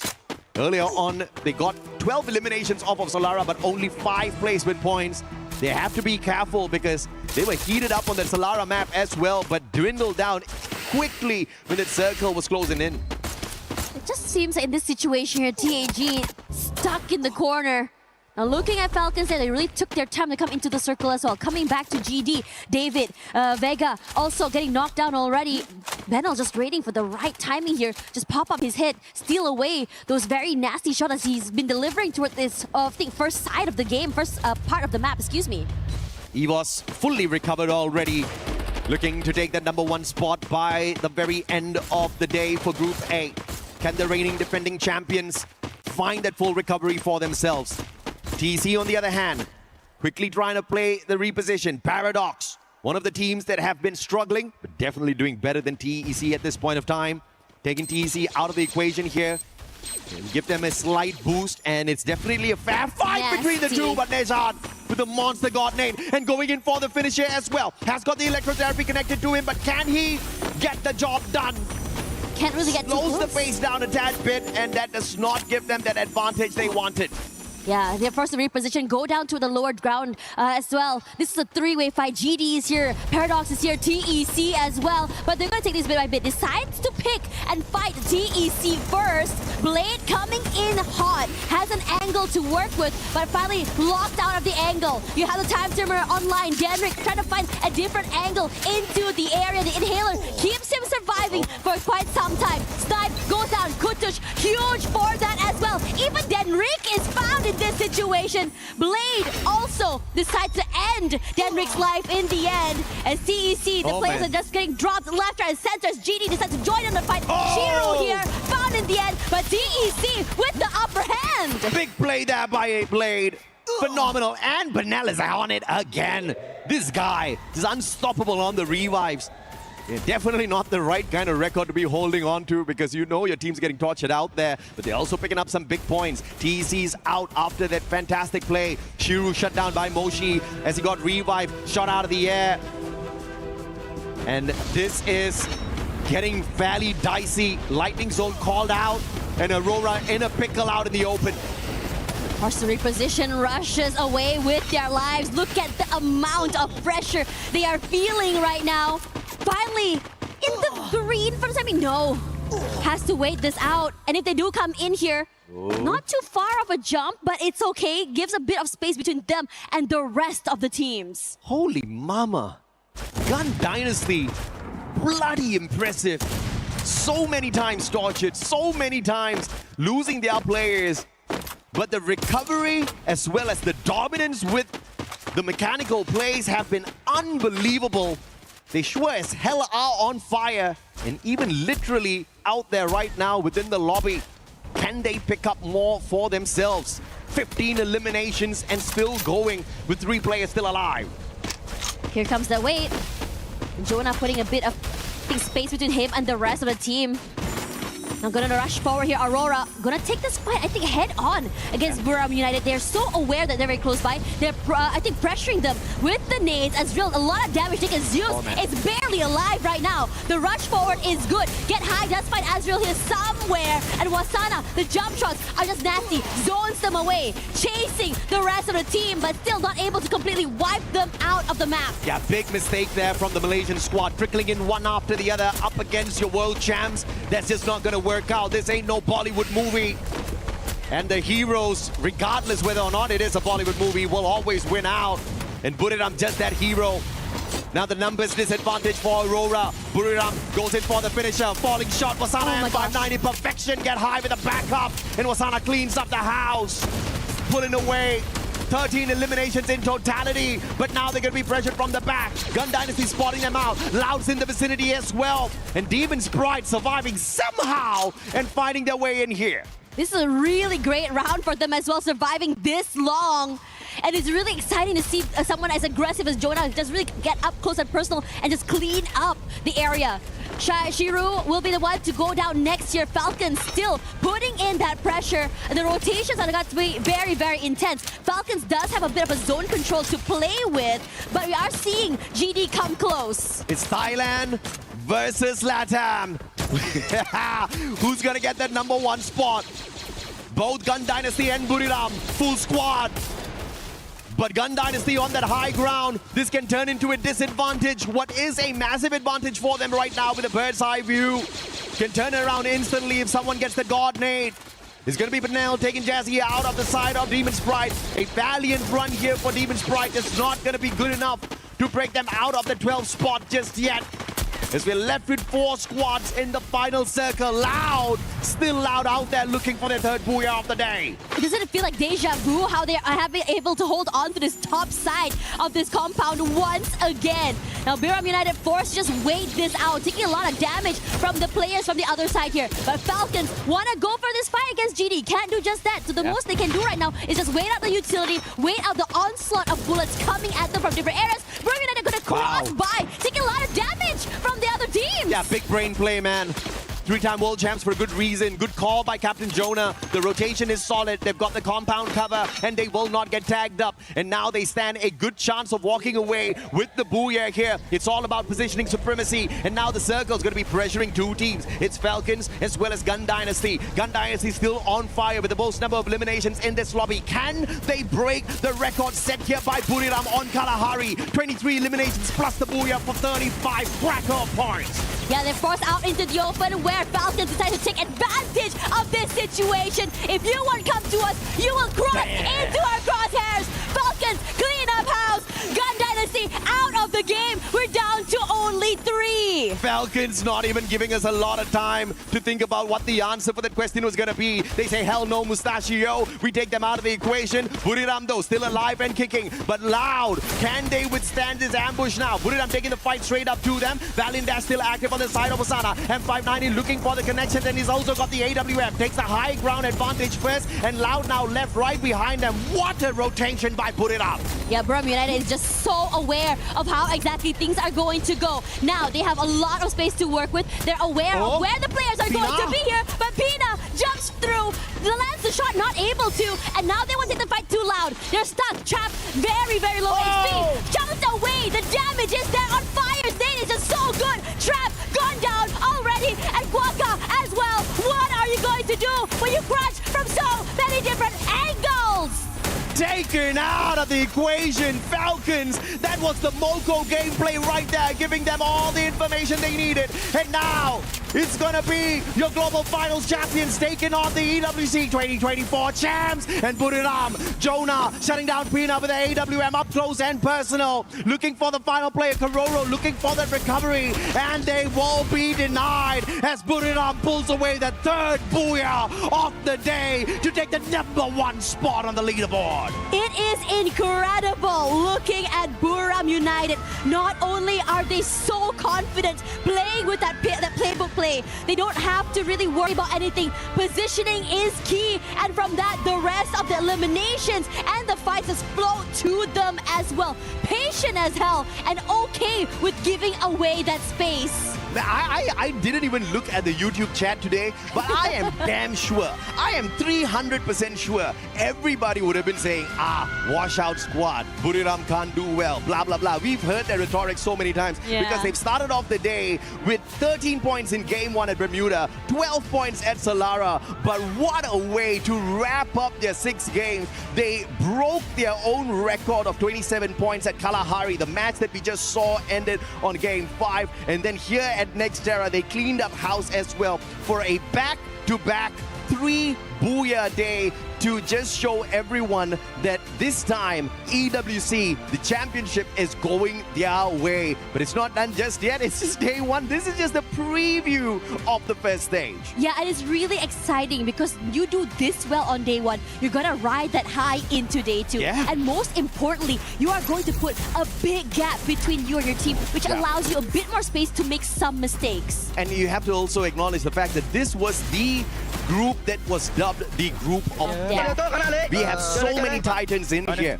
And to clean up a lobby full of Titans, I mean, mad respect to the 3-time world champs, man.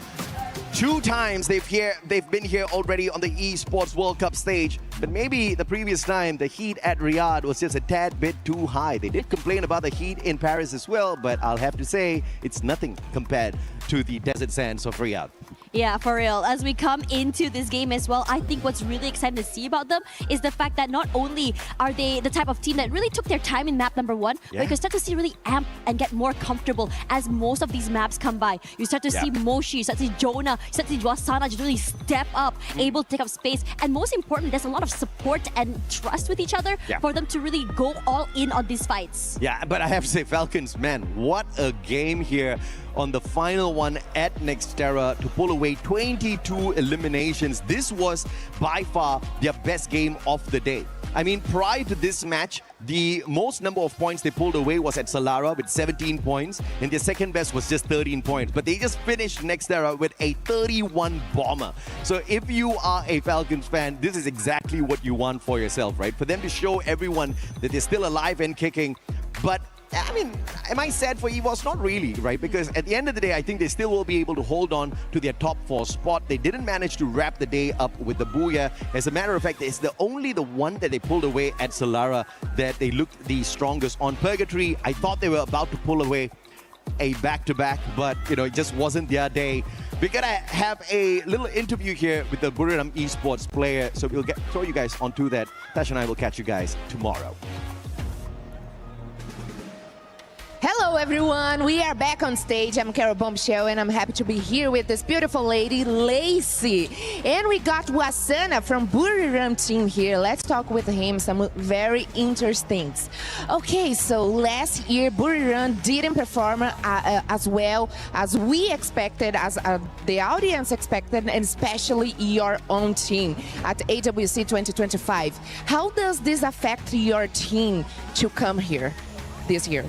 ก็ใน EWC 2025 นะครับ performance ของทั้งของน้องวัฒนาฮะแล้วก็ทีมบุรีรัมย์เนี่ยค่อนข้างออกไปในทางด้านของน่าผิดหวังนะฮะไม่ว่าในเรื่องของ performance แล้วก็ทั้งตัวผู้เล่นเองแล้วก็หรือว่าทางผู้ชมก็ตามคิดว่ามันมีผลต่อ performance ของเราในปีนี้บ้างยังไงบ้างไหมฮะขออีกรอบได้ไหมครับ performance ของเราในปี EWC 2025 ครับผมมันค่อนข้างออกไปทางน่าผิดหวังนะฮะคิดว่ามันมีผลอะไรกับในปีนี้บ้างไหมฮะผมว่าน่าจะตอนนั้นน่าจะแบบว่าเล่นไม่ได้เองเฉยๆครับแบบเหมือนยังอยู่ในช่วงที่แบบฟอร์มตัวเองไม่ได้ดีด้วยคิดว่าก็เดือนผมจำคำถามไม่ได้ Okay, let me repeat it again for you. No worries. ในปี EWC 2025 ครับผม performance ของทางน้องวัฒนาแล้วก็ในตัวทีมบุรีรัมย์เนี่ยฮะค่อนข้างออกไปทางน่าผิดหวังนะฮะคิดว่ามันมีผลอะไรบ้างกับปีนี้ครับผมสำหรับผมว่ามันก็แบบเหมือนตอนที่เราช่วงที่เราพลาดก็มันให้ประสบการณ์กับเรามากกว่าครับก็มันทำให้แบบปีนี้เราโตขึ้นด้วยแบบมีประสบการณ์มากขึ้นว่าโอเคเราเล่นแบบนั้นไม่ได้นะเล่นแบบนี้ไม่ได้ใช่เหมือนแบบเป็นประสบการณ์ให้เรามากกว่าครับในช่วงที่แบบมันน่าผิดหวัง Yeah, I think in EWC 2025 we are quite underperformance below our standard, but with that failure we study through it and we think that we study from the failure. That's what made it to EWC 2026 performance. Wow, amazing. Great answer, Osana. Well, I mean, you've turned things around now because let's forget about 2025 because we are here in 2006 and you guys have done such an incredible performance. Now, Wasana, I want you to talk us through match number 5 when your team was in a 1v1 against AGAL, probably your biggest competitor in this lobby. How did that make you guys feel? ก็อยากสอบถามในแมตช์ที่5นะครับในเกมที่5ในตอนที่เราเล่นแข่งต้อง 1v1 กับตัว AGAL นะฮะตอนนั้นมีอะไรเข้ามาในหัวบ้างครับก็แบบว่ามันไหลมาทั้งเกมแล้วครับพอเจอไฟนั้นต่อให้แบบเราจะเสียเปรียบตอนเหลือ 4-3 แล้วก็มุมมันดีกว่าด้วยตอนนั้นไม่ได้คิดอะไรเลยเพราะว่าในทีมมันแบบใจมันกำลังมากันทุกคนเลยใช่ครับ Yeah, I think we just like go with the flow of the game, and it's like I think we have a better angle, so that's what lead to the final result. Okay, amazing. Okay, Wasana, for us to finish, I'm very curious to know about the teams that have tracked you this today, because we have like top 5 teams in Group A that are doing very well, and I want to know which teams can be a threat for Buriram. ก็ในผลของการแข่งขันวันนี้นะฮะก็ท็อป 5 ตอนนี้เนี่ยก็ค่อนข้างผลออกมาค่อนข้างแบบว่าชัดเจนแล้วนะฮะคิดว่าในท็อป 5 เนี่ยฮะทีมไหนเป็นทีมที่ค่อนข้างน่ากลัวที่สุดในมุมมองของบุรีรัมย์ครับคือสำหรับผมทีมไทยน่ากลัวหมดทุกทีมครับผมให้ทีมไทยเป็นเต็งหนึ่งทุกรายการเลยสำหรับผม Yeah, in my opinion, every single Thai team in this tournament is like one of the scariest teams. So I would say like every Thai team. ใช่ Only Thai? เราด้วยครับ Brazil! I knew it. Well, I mean, look, all these teams have had an exceptional day today, but of course, you know, Buriram United, and we are here with Wasana, and you have showcased absolute brilliance throughout this entire match, and I feel like other teams should be scared. You should not be scared of any Brazil teams at this moment, you know, especially Loud. I know she's going to hate me after this one, but congratulations again on today's performance, and especially in that last match where you've just completely taken over, you know, the top of the leaderboard there. But I think, you know, we're going to get things off running. We're going to take a short little moment and, of course, be back with some more exciting Free Fire. Human body was built to move. Not trapped at a desk in one singular posture for 12 hours a day. It's time your chair evolved. This is Secret Lab Titan Evo. Ergonomically engineered for you, gamers, hybrid workers, artists, backing your every move.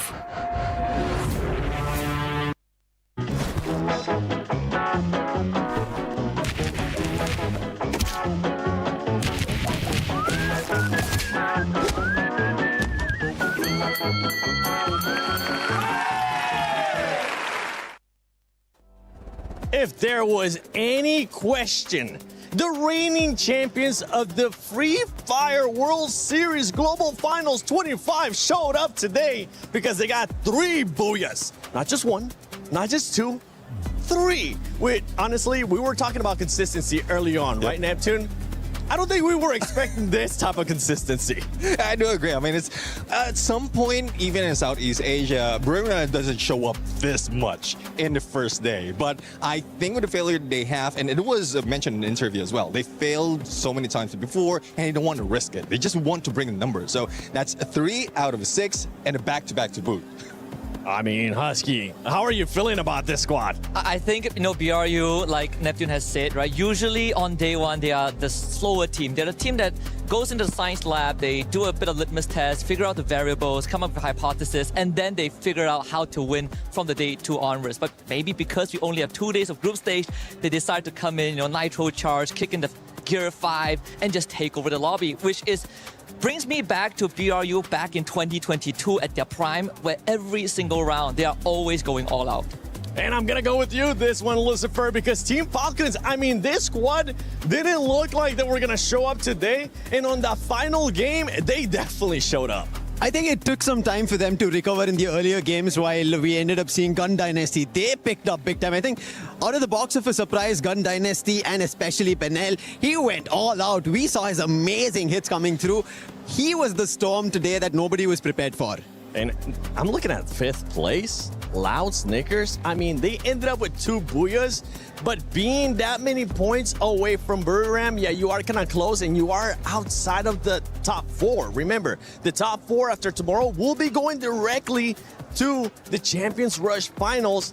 How are we feeling about this squad? I don't know. I mean, for Loud Stickers, I think they have the numbers. They brought in the consistency. They can get, 3, if not 4 out of 6 games that they can get in top 12. It's more of the elimination that they're not getting. They are still playing it slow. And I was expecting in the beginning, yes, that was strategy. But even towards the end, because of how aggressive everyone is right now, the warm-up is over. Like, first 2 games, the warm-up is over, and they was just stunned. They don't know what to do because there's a lot of teams waiting for them to the final circle. I mean, teams that needed to warm up but weren't really warming up how we expected them to are currently on the second page. Lucifer, we're looking at Team Epix Gaming. You're 43 points. Right now, I think they're going to have to start changing their mentality from going directly to the grand finals to now just wanting to go to survival. I agree completely on that. I think Team Apex Gaming, they need that little momentum shift, which is not seen yet. But one thing did happen. There was a little surge that we ended up seeing where Shoto went on a head-on with Falcons, got that win. I think that has to happen a lot more frequent, and that is the reason when you asked me earlier, I was mentioning that Tag will pick it up, but doubtful of today because it is not an environment that they're used to. So now that they've finally had a taste of the Esports World Cup stage, they might pick it up tomorrow and might have a small challenge towards the top 4. Oh, I know. India, especially Tag fans. Tag on top would love that. And I mean, we're looking at Evos, the reigning champions at EWC. Husky, they started off hot and they were consistent, but they just weren't able to meet what Buriram was able to do. Yeah, but I think, for a lot of EVOS fans, this is considered better than what we've seen in the past almost 1 full year since 2025.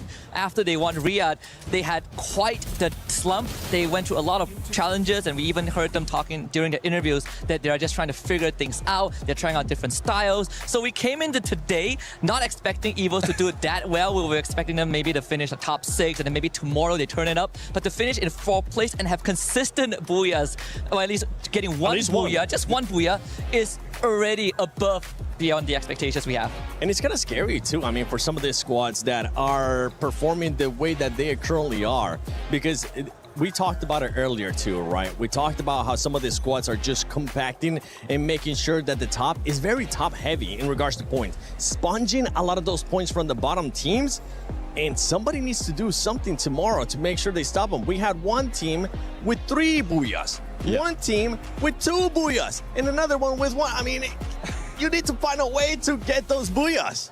But I think, though, despite of not getting booyahs, we're looking at Gun Dynasty as well as AGAL. I mean, no booyahs, no problem for the moment, for this stage, because they have been consistent in getting all those eliminations, especially with Gun Dynasty. They have been proactive every time, every match, and even if there's a risk, they have already stacked up a lot of those eliminations already and all those points. Although this first 6 games that I think they're risking, like they can risk at least 1 game to go down, and then following, they will still have that top. Yeah, I think even coming into this, right, the meta has shifted more towards prioritizing sniper players. We've seen the ability Skylar and Morse being more of the popular ones, and we have some great standout sniper players today. Benel from Gun Dynasty, Liminx7 from Team Falcons, Moshi, of course, from BRU. Rasha is on his game today, and a lot of these highlight clips actually came from these sniper players. I know you've been wanting to talk about the squads, and I'm so glad you guys joined me, especially you too, Lucifer. By the way, for everybody paying attention, we are changing people around, and don't worry, Lucifer and Husky will still be around because they're actually going to get to cast on the second series that's going to be coming up. Make sure you stay tuned. We're currently just wrapping up here Group Series 1, which was none other than Group A. Any surprises, right? You talk about AG.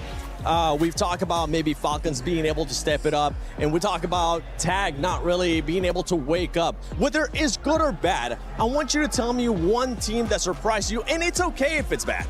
I think, to be honest, Gun Dynasty is something that everybody is winging for, because none of us thought that they will be going outright like that, coming out from Latam and now picking up pace like this against Gens from the Southeast Asia. They've done big, and especially this group was most of the toughest teams out there in the lot of the 24, and they've been the biggest surprise. And adding on to that of how loud they've gotten their booyahs and how they've been on a stretch starting off in the very first game, I think that's where we have those highlights and surprises on day 1 itself. Yeah, for everybody that's currently watching, I mean, I want you to keep in mind, top 4 will be moving to the finals tomorrow once we play an extra 6 matches here for Group A. But this is what I'm talking about. That group heavy. How that top is just going to be sponging up those points. You can start seeing now a bit of a discrepancy, even though we'll have 6 more games. Now, one team from you that you were kind of surprised whether it was good or bad, Neptune. Well, I would say Team Falcon, because I was not expecting them to slowly build it up. Again, similar to what we've seen EVO's Define. We talk about EVO's Define. They're and we're United. They're one of the team who doesn't want to show their full potential. But I guess they're trying to shift in second, third gear. Not the fifth gear, as you mentioned, for Buriram United, Husky, but just as third gear, just enough to stay afloat for another day. Well, Husky, I mean, we don't want to say that fifth gear just yet from Buriram. Save it for the finals. But what is one team that you definitely need to see in that fifth gear, especially coming in tomorrow? I got to talk about Aurora Gaming, right? Malaysia, it's the last time a Malaysian team has been on the international stage was 4 years ago, back in Free Fire World Series in Bangkok, Thailand. And ever since then, we have missed out even in regional tournaments. So to make it back onto the world stage at EWC 26 and the first appearance for them as well is a big moment for Malaysia. Of course, you can see the jitters in them. There were definitely some moves that even I was questioning, like, what are we doing here? But I believe in them, right? I think Aurora is a team that even if they don't make it to the finals by tomorrow, they will have a decent chance in survival. Okay, well, hey, tomorrow, if you want to be able to even go to survivals, make sure you wake up. You could see it. You could hear it in the background. And those are the loud fans starting to get ready, because that's right, ladies and gentlemen, Group B is going to be coming up. So stay tuned, because you're actually seeing as your casters. And thank you so much, boys, for joining us. I appreciate it. Lucifer, Neptune, you gotta be stuck with me the whole time. And right. Husky, make sure you stay tuned. We'll be right back.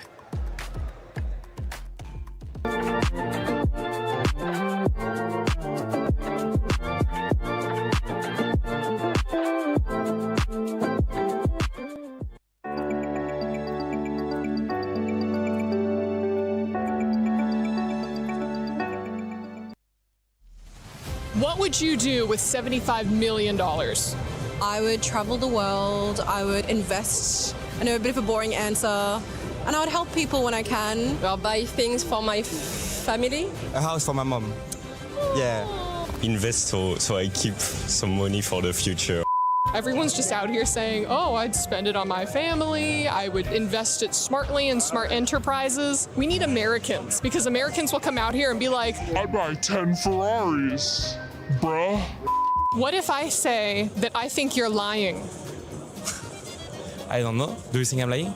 Yes. The first thing that you're gonna do is buy all of the jerseys from your favorite players. I think you're gonna buy 10 fancy cars and go crazy. Okay, I'm lying. I would invest it into probably a retirement account. Why are you such a liar? I'm a finance major. I just graduated with a finance degree, so. So don't lie, you're gonna pay off your student loans first. No, actually I wouldn't, because I have an interest-free loan from my parents. Oh, so he came from money. Let's go to someone who doesn't have a silver spoon in their mouth. That's right. What would you do with $75 million? I'd buy an esports team. Hell yeah, this is what we're talking about. Why are you wearing a Teemo hat watching Dota? Do you think that maybe this is, you're a traitor? Yeah, this is my trader, yeah. A big PC. Like a nerd, like a real nerd. Lakeside mansion, you know, a good little Lamborghini here and there. Ooh, what color? Ooh, has to be red. Super Asian looking Teemo, what would you do with $75 million? 1, 2, 3, 4. Sick. Buy my first PlayStation and Forza 6. That's it. Yeah, PlayStations are expensive right now, so a lot of that 75 mil is going towards that. Okay, rejection. It's just like high school all over again. I'm all alone. I'd buy this arena, honestly. I would name it after myself, and everybody would have to play at my arena. This would just be mine now. You think that this is 75 mil? A little delulu. Okay. You could buy the parking lot. Parking lot, I'll name it after myself. Perfect. Yes! Mm-hmm. Okay, now shoot. Ooh, maybe he can use the 75 mil to buy some skills.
Well, welcome back, ladies and gentlemen, as this is your halftime show before we end up going to Group B.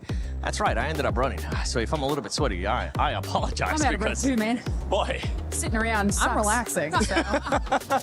Well, Glitter, let me actually introduce you to the broadcast because you have been able to do all the club championship reports. How are you enjoying Free Fire so far?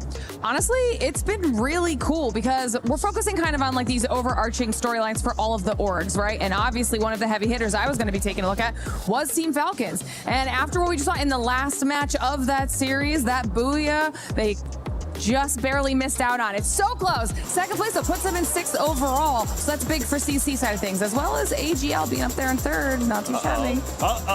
It started to heat up there for the club championship. But yeah, I mean, Falcons did good. They finally woke up for us, Lace. Yeah, match 6. But yeah, look, I did sort of capitalize on that, a lot of pressure on their shoulders, a lot of, the club championships to sort of carry. And, if we move back to 2025, it was like only until the last particular match that they were able to sort of capitalize for Free Fire for the club championships of Falcons. So they sort of came out a little bit slow. They were sitting in like that middle of the pack mentality.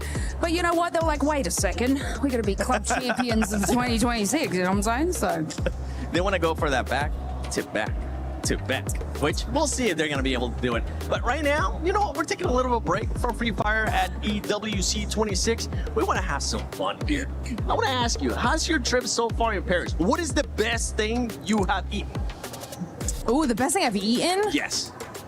There's so many good options. There's too many good options. It was that meat in the cafeteria yesterday. The beef. The beef was really good. Shout out to the cafeteria people here. Honestly, also had some really good pastries, like unmatched pastries. Okay. So a little pain au chocolat, Okay. I want a croissant. I haven't been able to get a croissant just They're everywhere, 7. I know, but I'm just waiting for the right one that just looks at me and is like, eat me, 7. I'm like, okay, that one. How about you, Lace? Which one? You said the meat at the cafeteria, right? Day 1 I got here, okay? So I've been here for a week. Day 1 I got here, I was like, just really need a sandwich.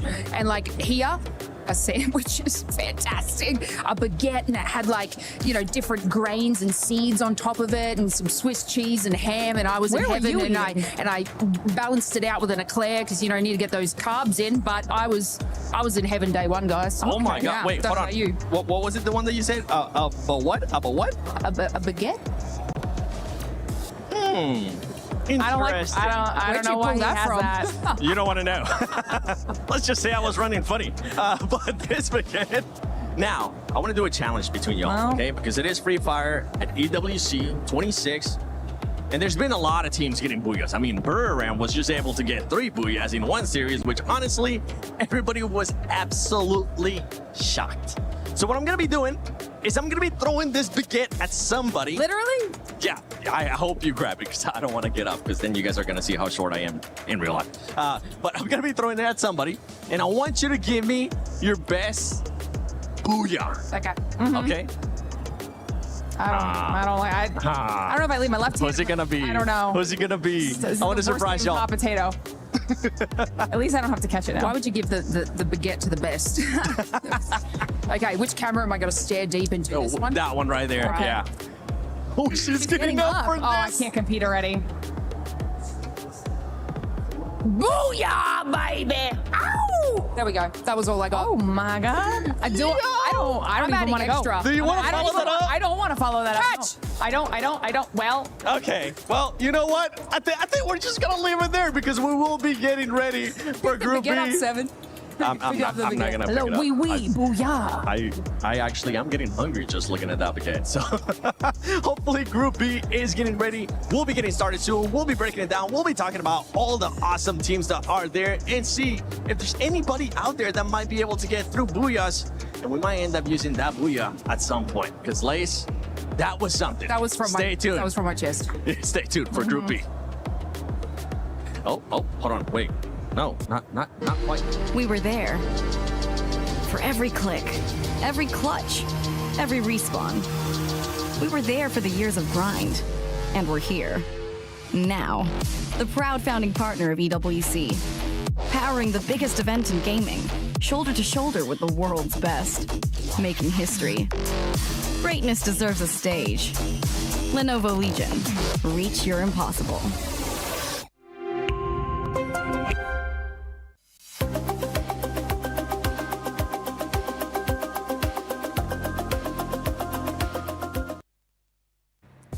Alright, hello everyone, it's Yuso and we are live in Paris here in EWC 26 Free Fire stage. And right next to me, we have our two co-streamers who are so popular in Vietnam. Introduce to you, Bad Gấu and Cyrus. Xin chào tất cả mọi người, thì không biết là hiện tại là mình đang được ngồi đây sân khấu tại Pháp thì mọi người đang cảm giác như thế nào vậy ạ?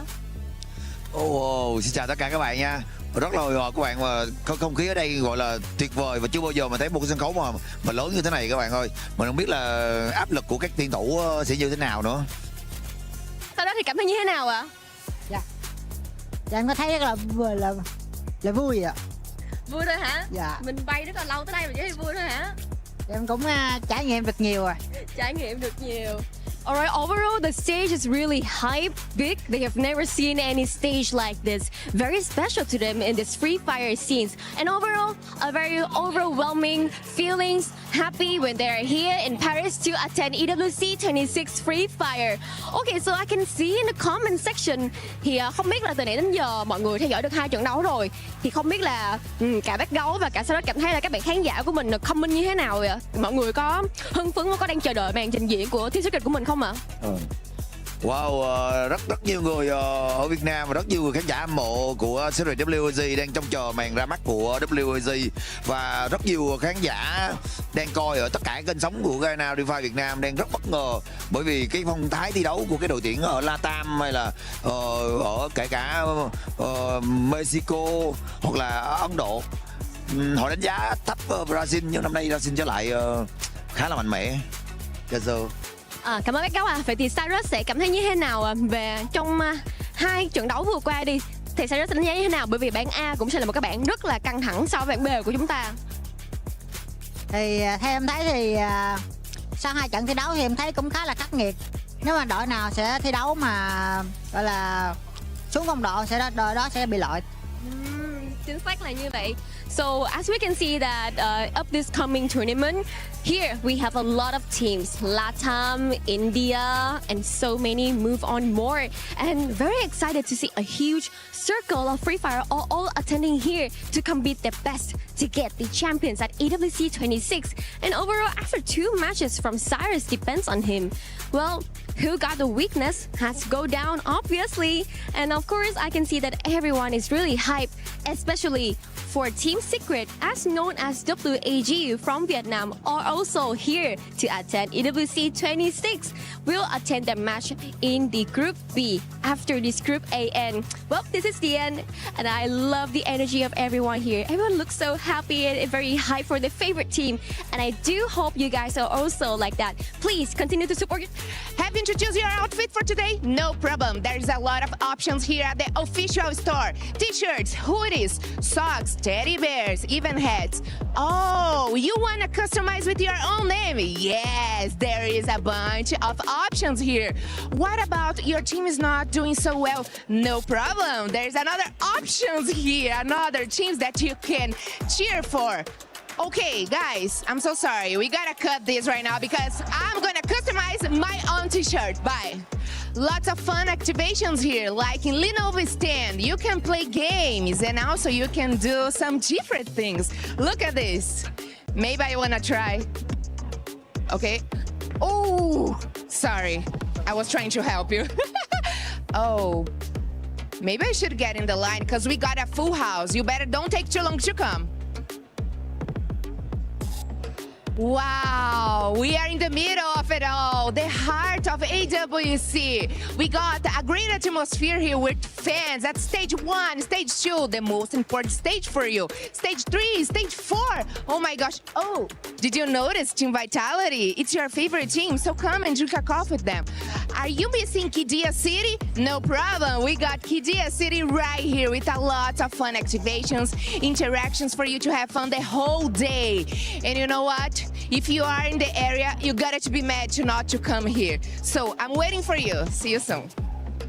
What's up, everyone? Carol Bombshell here. I know you guys are having so much fun watching Free Fire, but there is a lot more going on here at AWC 2026 in Paris. So come with me, let's check this out. Let's go. Welcome to AWC 26 Free Fire. I'm Yosol, and right next to me is PS1 from Team Secret, as known as your favorite team WEG in Vietnam. Lần này đến với giải đấu AWC 2026 này thì không biết là PS1 có cảm nghĩ như thế nào ta, khi mà mình vừa hoàn thành xong Free Fire World Series 2026 Spring thì có vẻ như là sẽ rất là căng thẳng như mình. Liệu rằng là mình có thể lặp lại cái chức vô địch đó một lần nữa ở đây không ta? Dạ thì nói chung là bọn em cảm thấy rất là hào hứng khi mà chuẩn bị bước vào thi đấu. Tất nhiên là bọn em sẽ cố gắng hết sức để giành được chức vô địch lần này. Alright, so we will try our best to get that championship once again, just like we did in Free Fire World Series C 2026 Spring. Alright, one more question. I remember in the Vietnam tournaments, you guys, especially for your coach, the Ghost, have said that we would love to say hello to the Fluxo. So what do you think about them? Is your mentality okay when you have to face them or something like that? Because I heard that you guys were in the same bus on the way here as well. Thì ở giải đấu Vietnam League vừa rồi của chúng ta thì Yusun nhớ rằng là huấn luyện viên The Ghost có nói rằng là chúng mình gửi lời chào đến Fluxo. Thì mình cũng nghe nói là hồi nãy mọi người đi chung xe với Fluxo đến đây luôn. Không biết là mọi người có tương tác gì với nhau không? Có chào hỏi gì, có thân thiện với nhau không ta? Thì nói chung ở ngoài đời thì tụi em là bạn bè, nhưng mà vô game thì là kẻ thù. Một mất một còn. Một mất một còn. Vậy thì bây giờ một nghĩ như thế nào về Fluxo ở giải đấu hiện tại? Em nghĩ Fluxo họ rất là mạnh về khoảng teamwork, nhưng mà nếu mà bọn em bắn đúng phong độ thì có lẽ cũng sẽ không thua kém gì họ. Okay, of course, like outside we are friends, but in game, of course, we are enemies. One loss and one win. And overall, I think that Fluxo is very strong about the teamwork, but also the tactics. But if us, Team Secret, play our best, we are not going to lose them. Well, thank you, PS1 a lot, and this is the end of our interview. Thank you so much for watching, and please continue your journey at AWC 26. Welcome back to Free Fire at EWC 26. It's time. I wasn't lying to you. It is Group B gonna be coming in. I mean, we got some surprises in that Group A. I know one team. Conchita, you're back with us. Thank you so much for coming back. Yay, you're so gonna be looking at RRQ. Yes, it's so good to be back, and it's so good to finally see RRQ back in action, because I'm rooting for them, obviously. I've always wanted to see them finally get the trophy, finally get to be able to feel and experience how it's like to be #1. Because the case is almost like, you know what they're saying? Always the bridesmaid and never the bride. Oh. That is kind of the case with RRQ, unfortunately, but I'm pretty sure that they're here to finally break the curse this year. Please don't make it a jinx. Don't make it another Aurora moment with Neptune over here. No, I'm not trying to jinx you, RRQ. I'm really rooting for you.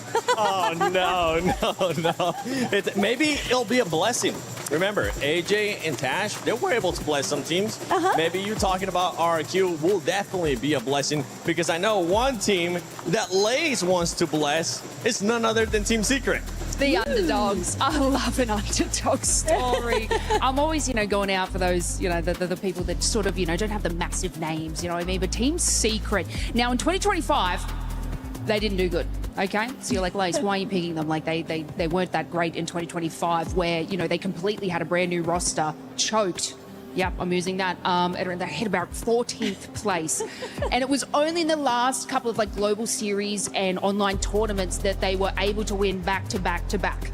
So talk about on the rise and the come up. Team Secret are going to be the ones you have to keep an eye out on, because although in earlier performances not that good, but it seems like something has come into the drawing board, which is making this team definitely one to watch. Okay, well, hey, we'll have to wait and see No if jinxes. that's going to be a jinx or if it's a good call out and they'll be like, you know what, we really don't want to choke. One team that's going to be looking not to choke here on day one of Free Fire at EWC 26 is going to be Fluxo, because this is that one championship that they're currently missing, and I'm pretty sure they're going to be looking to be like Buram, come in and get 3 booyahs. Oh yeah, I mean, expecting that as well, especially when the top dogs is not part of this. Right? We've seen the group of death from Group A. Group B right now is I couldn't say that they don't have that fire compared to what we've witnessed earlier, but it's a similar story from what we witnessed from RQ, Fluxo, especially after they were they were stolen of that global finals championship by Barium United. Stolen. Everything was just going downhill. Well, not too much of downhill. They're just short out of being champions once again. So I'm really looking forward to that turnaround being brought in by Fluxo right now. And let's see though, because they still have the usual fire in them. And we were talking about snipers. MT7 will be in there. So I would love to see him really perform. I mean, the reigning MVP out of Brazil too, right? And if we're going to be talking about players, once one player, whether he's from RQ, Conchita, or from some other squad, because I know we're not biased to RQ here whatsoever on this desk. We are not. We are not. I clearly just said that there's always time for them to be champions because, come on guys, number 2 is not good enough. And I think it is time for you guys to step it up. But yeah, speaking of players, I really want to appreciate how Dutz is doing so well as the captain of RRQ, but also something that really caught my attention is actually what the Fatality team is doing this year, because they are trying a new meta. 2 snipers, 2 rushers.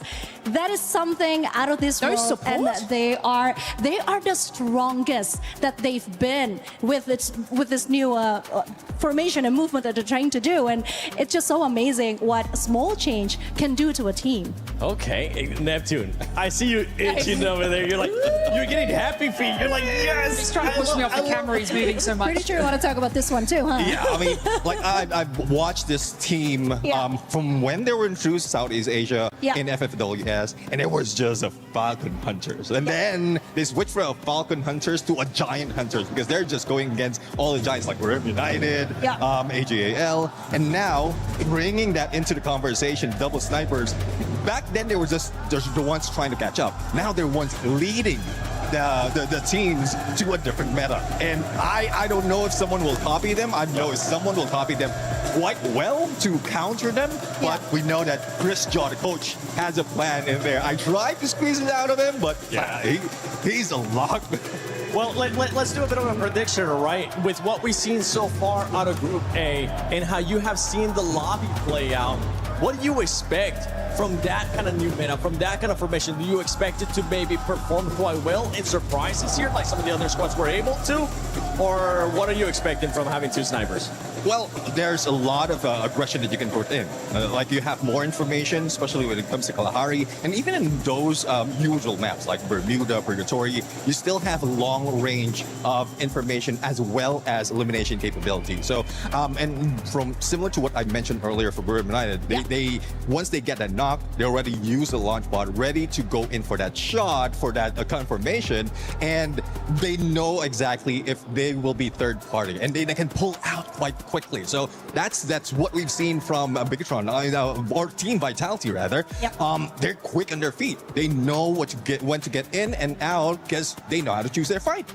Yeah, and seeing how the train goes from the Group A, I think the lobby looks quite similar to what we usually see at the Southeast Asia games, right? That is exactly what I was going to ask. I was like, that lobby was stacked. What are we in for? It is so familiar. And the thing that I'm also noticing is that all the passive team are not doing so well in the Group A. So yeah, I think it's finally the chance for teams like Fatality, who are trying new things with 2 snipers, to actually perform really well and become, take the center of the stage. I mean, sometimes when you have that particular play, you are adhering to the strengths of each player, because in any sort of game, you're like, I'm going to play support and just kind of sit in the back here. But no, I'm excited to see this because that is putting, probably everybody's strengths in the forefront. And yeah, it could turn out like a complete mess. But, to be one of the teams that are sort of only particularly running that sort of combination, this could be such an exciting match just to see this. And I want to see how many people copy it. I'm ready. Oh my God, this is actually my very first EWC, as I told you before. And I am so moved by what I'm seeing today. I mean, can you see how amazing defensive Fluxos are? I wish they were right behind us. I'm not gonna lie, because not only are they doing that stuff, my hands up they too. also had some drums. They had a bunch of energy. They're jumping up and down. They even have their mascot here. So actually, is that right? Yes, that might be right.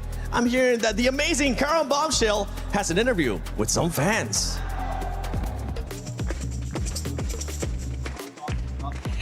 feel this energy? This is the atmosphere of Brazilian fans. I am right now at the Fluxo crowd. Let's talk about with Amoroso, who is responsible for all these people that came all the way from Brazil just to cheer for their favorite team, Fluxo. Okay, Amoroso, I know this is your first time here in Paris, the first time you're out of Brazil. How does it feel to be the first time you're out of Brazil only for your passion for esports and especially for your team? Eu sei que é a sua primeira vez fora do Brasil e eu quero saber como é que você está se sentindo saindo pela primeira vez do Brasil pela sua paixão pelo esporte eletrônico e para torcer para o seu time. Cara, a sensação acho que é inexplicável. Não só eu, né, mas a maioria, 99% da torcida nunca nem viajou direito, tipo, não saiu do Brasil pela primeira vez. E tá todo mundo muito feliz, principalmente que a gente é uma torcida muito apaixonada. A gente nunca imaginou, né, porque tipo, a gente ia pra WB, né, pra FFWS Brasil de metrô, resenhando. Eu nunca imaginava que um dia a gente ia de avião assistir o nosso time em outro país, né, principalmente Paris, cidade maravilhosa. Então, nós tá muito orgulhoso do que a gente já construiu e eu garanto que a gente vai fazer história aqui, vai sair com esse título. There's no words to explain what I'm feeling right now. It's such a special moment to bring all these people from Brazil, especially because we used to go to the regular season of Brazil by subway, by train, by walking, and these people could never imagine to get in an airplane and come all the way to Paris at AWC 2026. So right now, we are really happy to be here, especially to support Fluxo. That's our team. We love them. Okay, guys, make some noise!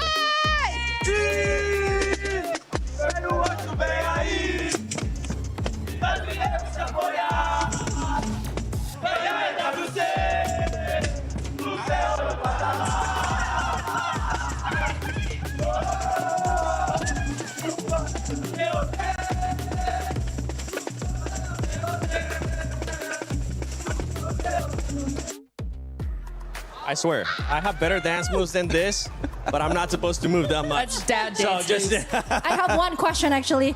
Carol, can I be adopted by you?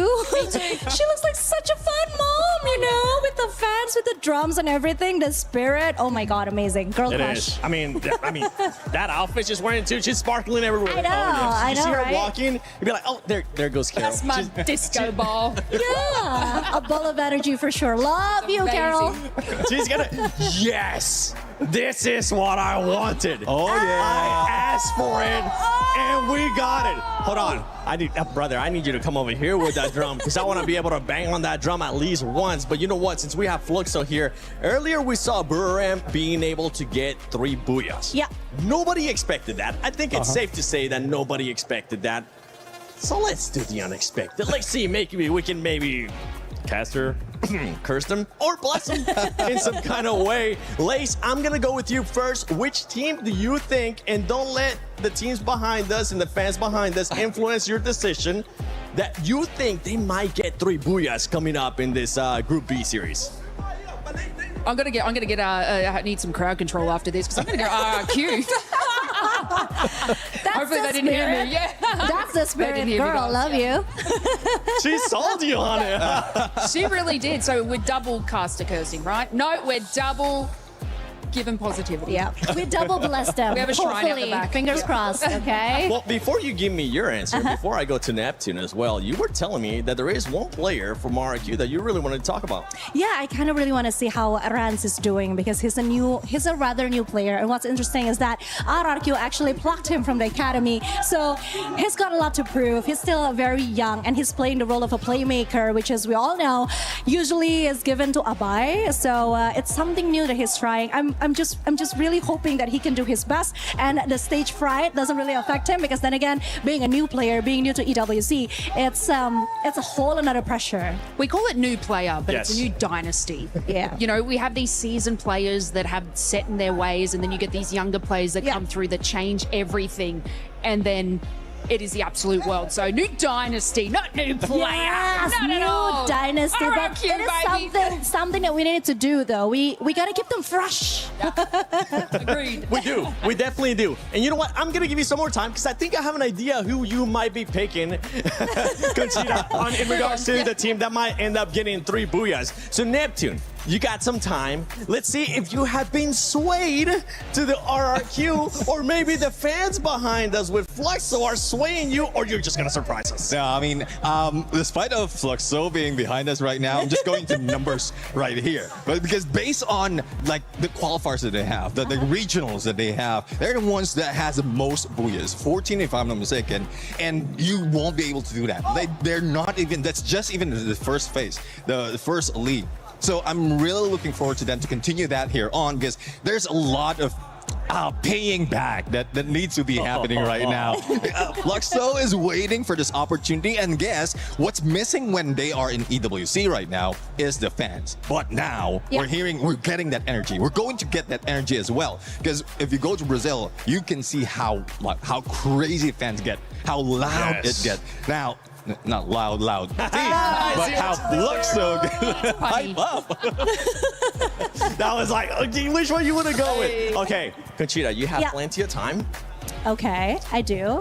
Should I talk a little slower then? Which team are you gonna go with? Well, obviously, I have a special place for RQ in my heart. But if we're talking about distractions, I think one of the biggest distractions that they need to face and conquer this time is Secret WAG, because they are one of the strongest contender that we have right now in the Southeast Asia, and I do think that they have a lot to prove at this EWC 2026. But again, if you ask me which team are most likely to replicate what Buriram United Esports has just done, 3 booyahs, I think I'm gonna have to go with RRQ. They just deserve it, you know. It's just, I really wanted this to happen for them. I genuinely do. That's a crazy long way to say that. I'm really sorry. I tried to be neutral. That's a professional right there, my girl. She took us on a roller coaster of emotions. I was like, she's gonna change it? Oh my God, she's gonna change it. No, we're coming back. Okay, it's actually RQ. But all I'm saying is that it's not without distractions. It's not without challenges, because I know that RRQ, it hurts me to say this, it pains me to say this, but a lot of people has been saying that they have this choke, that they haven't really found how to be rid of that yet, you know, the stage fright, I don't know, something. Yeah, well, let's just call it a curse, okay? Just, they need to break the curse right away. It happens. Honestly, we've seen many teams in different battle royales. We've seen teams being able to do it here at Free Fire too, where you get to this kind of position, where you get to this kind of event, and the comfort of your home is no longer there. The comfort of having close relatives to kind of support you if you have a bad day is not there. Even though sometimes we do have family traveling with some of the players, it's just a completely different atmosphere, and sometimes players do tend to choke. Sometimes the pressure does get to them. What I want to know, Neptune, is if you are one of those players, let's say 3 games not really going your way, right? What can you do as a player to just snap yourself out of that mindset? Again, one thing that pressures the team is because they're not enjoying the game. And that's basically like, that's a basic when it comes to playing the games. All you have to do is enjoy it, because that's where everything gets clear. Whatever you practice would be coming back to you. There's no more pressure of the opponents, no more pressure of the crowd. Just enjoy yourself. Just go back to the basics. And then that's when you go with the checklist of how are you going to go with it? Are you going passive? Are you going aggressive? Will you be like, and I'm pretty sure these teams has plans from A to Z, or probably even more. And if I was one of the players, I'd be like, but Neptune, booyahs are fun. Winning is fun. Eliminations are fun. Not really, no. Yeah, but then again, I have to agree with Neptune, because the more you let yourself go, the freely you play, the better you get. So I think it happens in every sports. The mentality of going all out and just putting it out there, the sincerity of it is actually what's going to help you to perform better. Yeah, and the one thing that we actually don't want from any of these teams, and that we tend to see quite often, as sad as it is to say this, is that they wait for the last second Yeah. to just actually send it. When they got nothing to lose, that's when they're like, you Team know what? Falcons. Yeah, we got nothing to lose. Let's just send it. And luckily for Group B, I mean, you're going to have 6 matches Yeah. to start off with. You saw what happened with Group A. Going into this lobby, Lace, especially in Group A, we saw so much aggressiveness. Are you think it's going to be the same? Because I'm thinking it's going to be the same. Aggressiveness is at the top of the chart. Well, I did talk about that. I said, I think it was even with GG, match number 1, where they hit 17 limbs. They came out incredibly strong, which solidified those future games for them. Did they win? No, but they were sitting in the middle of the pack, you know, a little bit more safe than hitting those bottom 2 on the leaderboard. So I think come out incredibly strong. And, you know, we're talking about the teams, double snipers, double rushes. Like, just see if this works. Give yourself those 2 matches, those first 2, come in strong. Doesn't work, and adapt and make changes through there. But, yeah, y'all need to, like, turn this up because I need to see some action. Yeah, I mean, it's Paris and it's summer, so it's hot outside. Might as well turn up the competition inside as well, right? And as I keep saying, entertain us. As I keep saying, I think we've been seeing some changes now. Aggressive way of playing is actually works, and it is what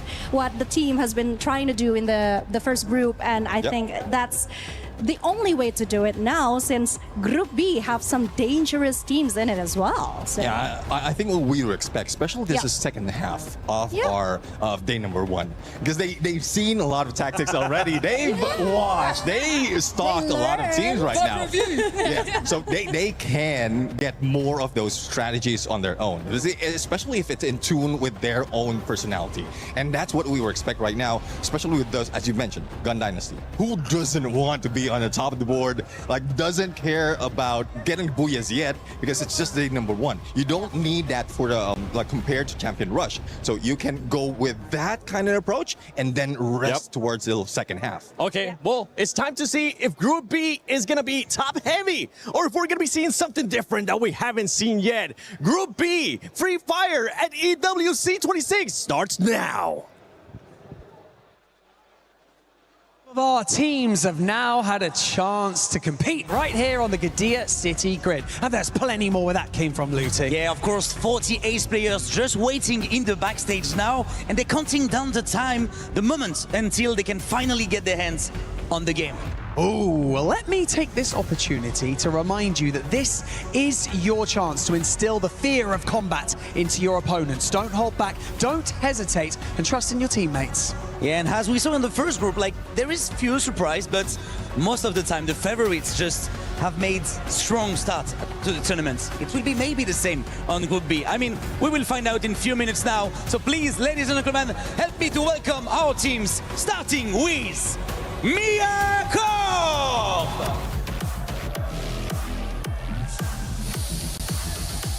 Ellie. Al Ahly Esports!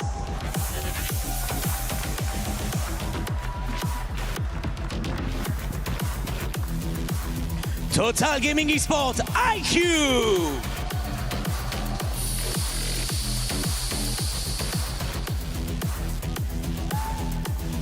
Straw Hats Esports!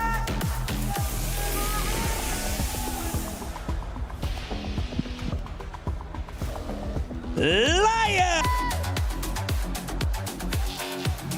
Team RRQ!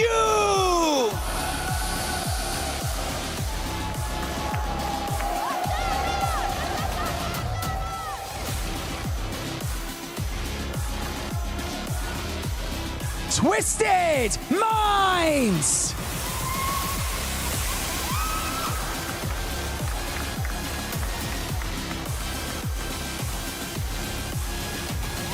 Team Secret!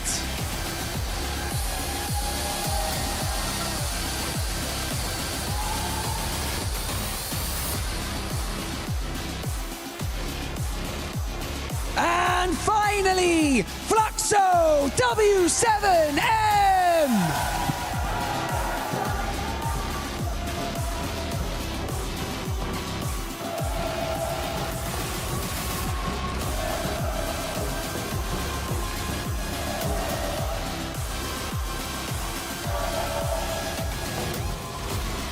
This is where your journey begins. You decide whether you dominate or whether you simply survive. This is Free Fire at the Esports World Cup. And which team will come out on top in this Group B? Hey, you know what? It's time to find out. Ladies and gentlemen, welcome to the Esports World Cup Free Fire 2026 here in Paris, France. We made it, Lucifer. We have made it. My name is Husky, of course, joined by Lucifer on the desk, and we will have 6 more games coming up. This time with the teams from Group B, a group with a lot of second places, a lot of podium finishes, but never at the top, a lot of second place curses, a lot of redemption arc waiting to be reignited again. I really like that we're going to be casting this group, especially because everybody's got to prove themselves. That's the main impact of this group. Compared to our Group A, where we saw the Group of Death, the most difficult group, the toughest of the teams, and you could see it's already top heavy. But I think this is the group, Group B, 6 games, where anything can happen. Everybody has a chance. Yes, Fluxo is one of the favorites, and they are roaring with their fans right here. And on top of it, RRQ, they're somebody who's looking forward to get themselves on the board and not choke. Yeah, if you want to look at a lobby with teams that have known heartbreak more than anyone else, exactly, this is the lobby. This is the group. Fluxo, last year in Jakarta in the Global Finals 2025, second place for both categories, both ripped away by Thai teams, AGL in Clash Squad, BRU in the Battle Royale after breaking the streak for 2 years straight. RRQ, same thing, EWC 25, 3 chances, and they dropped all of it. Recently in the Spring Clash Squad, same thing, came in second. Global Finals 24, they came in second again. So many storylines that they're waiting to complete, and I think this is a very good litmus test for us to find out who has the upper hand, who came in more prepared than everyone else. And on top of it, like, Fluxo are trying to get to their winning ways. I think what Team Secret did, just in the recent SEA finals that we ended up seeing for Spring, they took it in a storm. They became the champions, and nobody could believe what just happened. I think they are going to be looking forward to replicate that here, because this is Vietnam coming here for EWC. They missed out last year. They want to make sure that this 26th season is something that they can be able to prove, along with, as we mentioned, right, Group A already being the most difficult group. Here there's an opportunity for the South Asian team, something that we did not see a lot in Group A. They missed out their opportunities. It was a very tough lobby out there. They couldn't get out from the bottom 6, but I think here there's a wild chance for the Bangladeshi teams, for the Indian squads, all going up the ranks. Hey, we have Soul, we have Straw Hats. I think TG is in here. Total Gaming is here as well. I personally, if you ask me, I'm looking at Latin teams, right? I am looking at both MIBR Lost and Lion, especially Lion, because this is a team that has members, has players from Rainbow 7 back in FFW 2025, and one of my favorite sniper players out there, Games King. Young player, young prodigy from the region. He has made a promise that he's going to be the one that goes on that big stage. He gave us quite the performance last year on that global stage, but it wasn't enough to close things out. Now he gets a second chance here. And I think I agree with you. I think Lion are a team to watch out for everybody else, the 12 lot, 11 lot. And if they don't, he might be a menace in the lobby in its entirety. The other survivors will have a very tough battle to go through. But I think it is another opportunity for young guns. When you already spoke about it, SHUL Esports, they are the guns that are looking forward to prove on a global stage. They've been very aggressive in the Indian lobbies. They've been known as the underdogs, and now they're looking forward to prove in such a stage as here. I hope that aggressiveness right out of the game number 1, like how we ended up seeing Loud, is out here from SHUL. Yeah, and if you talk about young guns and aggressive players, right, we have people from Fluxo who have also had quite the journey. Even before they were Fluxo, they won their first trophy back in 2022, and then they did it again the year after under the banner of Fluxo, with only one minor change to the roster in the sniper role, right? But this entire squad has been together for what, like 3-4 years now, and they're constantly chasing for new highs. They've came close in recent times, and when you look back at EWC 24 and 25, they didn't really have the best finish. Last year, didn't even qualify for Champion Rush. They were bottom 6 in the Grand Finals, alongside teams like VRU and Falcons, surprisingly. And now I think they're in a very good spot to make things right. Even though you look at how they qualify here, they came in 4th in their region. But I think, you know, a team like Fluxo is a team that is always full of surprises. Yeah, the surprises and possibilities. I think this season in its entirety for Free Fire itself, teams have had an opportunity to prove themselves, win, like how we spoke about Team Secret, right?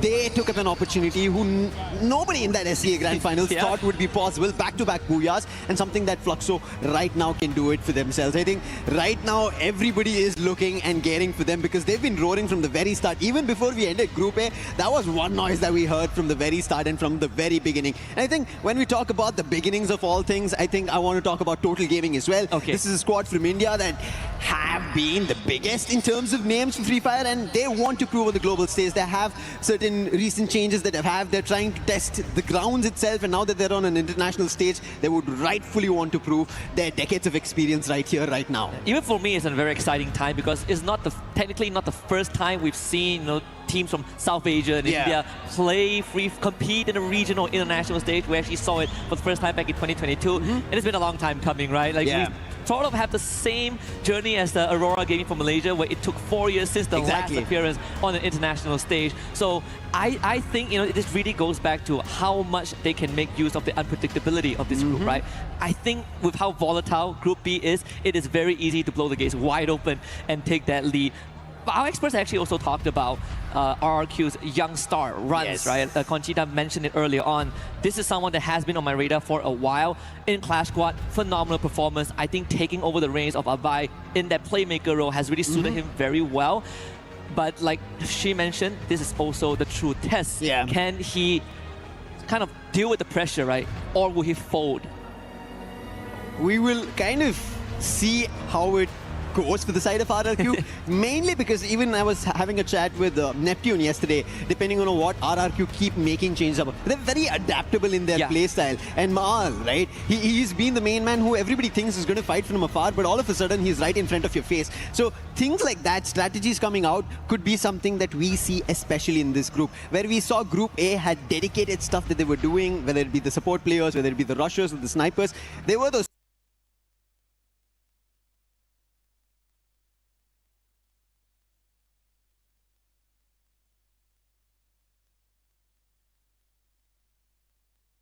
specific roles, but in Group B, a lot can change because we have teams who want to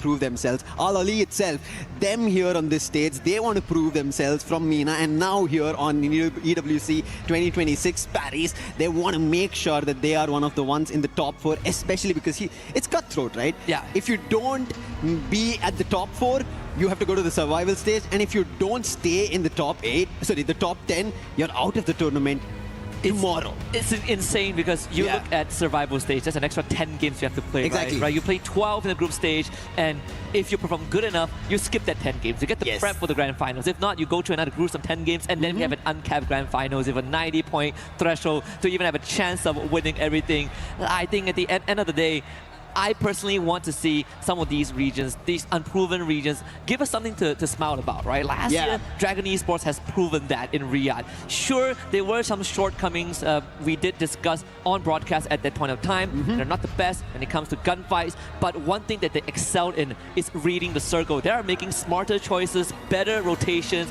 and more crisp macro manipulations to outsmart teams like BRU, like Falcons, like Fluxo, and that's why they were even top 6 in the first place. So I think if we can find some of the talents in this pool of Group B teams, it is going to be a very, very interesting day. It is, and when you say about the smart choices, right, I want to talk about Team Vitality in the Asia Invitational that we right now had. They became the champions, right? They took it away from Team Apex Gaming. Team Apex Gaming had almost an opportunity. KD goes right up on the roof.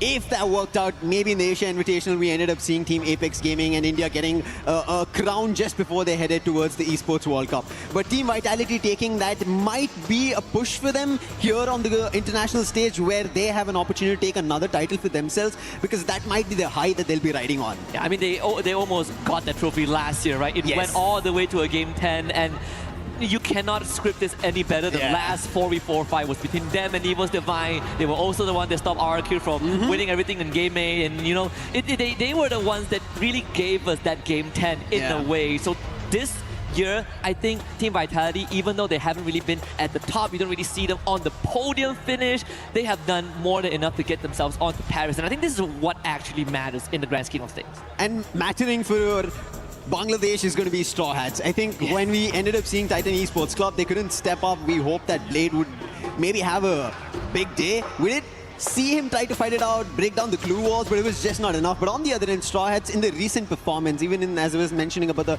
Asia Invitational where Team Vitality won, Straw Hats put up a really good performance there. So I think this could be an opportunity for them as well, because we've been talking continuously that Group B is a group of opportunity. If you're able to put yourselves ahead of everybody else, you can get to the top of the charts. You can make it to the top 4 here on day 1 of the group stages itself. Yeah. And I think one of the factors that is going to affect which team have better chances is the map rotation, right? We saw in Group A, it's going to be the same for Group B. And I think you and I had this discussion behind backstage where this feels like it favors the Indonesians. It favors RRQ, Vitality, and Fluxo to a certain degree, right? We no longer have Alpine in the map rotation. So we're looking at Bermuda. We start off good.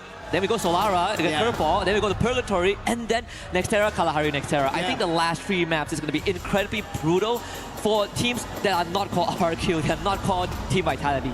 And I like that you brought out that this is going to be a really good map rotation, matches that we are going to flow through for the Indonesian teams, especially because when you kind of trace back in time, the teams from Thailand were dominating Free Fire in general. But now Indonesia, who have such a vivid history of Free Fire, are getting back to those titles. RRQ, we were talking about them. They're getting closer. I think that finish that they need, the refining might have just happened right before the Esports World Cup. Same goes for Team Vitality. They've been on the hunt for this title, but they just missed by nick. But this time, maybe hook or crook, they make it happen. Yeah. Only thing that I am slightly sad about that we're not going to see for the next, today and tomorrow is Team Vitality against Falcons, right? In different groups, love to see the Falcon Slayers show up somehow, but good chance that if they both make it, whether it's to survival stage or the grand finals, I think it's almost a guaranteed if you just, look at public opinion. Yeah. But I'm a sucker for underdog stories, right? Yes. At some point, I'm willing to sacrifice some of these top dogs to get the unproven regions on that big map, right? If you want to trade okay, maybe a bit too much. Yeah. If you want me to trade Aurora for Straw Hats, I would make that trade. Agreed. I think that works out. But when you kind of talk about these underdog stories, right? You need to talk about the new regions who have come into the Esports World Cup. That's going to be USA. We've already talked about India. Yes. USA, Mia Corp coming into this Esports World Cup 2026. We saw how they played out, and I think out of the lot from USA, they are really good. So going up on this international stage, we've not seen the newer teams prove as well immediately when they start off. But if they can, that tells us the competition has completely changed. Yeah, actually, it's quite the breath of fresh air as well. Yes. Right? I wouldn't have dreamed of having the states in Free Fire as well, but here we are. And also a fun thing to point out, a fun little detail that we actually both noticed at the start of the day is that the what do you call it, the shield where you put the key in. Exactly. Right? So there's the inscription in the middle, right? And it's written everything, nothing is gained, everything is earned, and it's inscribed in the native language of the team that won last year. So if you rewind or at some point you get a clear shot of that again in the center, you can see the writings is actually in Basa Indo because he did win last year. Neat little detail. I love it a lot. And this makes that shield a lot more personal to get it. Yes. Right? You have your own inscription for the region that you're going to be representing, your own language that is going to be coming up, and you could get to the totem, which we started at the start of the day. You have seen on the stream itself, as we are going to be starting off the Group B games. That is something that these players will be thinking at the back of their mind. A long run of 12 games in total, but today they have to only worry about the first 6 games they play out, how they start off, how they change. And I think for Group B, compared to Group A, it's about adaptability, change, be on top of your heels. If you're going to be setting your foot down, it's going to be very tough. I agree. And, ironically, there's still one more team that we haven't highlighted, and it's also a team that a lot of time gets sidelined, but not for a bad reason. That's Twisted Minds, right? Yes. This is a team that they have always been doing some of the dirty work behind the scenes. They've always been putting out good numbers, but they're never sort of under the microscope. They're never in the center of the stage because it feels like when they pop off, you get an instant or two of good moments, of good plays, but afterwards, you sort of desire more from them, and it feels like it never happens. And and I hope that they change it this year, right? Because this is a team that previously, when we still had one of the best snipers from Thailand, Saming on their squad, it is one of the deadliest teams. It is actually the first team to ever qualify for the Esports World Cup 24 in Riyadh. They were the first team to make it through under the banner of Reverse Grid, and then they became Twisted Minds. But ever since that, it hasn't really been the same, and we are still looking for the spark that made Twisted Minds 2 years later. Something that is same that we have seen from the very start, even before our start of the team entries, is the energy coming in from the Fluxo fans. They're looking unstoppable. I'm just loving this vibe that they've created for our arena, for the stage that we are at for Esports World Cup 2026 Paris. It looks unstoppable. The energy is just going through veins for everybody. And it feels like for us also on the desk, right? Just jump up from your seats, start dancing, vibe to those beats, and go the Fluxo way. They're enticing everybody sitting here to just root for Fluxo. It's like, how could you not want to root for Fluxo, right? Yeah. In fact, even when they lifted up the banner, there's actually like a backstory lore, right? We asked Carol about it, and it was the whole encounter between Fluxo and MIBR Los back in their regular split. And well, guess what? They are both in the same lobby again, and we actually would get a potential remake of that scenario on Kalahari if it does happen, because record has it, MIBR Los has had Fluxo's numbers back on Kalahari until Fluxo decided that they've had enough, and that's where the whole quote comes out. It translates roughly to, dang it, they had us. I can't go any further than that, but you get the idea, right? And it became a quote for the Fluxo fans that they are now flying on that banner, which is nice, right? Like sometimes people think that, oh, this is planned now. I'm telling you, no one rigged anything, right? Yeah. It falls into place. Who could have expected Team Secret to win Spring? If you ask me, I would say no way. No way! I tuned in, I saw them lift the trophy, and I'm like, okay, they won. How did they win? 4 booyahs? Hello? Yes, I was so surprised to see that happening one after another, and I think that's a similar storyline I kind of expect from RRQ when I was talking about the Asia Invitational, right? They were so close. They were closer than Vitality, even though they had activated the Champion Rush. It was supposed to be RRQ to close it because they made a similar comeback like that, back-to-back booyahs, and they activated the Champion Rush, but they missed out on closing it, and Team Vitality just did it. Yep, but we actually seen it many times. Even from a team that's actually not here, Team Onyx Esports, went back in Spring 2025. We know that, right? They won the Champion Rush when no one expected them to do so. Unfortunately, the 25 round wasn't that great for them in Riyadh. I think that is the crazy thing about Champion Rush, which we have plenty of time to mentally prepare for. But you can see some of these teams, they're holding hands, they're making sure that they were actually in a group hug before the walk-ins. A lot of these teams, especially those that are coming in for the very first time, just making sure that they dial in. Right? For the experienced ones like Fluxo, we see Bobs, he's meditating, he's ready to wreak havoc. But like again, for the unproven regions, I'm looking forward to see if they can upset the balance. I think that is the most exciting part right now. I think the weighing scale is going to be a big imbalance in this group. You cannot figure out which team's doing better. Right from game 1 to our end at game 6, you will have no clue about it. But as the fans are riling up, it's also time to start our very first game. It is Bermuda for Group B here at the Esports World Cup 2026 in Paris. Paris, France, let's continue to light things up because Group B is going to be a fantastic show. And right off the bat, we got to look at how Bermuda plays out, right? In this case, very generous flight path right down the middle. We should get a decent circle. The drops come in still pretty much what we expected from the teams that we see a lot. Vitality going to Observatory, RRQ going to Remnant Village. I want to see who takes Peak, right? Because usually it's a BRU spot, but BRU isn't here. We're looking at TG deciding to go for Peak. I think Fluxo should go for Cape Town or somewhere that gears towards Sentosa. Miyako also heading that direction as well, but actually Fluxo spreading out. Yeah, I'm a little surprised. Fluxo going all over the map. We can see one of the players, as you already mentioned, between Miyako, but most of the teams seems to be a little safe and sound, except for Twisted Minds and RLE Esports. A little bit of a quick battle, first elimination picked up by Exposy, and that's going to be C4, who's already down, and that's going to be Al-Hali already in a disadvantage. Remind Hawk and Simons has to pick this up.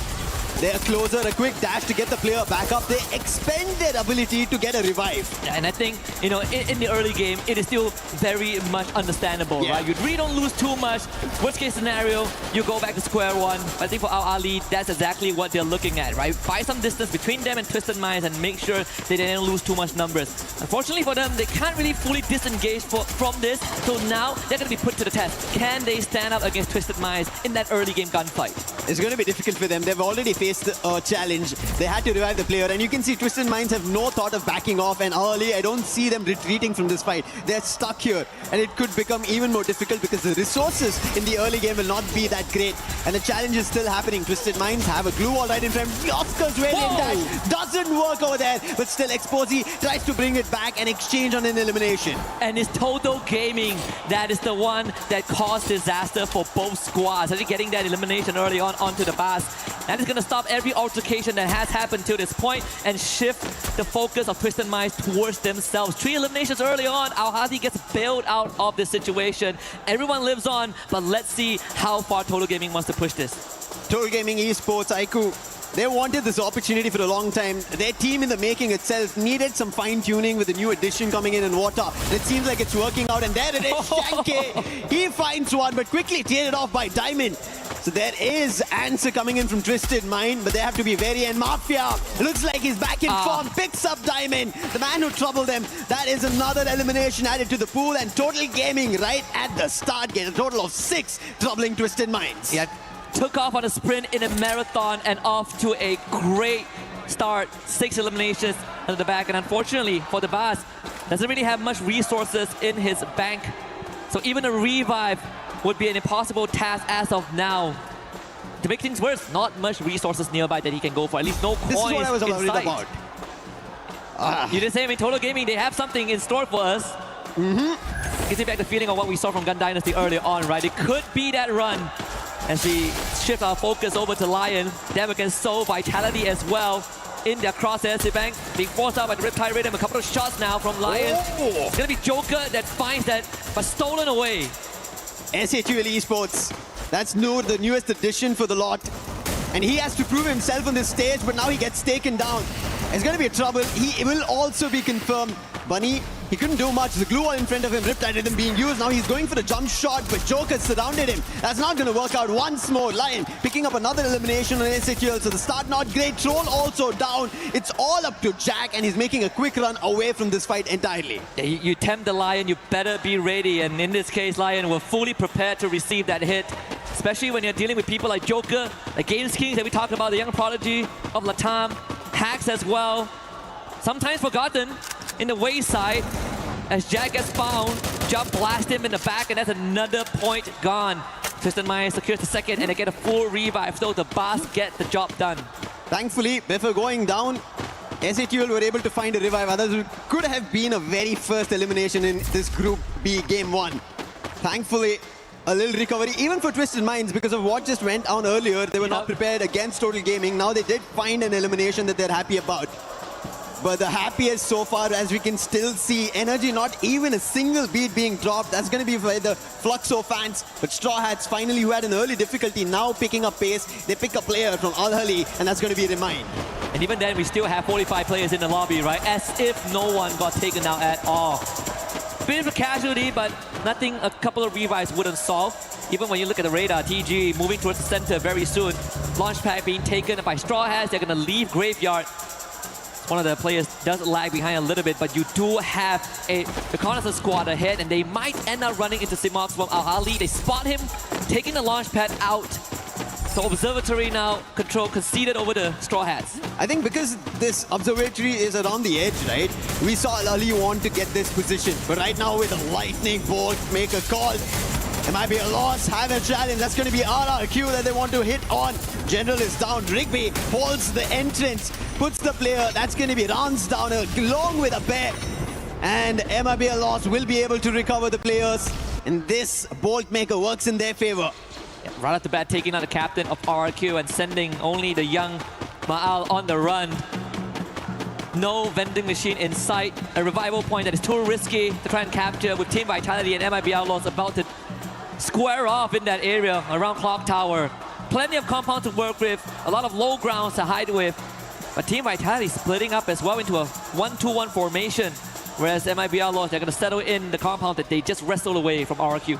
I really like how Vitality is strategizing. They're waiting for an opportunity. They're like the cats who are about to pounce, and MIBR Lost have no idea about it because they just pushed an opponent out of that compound. Yes. They chased out RRQ, but look at this. Slowly trailing in that same direction is even Total Gaming. There's going to be an helter-skelter breakout happening at Clock Tower now. Yeah, it's going to be pandemonium pretty soon. We got to see where this circle takes us, right? Yeah. High chance Clock Tower is going to be in the next circle.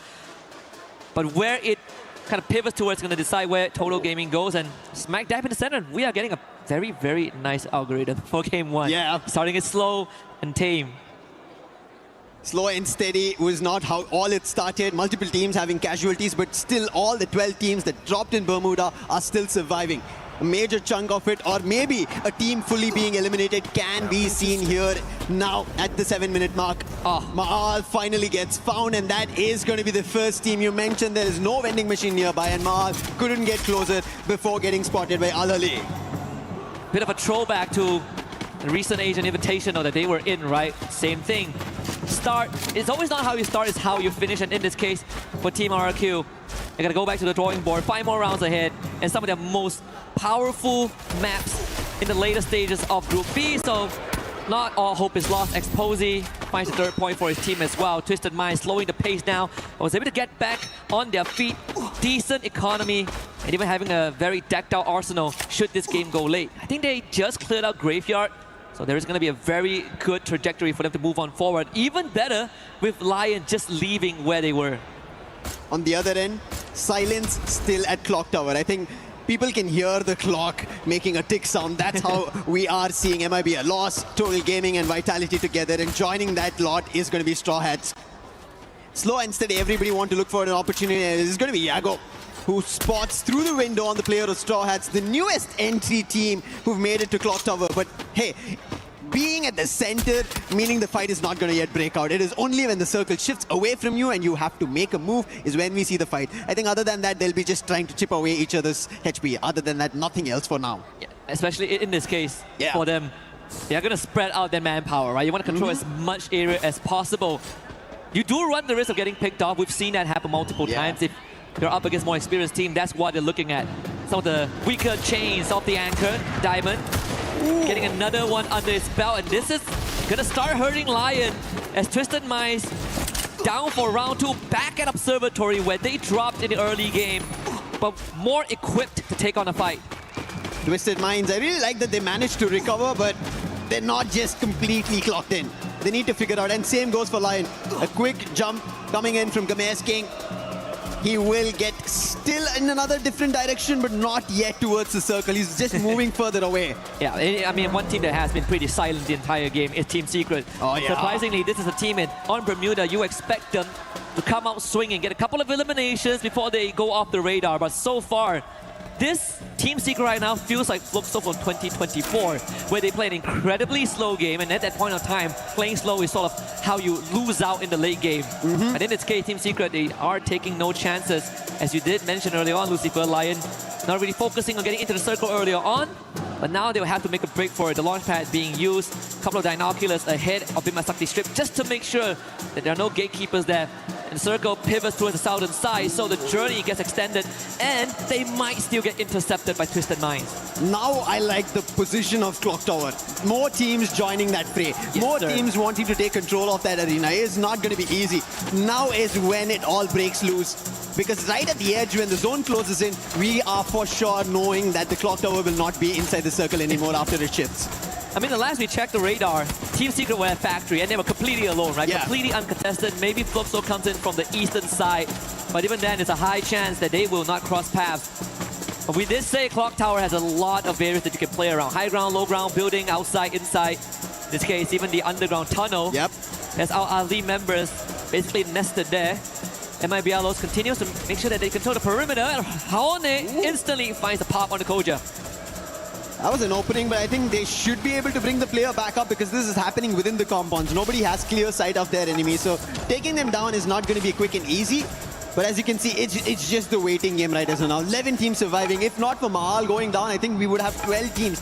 11 minutes into the game. This is Group B, game number 1. I did not expect to see all these teams still surviving. And we were literally just talking about this in the back rooms with everyone else, right? Like, it really depends on the teams that are playing in the lobby. Yeah. Sometimes if they want to play fast, they're going to play fast. Sometimes they just decide, we're not going to fight.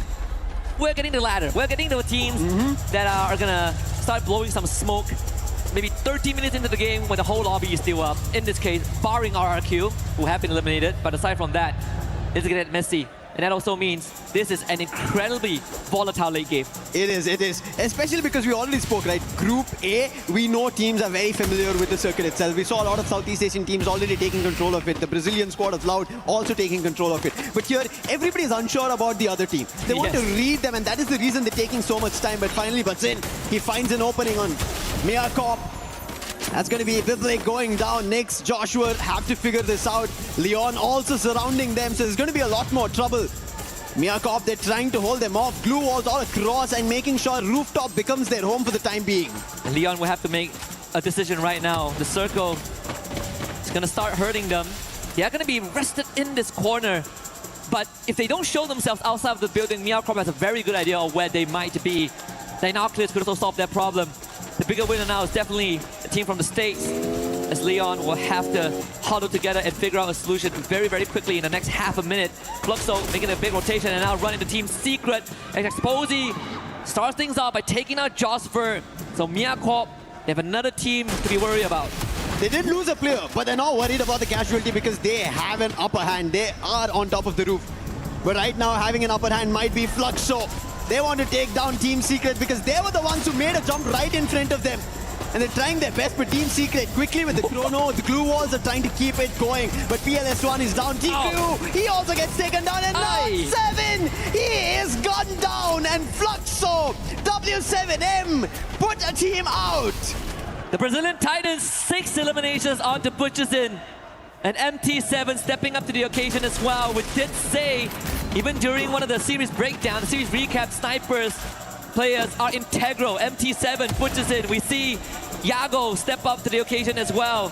And our Team Vitality, it's their turn to make a splash, and they are taking care of their opponents. Only Tro is left alive. He's gonna try and walk away with the stealth bite as we lose Straw Hats off screen. Lion is also out, and now the lobby is going to start shrinking. I don't know where Troll is going to make a run. We already spoke about Clock Tower. It's already in a very difficult spot. The vending machine is there, but so are many other teams. And Troll Gaming are on top of all of it. They're already in the first floor of things, so they have a better vision of where the other teams are. And Al Ali, we already spoke about them. They are underground. Nobody knows that they are there. They made their entrance. They're holding their control. On the other end of our screen, even Miyakop gets taken down. But wait, Troll, he picks off Dix. He's bringing this down to individual battles, and now Sipang has to deliver. He's trying to put up glue walls. Troll trying to win this out on a 1v1. It's going to be very difficult. Vitality on the last man. His position gets compromised. And Al Ali, they quickly jump in, and Team Vitality eliminated. Taking advantage of the chaos, Al Ali gets themselves another point. Twisted Minds against Fluxo. W7M right now. A full blown out fight. 12 eliminations under the belt of the Brazilians. Exposy gets pre-fire. Butcherson nails his 8 as MT7 finds the boss from long range. Twisted Minds getting dismantled. MT7 goes for a rescue mission. Bob's the captain back up on his feet, but Twisted Minds not so lucky. Diamond cannot withstand the pressure that is Butcherson and make it 15 for Fluxo. Fluxo looking unstoppable. They're still at the edge of the circle. MIB a loss. Rigbai, he finds a player on Troll Gaming, but in the meantime, Troll getting eliminated. SHUL Esports, they are out. They only ended up getting 6 points in total. But Troll Gaming now, they start stepping out, but Aztec gets hit by Rigby. Yago putting down Shanky. Troll Gaming held this position for far too long. Vota, and then Aztec to fall. That is going to be the end for Troll Gaming. Holding that did not work in their favor. And now Fluxo will take on Al Ali. Can they eliminate this team from MENA to give themselves that rematch against MIBR loss in the opening game? But Al Ali, they're holding steadfast. They are the ones with the man advantage. And MT7, he needs some help. But unfortunately, MIBR loss are in the best possible position. Boss with a nade, takes out C4, equalize the battlefield. Hawk goes down. Al Ali now getting pressured. Nades were being tossed by Fluxo, but MIB are lost. They turn it around, and Bobs is the last one standing. It's going to be very difficult, but also Bobs troubling Al-Hali along with the help of MIB are lost. They put out Al-Hali, and now it's the last one standing, Bobs, and it's going to be MIB are lost getting the very first booyah of Group B. What an opener here for MIBR Lost. A rematch that we didn't expect to see that soon in the final circle, with minor interventions and an uninvited guest in the form of Al-Ali Esports. But at the end of the day, well fought, honestly, by the MENA region, right? Put up a good fight against Fluxo, gave them a heck of a 4v4 skirmish, even took out one of their members before MIBR Lost was even in the conversation.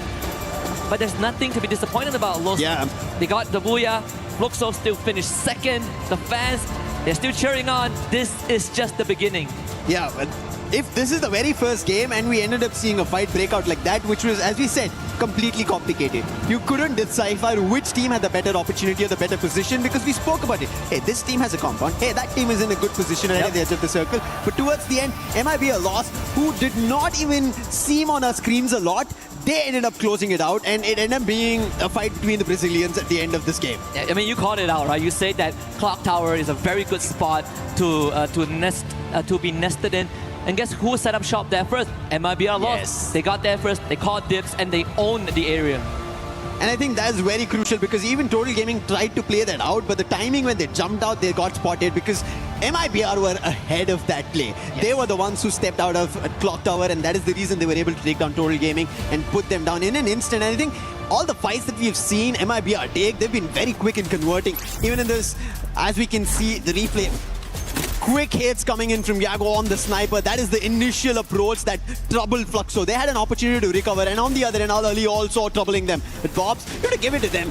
Last man standing over there, looking forward to extra eliminations, ends up getting 2 more, and that's going to be a total of 18 for the lot of Fluxo. Yeah, they get 18 eliminations. MIBR Lost gets 14, and in a pretty ironic way, Bob's getting knocked down in the hands of his former teammate Yago, who actually won 2023 together as well. So again, a bit of a bittersweet reunion on Bermuda.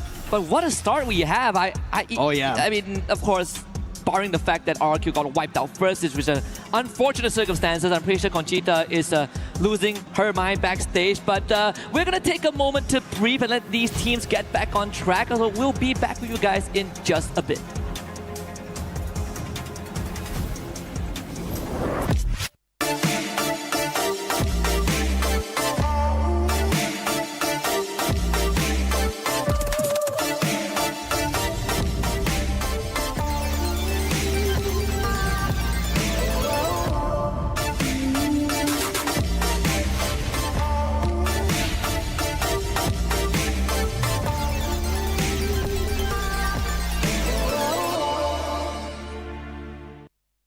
Is here, MT7. MT7, I am so happy to talk to you right now because Brazilian fans gave you a nickname called Baby Goat.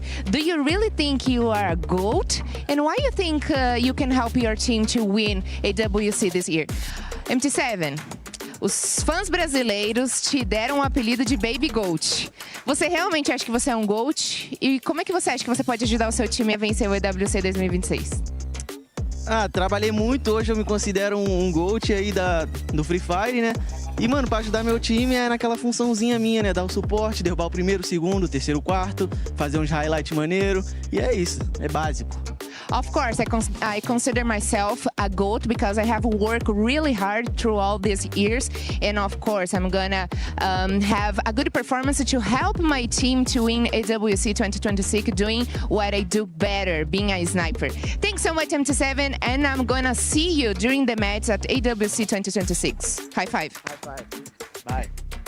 And we are back here, and right now I'm with RRQ Kazoo, Abai, and the coach Adi, who's gonna translate for us. Okay, so last year you guys were really close to the title. You finished in the second on standings. What have changed from last year to this year? Kita kemarin ada di posisi kedua. Chance apa yang mau kita bawa kemarin sampai sekarang? Maksudnya apa yang mau kita lakuin dari yang kemarin untuk hari ini?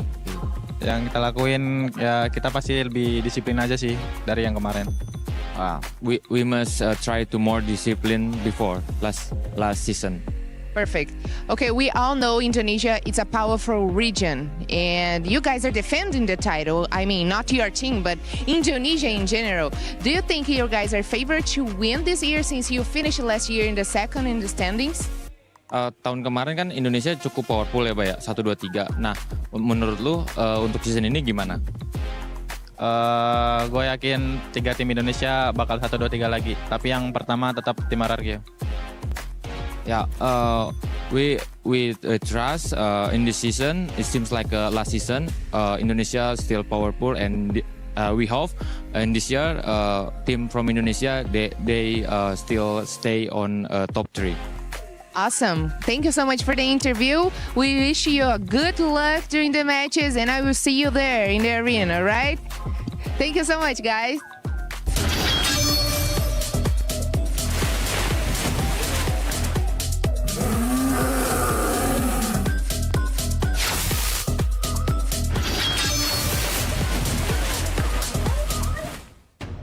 For RRQ, not really how you wanted to start off the day, being the first team eliminated. Hopefully it's not a caster curse. We'll have to see what's going to happen in the next 5 matches for that squad. But if you're a Brazil fan and you were jumping up there and just playing all those drums, my goodness, what a start for that squad.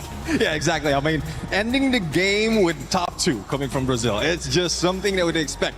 Because it's something like Fluxo was dominating it in terms of numbers. Even when they jump in against the opponents, they just are aiming for those squad wipes. So MIBR lost is a team that we didn't expect to get that booyah as well. So they were just stalking, waiting in the shadows until that final pounce.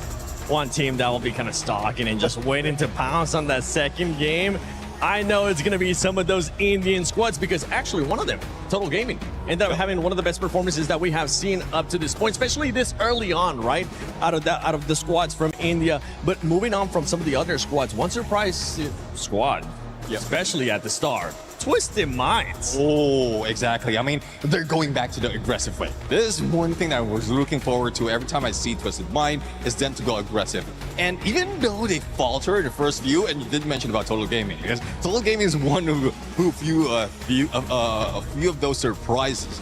And it's not so much that they cannot get away from it. A vending machine is available, so they can always go for a revive. And Twisted Mind, they got 14 of the total points. And that's 12 points behind MIBR. Lost though, but it's still a lot when it comes to this group.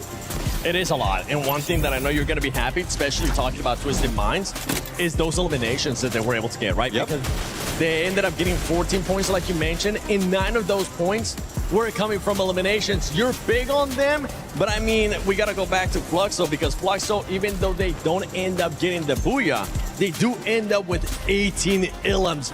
Can they maybe bounce back and go after that booyah? Remember, we had some squads earlier on get 3 booyahs in one series. Well, I do understand the mindset of Fluxo at this point, because from what we've seen in that game, like, it is a slow pace. Not so much of chasing that is happening. And I think they felt that they're not hearing all those gunfights, so they're capitalizing on, I don't know, some of the teams just slowly warming up.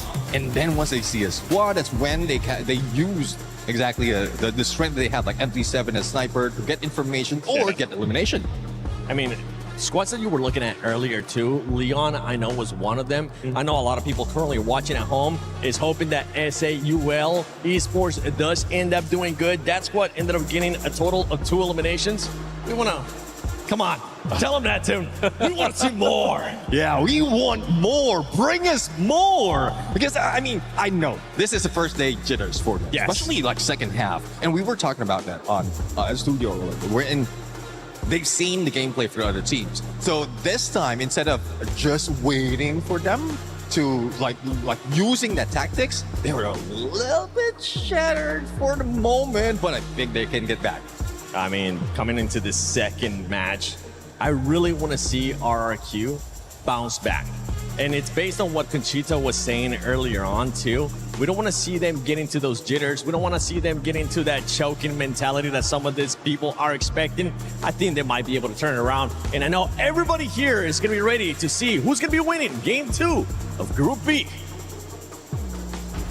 Thank you very much to Seven and Neptune. Yes, I mean, Conchita is right? We got to see if RRQ can get out of that underperforming, that choking zone, right? Something that is it's a very hard C word right now for them because he has been playing them for very, very long, Lucifer.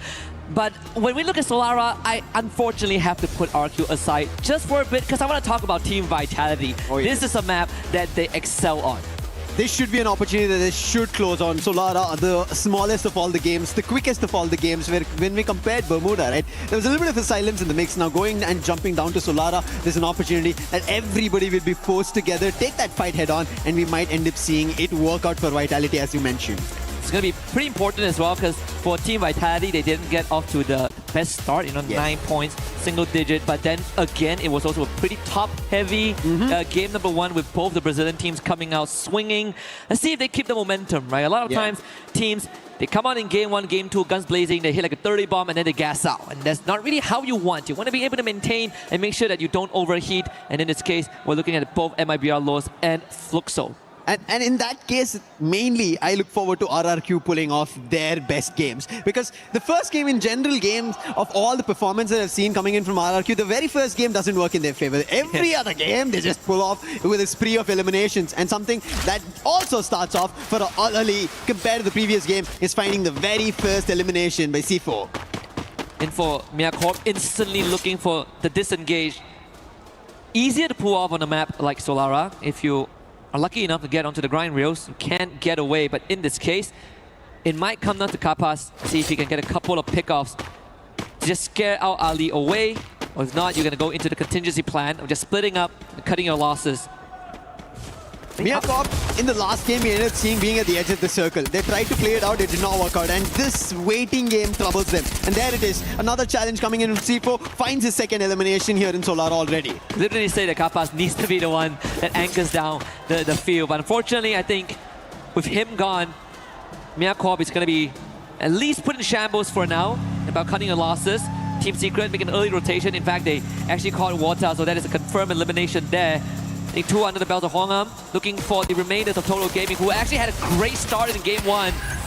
But Team Secret, that started slow on Bermuda, looking to turn things up in Game 2, and that's number 3. Here's a knuckle sandwich and a triple for Hwangam. And Team Secret are now picking up eliminations. They only had 1 point at the end of game number 1. Now they have already 3 added on. And Total Gaming, thankfully, they'll be happy that one of their players were at least able to run away from Studio rather than getting in the crosshairs of Team Secret again. And RRQ on the other end, they will be able to hold themselves off, get to elimination, and MIB are lost in still trouble. And moving up, Rawan, I think he, yes, has the max 7, but can he find the knock? He's trying his best, but it's not going to work out. Players are surrounding him, still be able to dabble with 1 knock, but will not be able to confirm for the time being. Completely outnumbered. Fluxo against SAUL. Going even so far, Butcherson and Gio both bleeding out, and Gio is gone, terminated in this battle. As the Captain Bombs comes in, Tro with a shot! An instant disengage there, but damage is done to the Brazilians as Tro backtracks. MT7 calls to get out of there. That was a big recovery coming in from Troll. He's a very crucial player on that sniper and always delivers, and this is one of the moments for him to highlight himself. But on the other end, Twisted Minds and Straw Hats as well did not have a great game. Twisted Minds at least recovered, but for the time being on the deficit with Exposy going down, they have to figure out how they fight out with Straw Hats. And Straw Hats, they need numbers, they need eliminations, something that I had expectations on, and they've not yet delivered. It's just 1 elimination. And made worse by losing Exposy to RRQ, who and popped him from afar, and that means the Straw Hats actually have a numbers advantage. Shocked is gonna shock Diamond with that one. Distant Minds down to 2, and Straw Hats now have a very good chance of taking over. But with RRQ taking out Exposy early on, they're gonna come in as an intervention as Jump is already out of there. So now RRQ is Straw Hats' problems. And it is happening already. RRQ with confirming eliminations, they're taking down players from Straw Hats, and Straw Hats are in trouble. How do they recover from this? He is questioning who just challenged them. And it's not going to be an easy challenge. Delivery coming in on the Mach 10 from a bear. He puts the player down, and who will look forward to a revive from one of his teammates? And the rest of Straw Hats are already poking it out of there. Very easy way to navigate from this area. They was doing just that. Straw Hats should be fine. A couple of Arsenal nearby and a revival point in the vending machine down the road. Team Vitality on the other end finds themselves Mia Corp again. Koja trying to pelt down the members of the USA team, but so far the glue walls have been nice. Team Vitality receiving some resistance from Mia Corp, and it's Biblik that takes out Joe. Not the best coming in from Team Vitality. Even the game 1 start, they were caught out in a 3v1 and they lost to Troll, ending up at a 1v1, and early took their last elimination. So not sure of how they play this out. When you already mentioned, we spoke about this. This should be their map, their match. They should try to get back points, get to the top of the charts.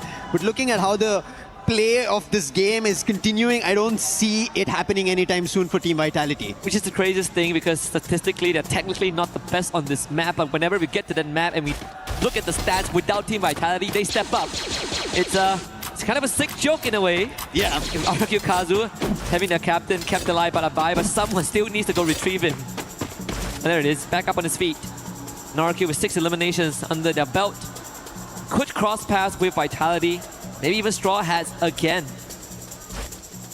I can say to Neptune and everybody else on our expert panel, pish posh, there's no curse, you don't have to worry about it. It's just the RRQ play. The very first game doesn't work in their favor, and then they manage to recover. Team Vitality would want to do the same thing as well. Straw Hats on the other end at Casavista, they managed to recover.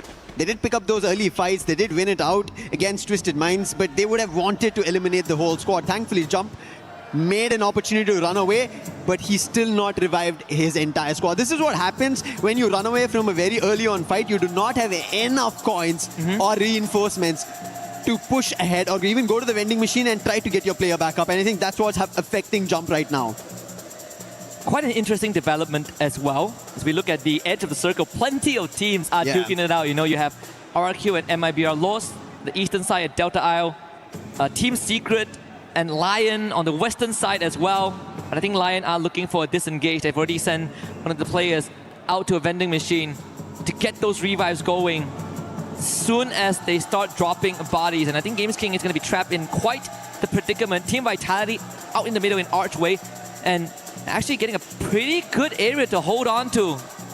The circle shifts a little southern, and there's an opportunity where, again, Total Gaming end up being at the very center. Straw Hats, who managed to also make their recovery, are heading in that direction at Bloomtown. And right above them, we already spoke about Mia Corp. And Mia Corp, just like the previous game, they don't go out all brash at right the beginning. They wait for their opportunity, which they did pick up a couple in the early game, but it's not going to continue. But right as now, RRQ, the ones who are continuing, the team who just got the Booyah trying and denying them, that's going to be a big spray coming in and picking the players off, converting eliminations, and that's how we ended up seeing them getting their 6 eliminations in total. A way better spot than what we have seen in Game 1. I mean, anything that is not last right now is better for RRQ. Isolated jump right out on the edge. And unfortunately, the same predicament as RRQ from Game 1, no vending machine in sight. And no coins. No coins. There is one on the radar, but like you said, no resources to bring his teammates back. He actually just picked up a pile of it. Yeah. And that could be the game changer if MIBR Los don't spot him. Fluxo on the other end, they have an opportunity to spot a player from Lion. Sneakily hiding in the time being here at the studio, and there could be an opportunity that they start off a fight that Lion are not prepared for. But I think Hax has an idea. He knows he's caught out between enemy land. He's not sure if he should head out and put his head there for a fight, and that is the reason he's just holding off until the players move out. But moving in for Team Vitality are going to be Al Ahly as well as Straw Hats. So something that they have to wonder about and change their pacing. TG now up to start receiving some of those shots from Team Vitality, but they do have a compound that could keep them safe. Resistance put up a Mafia and App team to take out Deeks in that exchange, but again, compound pretty much secured for now. So Team Vitality, they should be able to recover and sort of readjust to the fight that's being put up by this Indian squad. And I think Total Gaming, there's also an opening where they could decide to go straight for the compound with Team Vitality if push comes to shove. But again, just going back to the previous game, if they try to hold out the compound for far too long, we've known teams who managed to surround them, and that is how, even after almost having a great start, they ended up losing the battle, and MIBR lost, ended up pulling up of a booyah itself. So small instances, these small minute things that you let go of becomes a bigger viral thing for the other teams. And Diamond taken out. Team Secret joins the feed again. He just came back. He just came back. I think we found a theme for Group B so far, Lucifer. Full squad, 10 minutes in. Yeah. Second time it has happened. I think this is what we can look forward to for the rest of the day, which is an exciting thing because it keeps it volatile. Our Ali even getting a small respite there. Circle now really shrinking down towards the middle. Man, 12 teams, 2 less space for this density of population. Team Secret from the north, MIBR lost, about to cross paths with them at Archway. Team Secret on the other end, read by the binoculars. So I think that should be MIBR loss who have an idea, or RRQ on the edge of it. Miyakop, they end up picking up runs, but Maal answers back, takes Nix down. But those are just knocks for the time being. There's no confirmation. Maal, in turn, gets traded out. And now Al-Ali jumps to trouble Miyakop. This is just happening back and forth. These teams are just dropping players, but not confirming any of them. Oh! All of a sudden, runs and dots together. They put out Miyakop. And breaks the game wide open, just as we thought that the drought will continue for a while longer. And RRQ springing to life and putting themselves on the board for now, and they continue to take on the challenge against Al-Ali. The glue wall is getting blasted and weakened by Al-Ali. Simox right in the front of Duz, and he is out. The captain once more removed by the Mina squad. Abai tries to take on the fight, but Al-Ali putting up better resistance, and RRQ forced away. How did this happen? RRQ, they were looking good, and Maal, now the last man standing. Thankfully, a quick pickup truck, a quick boost. He's run back to the TV tower and a vending machine right in front, so he will be able to bring the players back. But Twisted Minds, they had an opportunity to break again RRQ. But I think they have their target right in front. Al-Ali, who made trouble. Jump is down on the other end. They wanted to sandwich. I think that did not work out. And Al-Ali have an upper hand because they have all their 3 players looking forward to this after converting a fight. And they're running across back into the circle, leaving Twisted Minds in trouble. And Al-Ali able to sneak past Twisted Minds as well. They poke for it. RRQ, they get the full revive, but the boss was laying in wait. Duz, he just came back and he is removed from the equation again. So RRQ playing from behind, and everything is on the shoulders of Ma'ao. He needs one more on the diamond, the AWM. Just enough to put him down so Abai can finish him off with the Mach 10. Chrono Dome is out, but the boss is Sin, and Twisted Minds continues to put on the pedal. RRQ getting trouble back and forth. They're trying their best to recover. It's not working out in their favor. It was Al-Ali first and now Twisted Minds. And Twisted Minds in this game especially are able to hold themselves off. Team Secret on the other end have been just watching this action, teams moving around. Now they have their own opportunity. Maal, he needs to run back, but he only has 400 coins. That is not going to be a full recovery for him. He wants to look forward to a knock or an elimination, but he doesn't have enough time. And with Maal going out, the zone doing the damage, RRQ are done for here in Solara. Standings isn't pretty in terms of placement points, but at least eliminations. They ran away with 13, and that's going to fill out that booyah for a little bit in equivalence. As we're now checking on Straw Hats against Fluxo W7M. Pushes in right through the window, has the therapy with him. The Cassie by his side along the Oscar, a classic combo to go up front. Up close and personal, Troll from afar actually taking out Straw. So Straw has attention being divided. They need a bit of help, but it seems like this sandwich might be too much as S8UL and Fluxo W7M are going to be the undoing. Straw have been wiped out. That was an opening for Fluxo, and they're going to be happy. They put Straw Hats completely out of the game. S8UL Esports ended up becoming a wonder of a blessing for them. That is added on eliminations. Yes, one of the players got 1 elimination on Straw Hats, but the other 3 were all taken away. Now Team Secret want to do the same thing. They have a total of 11 eliminations right at the edge of the circle. With the same position even goes for Twisted Minds. And that is the reason we can see the inclination coming in from Team Secret to take out Twisted Minds as soon as possible. And it has been working wonders for them, right? They picked up the pace. Game 1, they played slow and they fell in the hands of Fluxo, but this time they amp up the tempo a little bit, and Fluxo surprisingly doing the same. But the eliminations hasn't been reflected just yet. We're still looking at 5 for now, but with 8 teams remaining in this lobby. There's a very good opportunity for some of these teams to rack up a couple more takedowns. And SAUL is one of them. But Tro getting pinned down by PLS1. How did they get out of this predicament? The blue zone is behind. Team Secret is in front. And it seems like it will be easy pickings, like shooting fish in a barrel. Twisted Team Secret with 13. Twisted Minds, they are also in trouble. But Exposy, he wants to trouble Team Secret. While they did pick up eliminations, they're looking good. But Jump's been lost, the man who brought the players back up. Total Gaming on the other end, they are going down to their knees. The fight against Vitality not working in their favor. But Sipeng and Dix are also down. So Team Vitality, they have another challenge. That's going to be Lion on one end and Fluxo on the other. And Lion are taking an advantage on both the teams of Vitality and Total Gaming and finally put an end to their run on Solara. But Koja, he's going aggressive. He finds MT7 over there. Will not be able to confirm yet because he had to step out of the zone. It's going to be crunch time right now. Hong Am actually takes out Jakos right before that glue wall comes out. And Team Secret might have just broken open Lion's defenses. They get the pickup still, but it means resources have been spent. And Team Secret in a very strong position to make it further. Joe now needs to poke it for safety and will do so for now, but PLS1 catches him from behind, and that's Team Vitality removed from the lobby. 5 more teams remain. Team Secret, 14 eliminations and counting. I'm seeing a lot of M60 being used. They are pummeling these bullets to their enemies, looking unstoppable. And that's what Team Secret is just rallying one after another, rounds after round. And Lion now, they make a jump. A big launcher coming in from Hacks, and he puts the side of Fluxo out. Cascading damages. Fluxo walked into a landmine, and Lion comes in with a grenade launcher. And they are the ones that get to voucher off and reap the rewards of what has been sold by their opponents. But right now, out into the open is Twisted Minds and Team Secret waiting for the easy pickings, and they are done. Now Twisted Minds up against Team Secret. A 4v3 in favor of the Vietnamese. Team Secret, we're expecting for them to start off on Group and Game 1 itself here for Group B, but they figured out how the play was from every team, and now with 16 total eliminations, all their 4 players standing, they're looking forward to a booyah. What they did in the SCA Grand Final Spring, they want to start off just like how we ended up seeing Evo's Divine. It seems like Team Secret have found the secret recipe.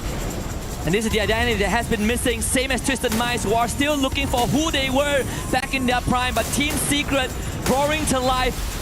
Led by some of the brightest stars, T-Quay out in front, Ngan by his side, right the corner, dropped it onto the bars to narrow down the battlefield, exposing next on the list, and Diamond will be dispatched in just a moment. T-Quay around the corner, Team Secret with 19 eliminations and a booyah. This is a big game coming in from Team Secret, and especially for Vietnam itself, to see their squad after just pulling off the SEA title, and now they're pulling it off here in EWC, here in Paris. If there's any doubts whether Spring was a fluke or a stroke of luck, this should quell some of those questions. There's still more to be proven. This could still be the stroke of luck that people have been forcibly saying is part of the narrative.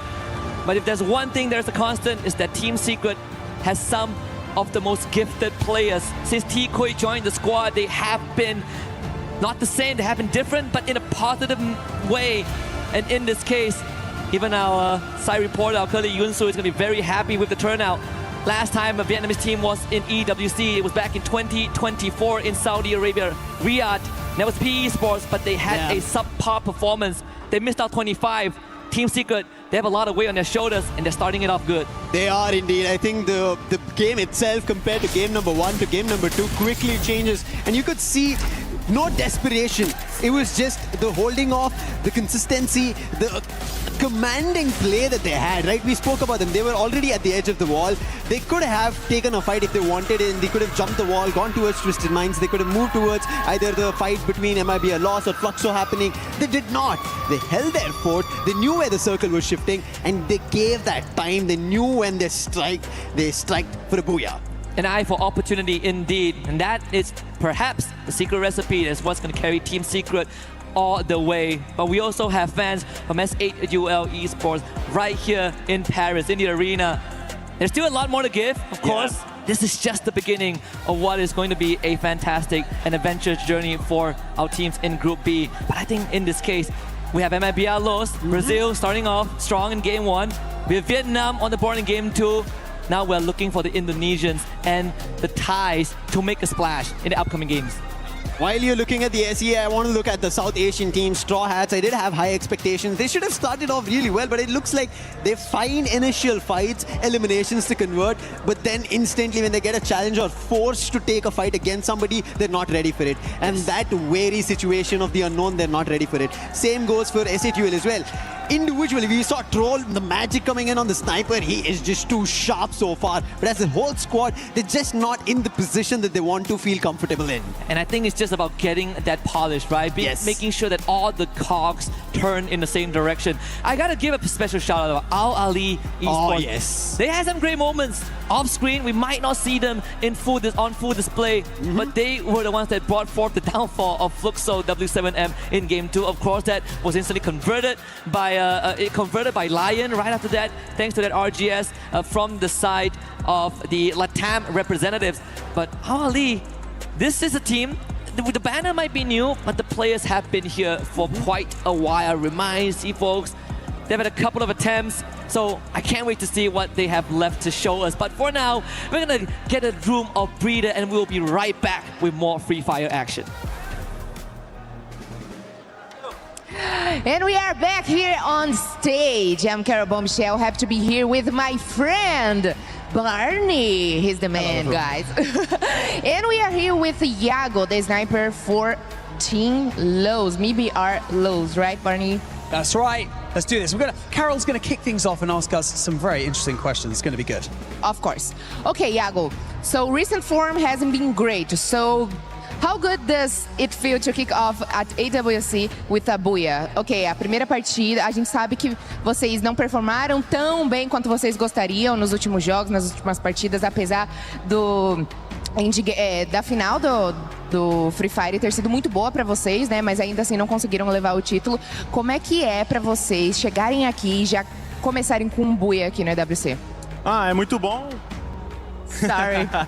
É muito bom, é claro que todo mundo fica muito ansioso para jogar, então é muito importante a gente chegar com um Buia já, que já tira aquele peso, tira aquela ansiedade toda, e a gente consegue jogar bem melhor e ficar mais de boa e, tirar a ansiedade do corpo.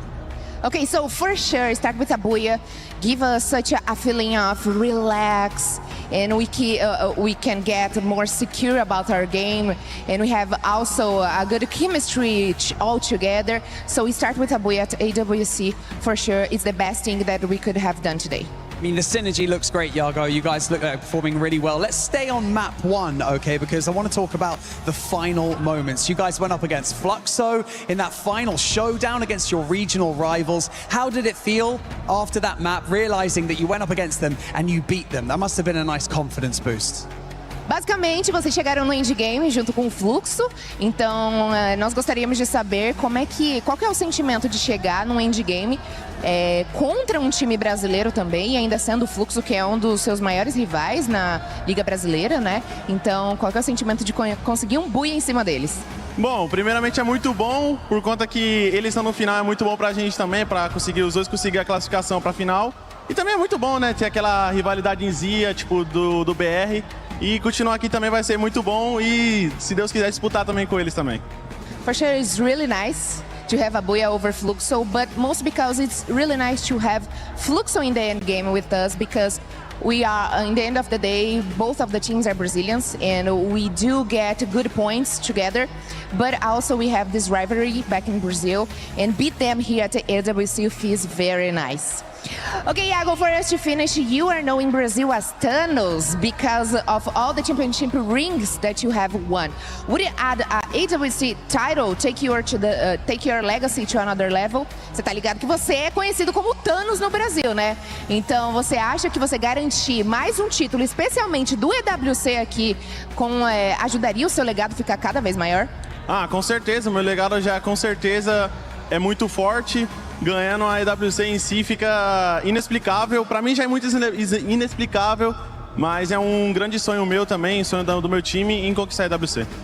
Okay, so win AWC definitely would add up at my legacy. In my legacy, of course, it will make me stronger in Brazil. I will have a stronger image in Brazil and in any another region that plays Free Fire, but this is my dream. I want to win a double C. That's definitely my dream, and I will help my team win a double C. Well, after that first map, that dream can definitely come true. And with that being said, we are going to head over to a very, very quick... Well, we're just going to head over somewhere. We're going to come back very, very soon. Thank you so much for checking us out. Thank you so much, Yaga, for joining us in this interview. We'll be back right after this.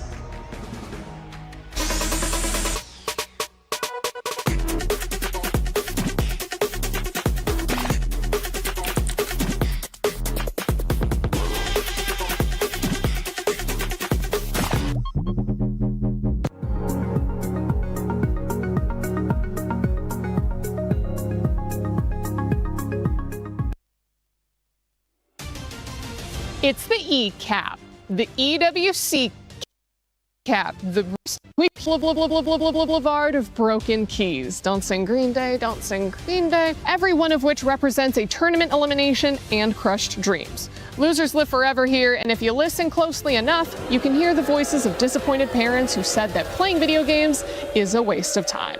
On the Valorant stage, 4 of 8 playoff teams were EMEA, and they managed to get 1 whole win. So move over, Europe, because the finals was 100 Thieves and NRG. That's right, all American, baby. These colors don't run, they soar. The Battle Royale of the Apex Legends final featured 20 teams, and no surprise, Team Falcons won. Wait a minute, no, they finished 8th. Sorry, it was favorite Team Liquid who... No, they finished even further back at 9th? Oh, because it was actually 2024 champion Alliance who... Oh, come on, who won? Unlimit? Sorry if I'm saying it wrong, but like most people, I've never heard of them. They beat every top contender to become the first Japanese team ever to win ALGS. This will also help them on the road to winning the club championship. Nope, never mind, that's their only team, and they're not even registered for the club championship. Still, my Japanese heritage is proud that we can produce both esports winners and heated toilets. Dota 2, or Dota Duh, as it's called here, started its first week of play with solid competition from... Sorry, actually, nothing of note yet. I'll have more on that next week. And finally, things were heating up on stage at Fatal Fury Wolf City. And I don't know if you're picking up on the theme here, but Dark Angel fought his way out of the losers bracket to top the regional favorites and get another win for North America. If only the Football World Cup had been so kind. Well, guys, what is happening? 3 tournaments and 3 new champions, no title defense, no favorites able to compete, and all underdogs at the top? I'll tell you what it is, because I've said it before and I will say it again. This tournament is about the losers. See you next week.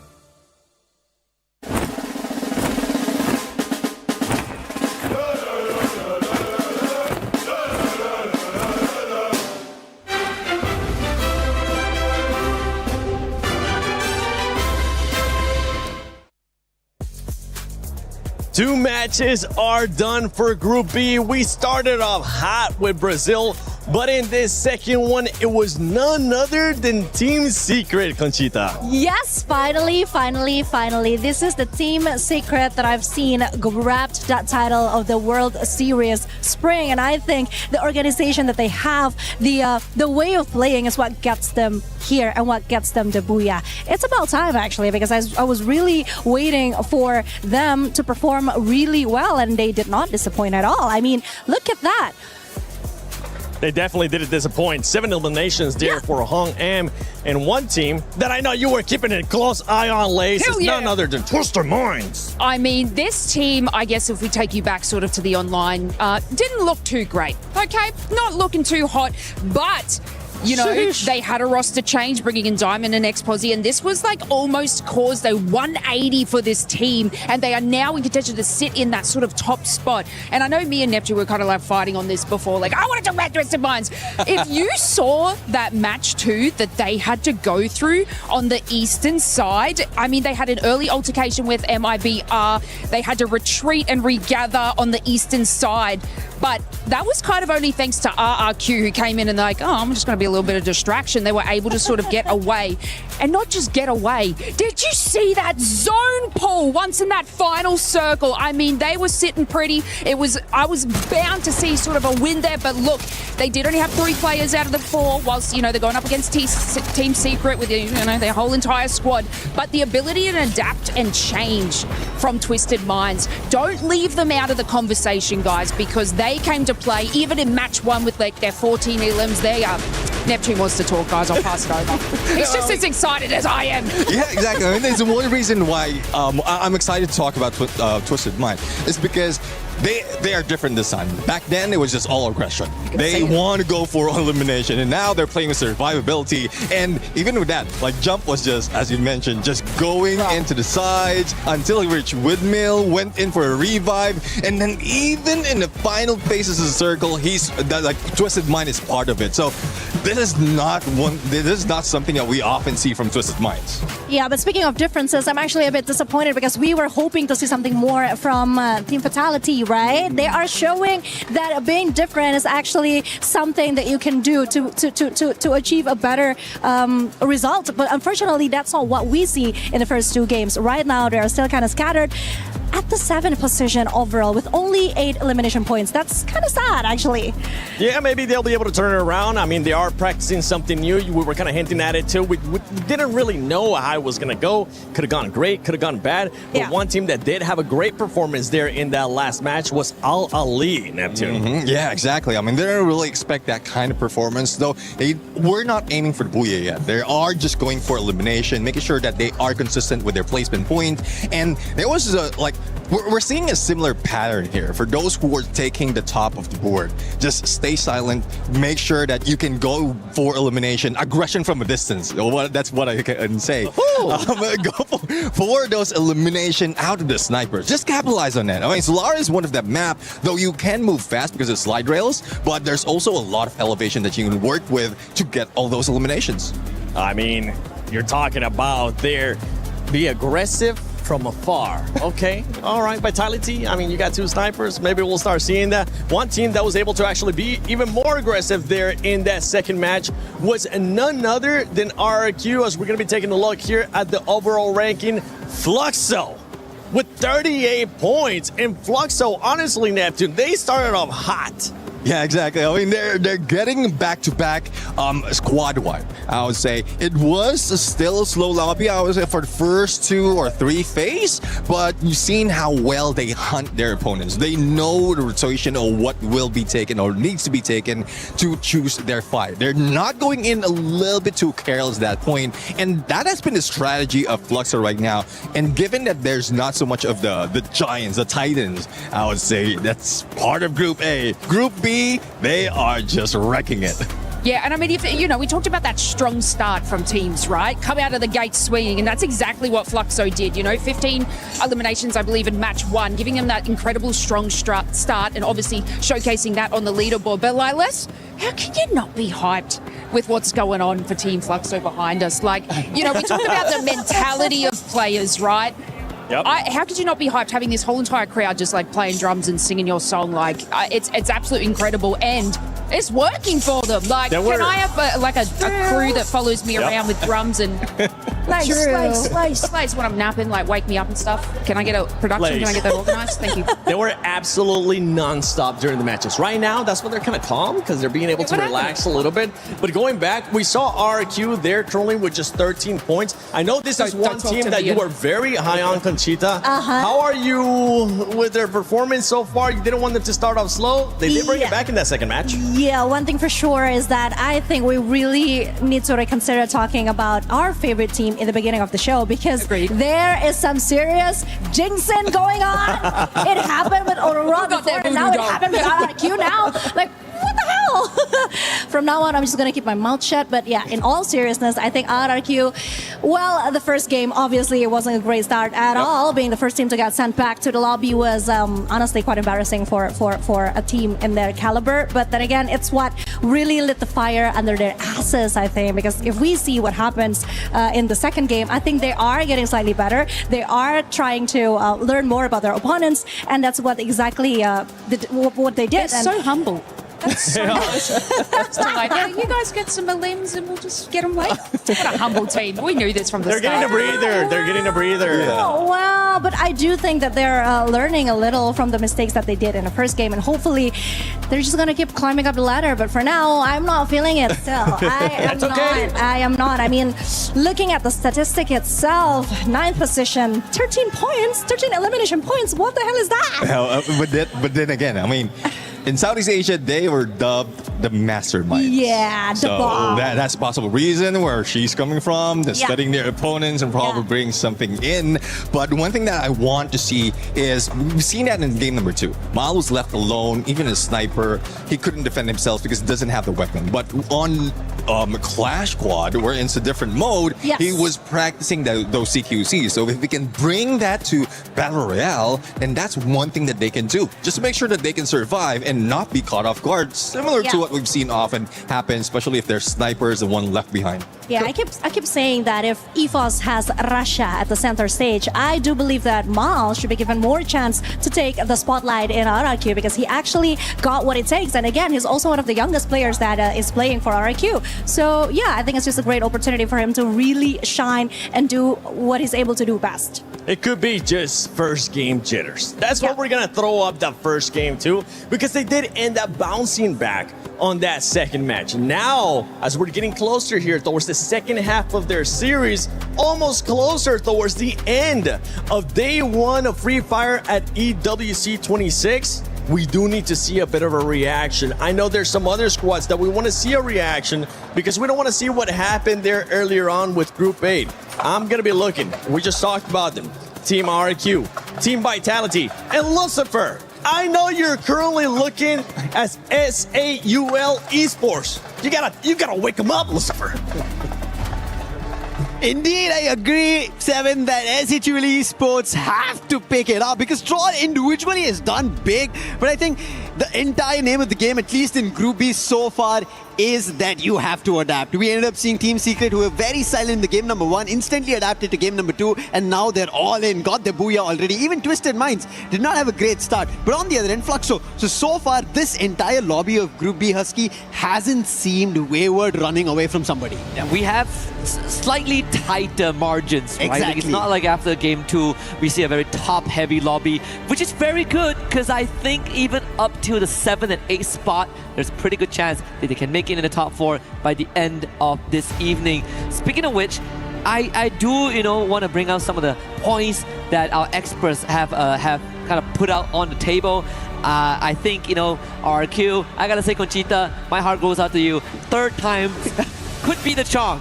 Could be. Could be the charm. Vitality, though, that still looking for that magic, right? Again, I think Solara has always been the map that I look forward to for Team Vitality, because I feel like that is sort of what is going to light the fuse for them to come online. But in this case, it was completely extinguished in the mid-game, and now it begs the question of where else is Vitality going to be able to kickstart that engine?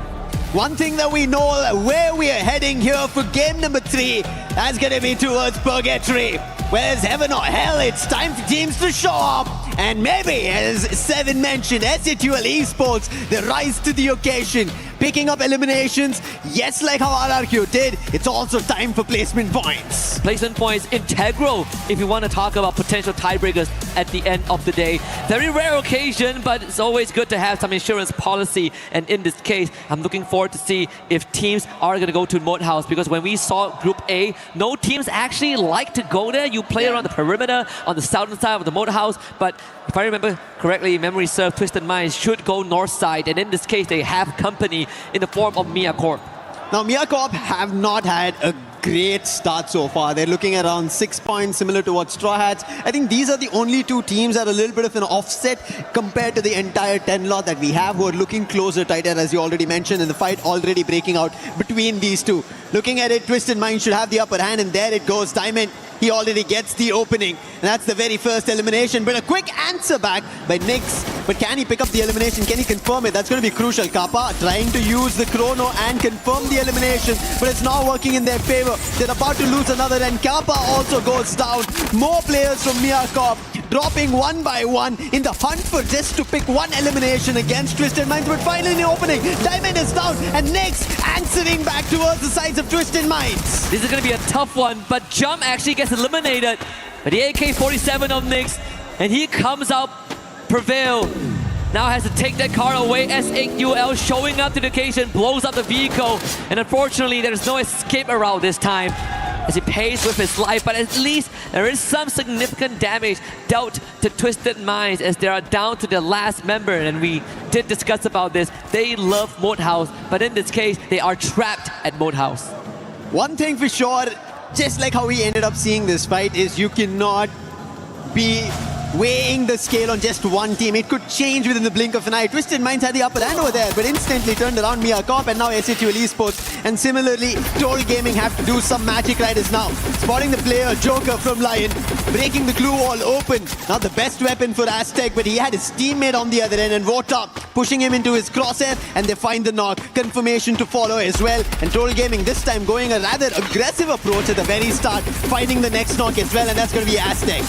Sets it up for Vota and confirms one himself as well. Total Gaming up to 2. Hacks the third one to get chased down, and it's Mafia with the Car 98. So make it 3 for the Indian team. But the job is not done just yet. They might have weathered the storm and sent Lion packing temporarily, but RRQ has just shown up in the compound, attracted by the gunfire, the noise of bullets flying in the air.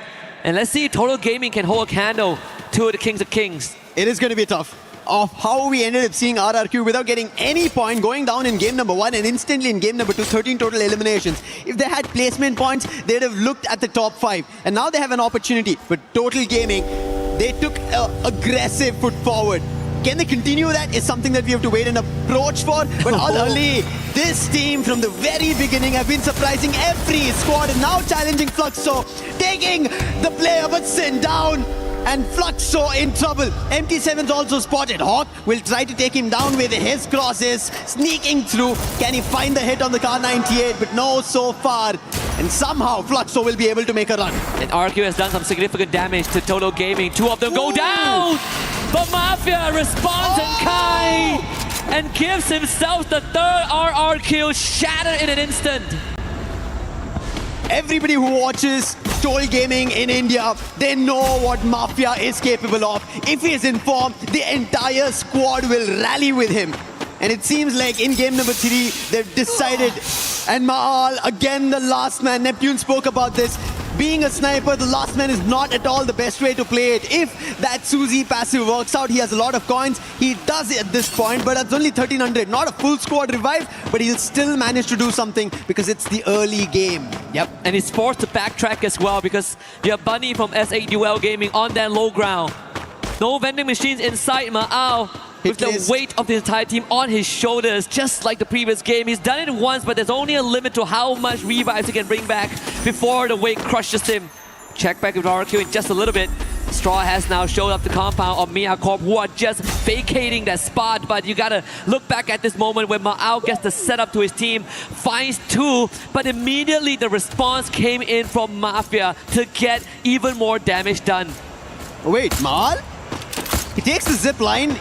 Heading back, RRQ, he did not get the revive. Yeah, this was a very risky approach. Shanky, if he knew that was happening through the zipline, he could have taken him down. But Maal making a run, Shanky has spotted him, but I think he will be able to manage. No! He gets blown! Oh! Just in time! Rans and Dots get picked. And they're back in action. They'll be flying up, but almost Shanky got him. And he would have taken that knife and driven through RRQ and out of this game. Yeah, by his deathbed, he brings 2 of his teammates back and keeps the heart of RRQ beating. And for now, Ma'ao has done his duty. And it's up to both the captain and the young gun to keep that legacy going and see if RRQ can make it further down the road. We're looking at a total of 16 points for now, barring, as we excluding the placement points. Vitality also, another team that we're looking for magic. And I can't believe I'm saying this, Lucifer. When we came into today, and I thought that EVOS is going to be the team that struggles the most out of the 3 Indonesians, but that was not the case, right? EVOS, even though we've only won Booyah, did finish top 4 in Group A. And right now, it's Team Vitality who are struggling the most. I think we were having this discussion, right? When we were talking about maybe they also themselves were telling us that maybe it was just an experimental phase down in SES Spring. And it actually looks, they are able to deliver results here on the EWC stage. A part of me actually didn't want to believe it. I thought that they were, we did. I thought it was an excuse. Yeah. Apparently not.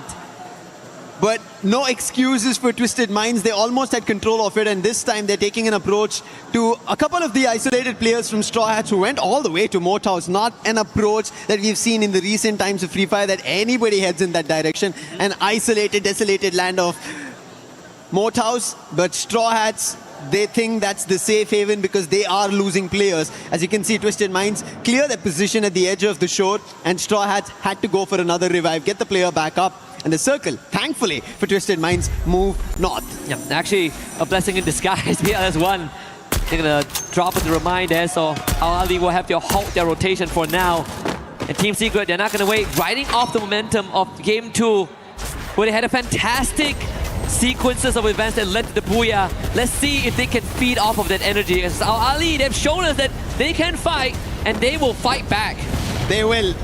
They've been at the top of the charts, but so do Team Secret want to get in that direction.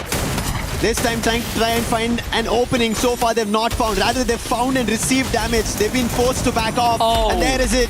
TQ has been taken down. Now on 7, he's also been spotted. Oh God! He doesn't get anything to say. Had the launcher in the hand and will be launched back into the lobby. Nothing else. Now on 7, he's also spotted. Went to the vending machine and he turns it around with the help of PLS1. And Team Secret, they bring it back. PLS1 with the build out in the last second to cut down the ranks of Al Ali, who seemingly had an advantage, but falls in the hands of PLS1 as he locks in an ace for his team. The 6th point in this game and the first team to wipe out Al Ali in this lobby. That was not thought of.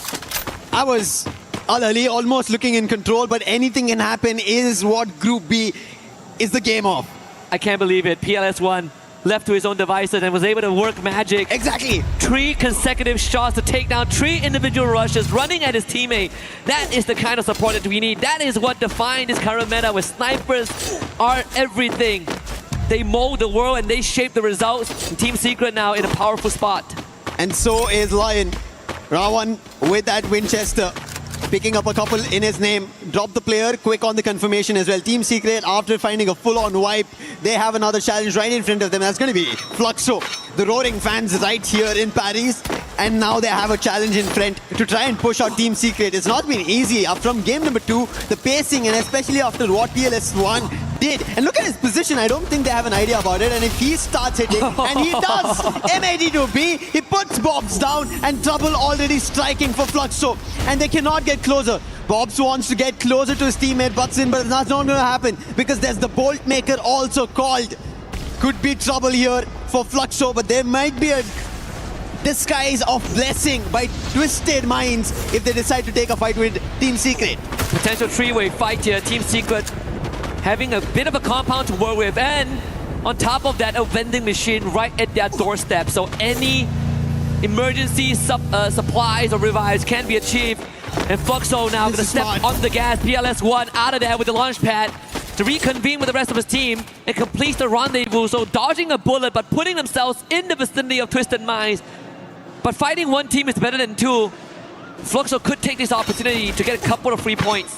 That was one of the smart moves coming in from Fluxo to make sure that they go behind the sniper and not give him position. And now Twisted Minds have the advantage of it because all the players from Team Secret have been crunched. They've been forced to be together, and Twisted Minds like this. Diamond on the flank. He spots the players, but Fluxo, KO! He puts Diamond down from afar. This is the problem. When you let another team take control of a position, especially in the circle, they feel a lot more confident. And now Fluxo, that's what they're feeling. Now they're chasing the players. Bobs, the man who was knocked by Team Secret, is now wanting to revenge for that action. Yeah, Fluxo really pushing forward right now. They had control of the safe zone. They could play gatekeeping, but they wanted more. And in this case, thankfully for Team Secret, nothing of value was lost. Even the vehicle wasn't completely wrecked, so they could rotate up to the high ground. And in fact, right now, because the circle doesn't hurt as much just yet, Team Secret could set up shop on this high ground and actually scout out the area before making a future rotation.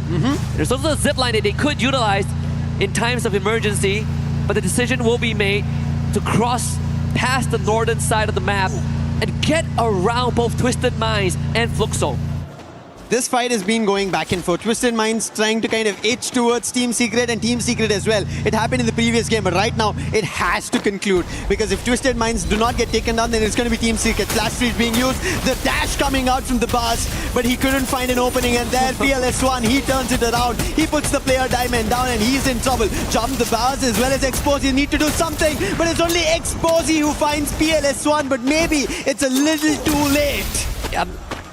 A bit of a consolation prize right there for Exposy, but still the rest of Twisted Minds have already been eliminated and Exposy joins them in the grave. And Team Secret finds another wipeout here. First starting with Al Ali and now following it up with Twisted Minds.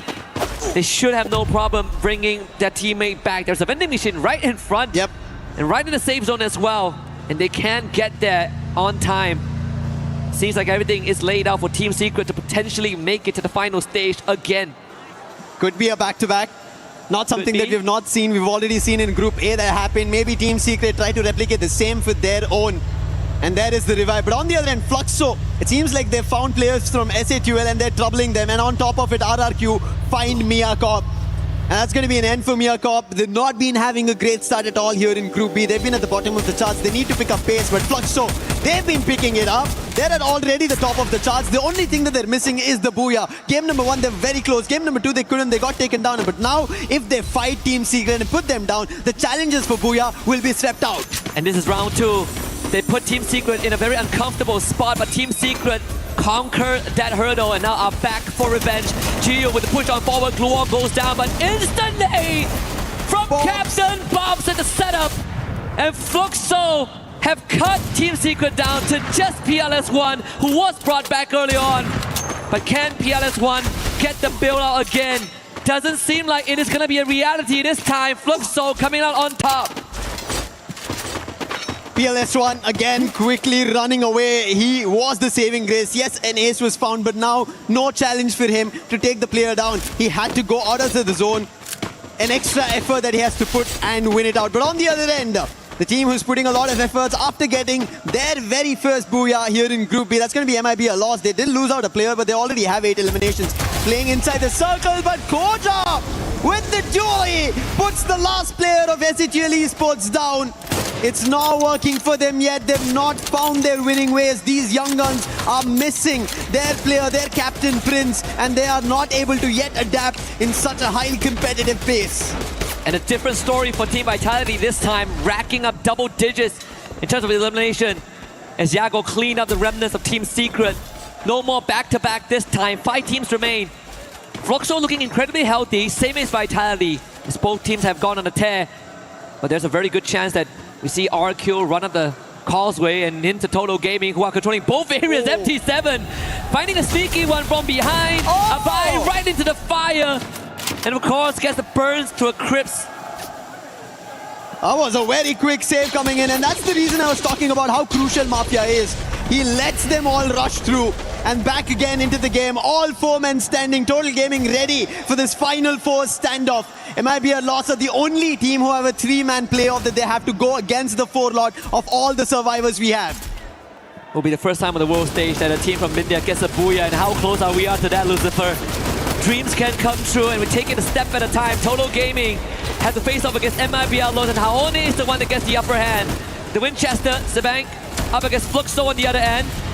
VSS doing a magic there, but Shanky has been brought back up. The nades now come true. Riptide Rhythm unleashed. Yago in danger, but still putting up a bit of a resistance to pin down the members of Total Gaming, but they're in the face of MIB Outlaws. General takes out Water. The members of TG cut down to just 3.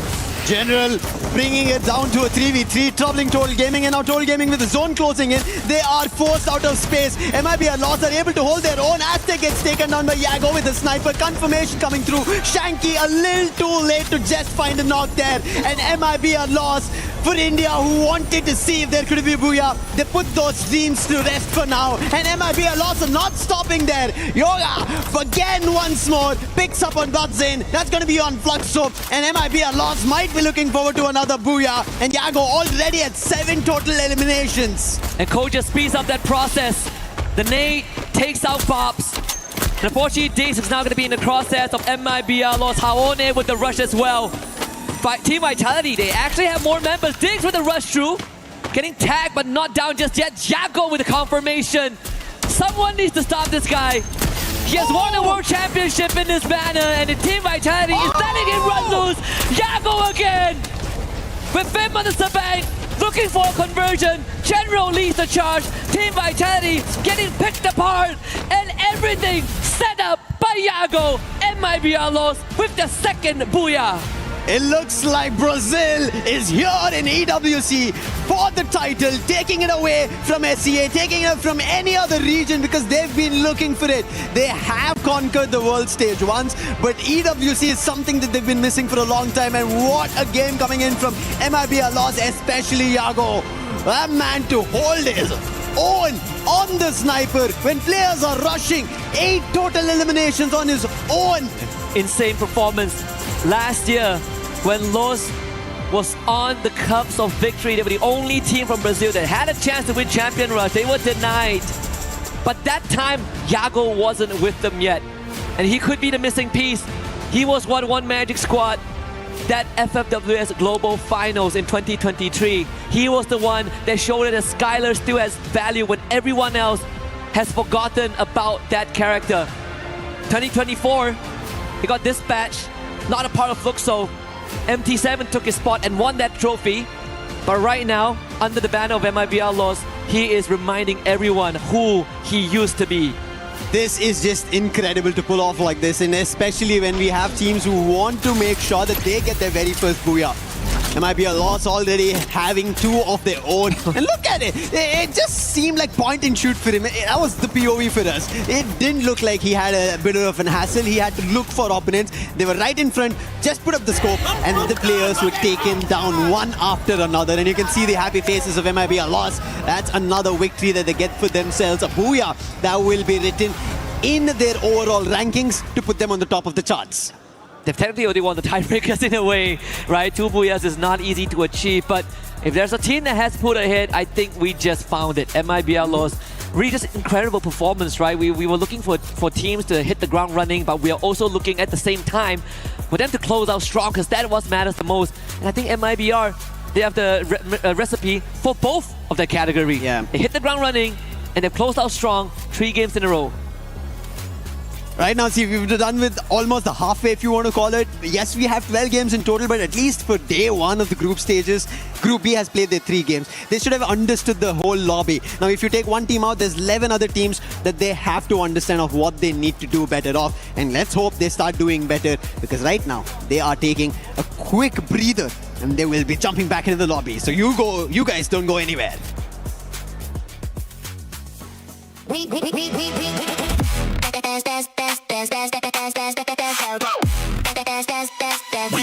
Esports World Cup.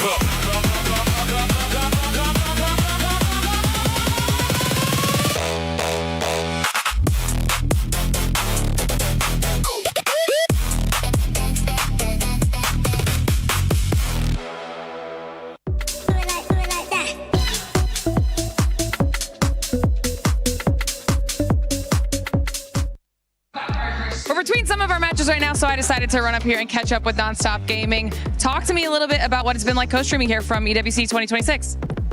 Yeah, I think the setup is literally crazy, and the vibe of the whole stadium is literally good. And this is the first time, like I streaming, this time I selected for the co-stream, and this is the first time. And you know, the 3 Indian teams are there, and hopefully they will do very good. We are expecting a very good matches. Let's see. All right, now tell me what it's been like being in Paris this year. Yeah, I think, I mean, might be it's about we are lucky that the Bastille Day, I think yesterday we saw the Eiffel Tower and the fireworks and the many, yeah. There is a very good show, and we have been like, we are very lucky to have the EWC and the same thing happening in the, I think, around same date. That's awesome. That's awesome. Now, you can be biased in this question, okay? Okay. Who is your favorite to win the whole thing here for Free Fire? I think for sure, I want that our team will win. So we have 3 teams: Asset12, IQ Toll Gaming, and Team Apex Gaming. Yep. So I don't for Team Apex Gaming, it's not a very good start, but hopefully they will come back tomorrow, because today we score only 41 points. But let's hope for best for the Asset12 and IQ Toll Gaming, because I think they did a very good start, but we have 4 games remaining. So let's see. We still have not only 4 games remaining in this, but lots of gameplay left so far in Free Fire. So we'll have to see how everybody does. And I don't want to take you away from your chat for too much longer. So thank you so much for chatting with us. You know, enjoy the rest of the series. Welcome. Thank you. Thank you so much. Well, it's Face and Kachita here to bring you more of the storylines from Free Fire. And I think Buriram United Esports better watch out because MIBL just got their second booyah. Yeah, that was amazing. 3 games and 2 booyahs. That is quite something for MIBR. But also, we need to talk about Team Secret because for a second there, I thought this was going to be their game. They wiped out Al Ahly and then they wiped out Twisted Minds. And if I remember correctly, they won the FFWS Spring 2026 by getting consecutive booyahs, back-to-back booyahs, and I thought it was something that they would actually achieve again on the 3rd game, but unfortunately that wasn't the case because MIBR are surely the strongest contender now. And I mean, Team Secret and Twisted Minds kind of are forming this little bit of rivalry, if you've noticed. In those first couple of matches, it was them in that final zone. Then in that previous game there, they had an altercation in kind of the northwestern side as well. But it looks like Team Secret just have that little extra secret sauce to be able to take out Twisted Minds, and they don't seem to get their footing. Yeah, but speaking of MIBR, once again, that last circle, girl, that was so intense. That was crazy intense. And to see that they're now at the 4th place with 31 points, 18 elimination points. I think you're right. Buriram United Esports better watch their back. I mean, we still got 3 games to go. Anything can still happen, right? And if we've seen it in Free Fire. So, you know what? I feel like it might be happening. Can they get a 4th? I don't know, it's going to be a little bit exciting, but to be able to achieve that sort of need in the starting rounds, I mean, MIBL, you'll be watching them because 3 booyahs is coming their way. But of course, I know we're very much itching to get into those next matches. Lucifer, do you think MIBL is going to be able to achieve that 3rd booyah?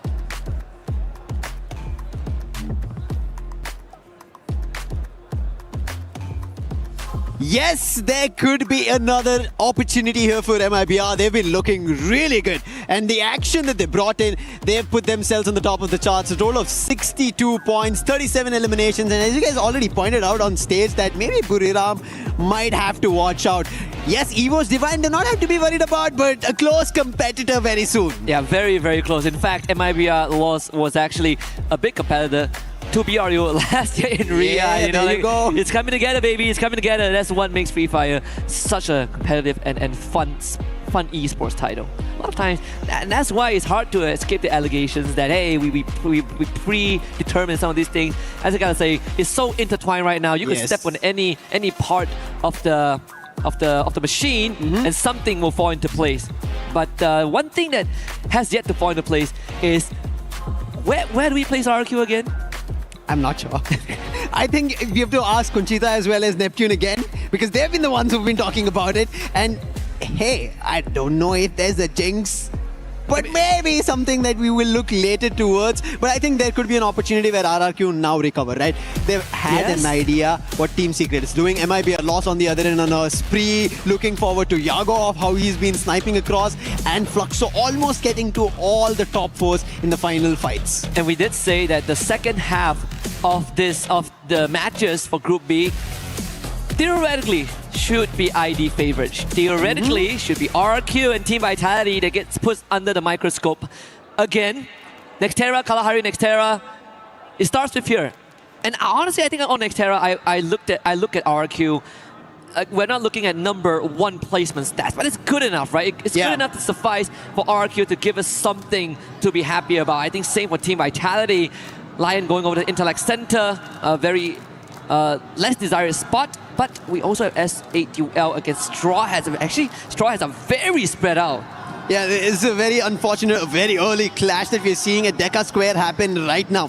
And Straw Hats are already looking at the bottom, and it seems like it could be trouble. But as we look at our stats, we can see S8UL are the ones who are dropping the numbers, and S8UL, they are also close to those bottom 2 that we've been talking about. And teams need to now start worrying, because as we have reached the halfway mark, if everybody doesn't start jumping in to figure out if they start losing points, it is trouble. They'll miss out on opportunities. They'll miss out to getting back towards the top 4, or at least staying in the 10, because if they're in the bottom 2, they will be eliminated. Yeah.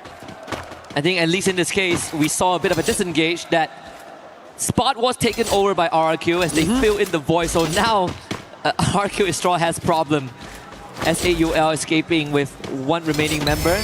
Pincer Tech coming in. We get a quick replay of this earlier clash that we saw on the radar. And unfortunately, SAUL just hit the ground running slightly slower. Yeah. And the mini Uzi can make a lot of difference in this early game. And unfortunately, these 1v1s didn't really go in favor of SAUL. Straw Hats coming out on top with 3 points.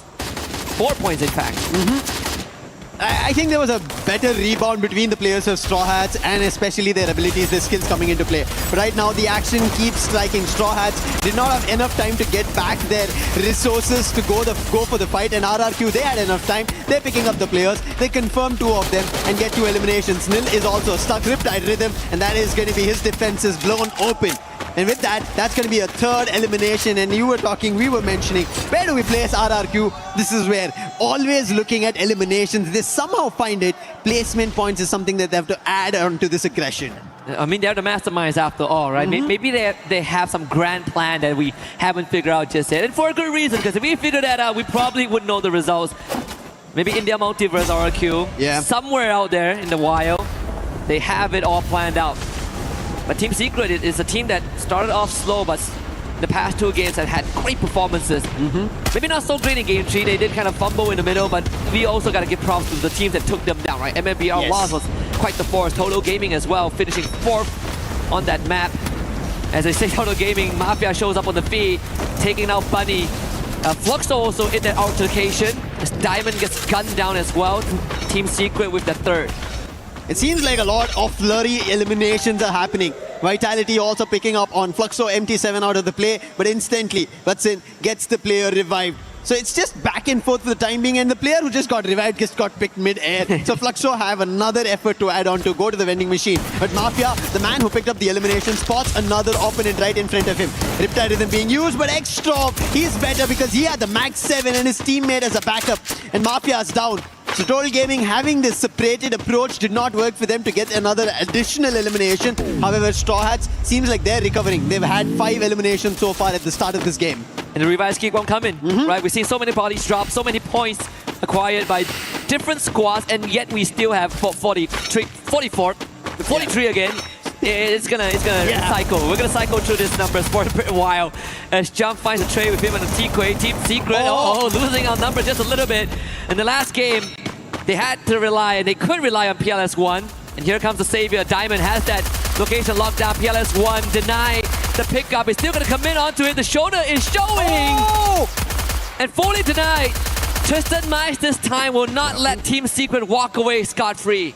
Unfortunate. 2 different angles in Team Secret. They get troubled. TQ as well as Nan7, they're the last survivors, and I think he might be taken down. Nan7 is also spotted. Diamond with his AUG puts him down, but the trouble is not done yet because Mia Corp, they entered into this fight. They want a bit in terms of eliminations because they've not had a great game so far in the start. 3 games done. This is game number 4. Mia Corp need to get back to those eliminations, need to get back to placement points, and they've found 3 so far. And Twisted Minds, they've now taken a little bit of a silent approach with the boss. I know he is worried and spots the player while he was completely unwary of another team being available or for a fight. And instantly the boss puts him down and Mia Corp suffer a loss. But another team who suffered a big loss is going to be Team Secret, who are now swept out.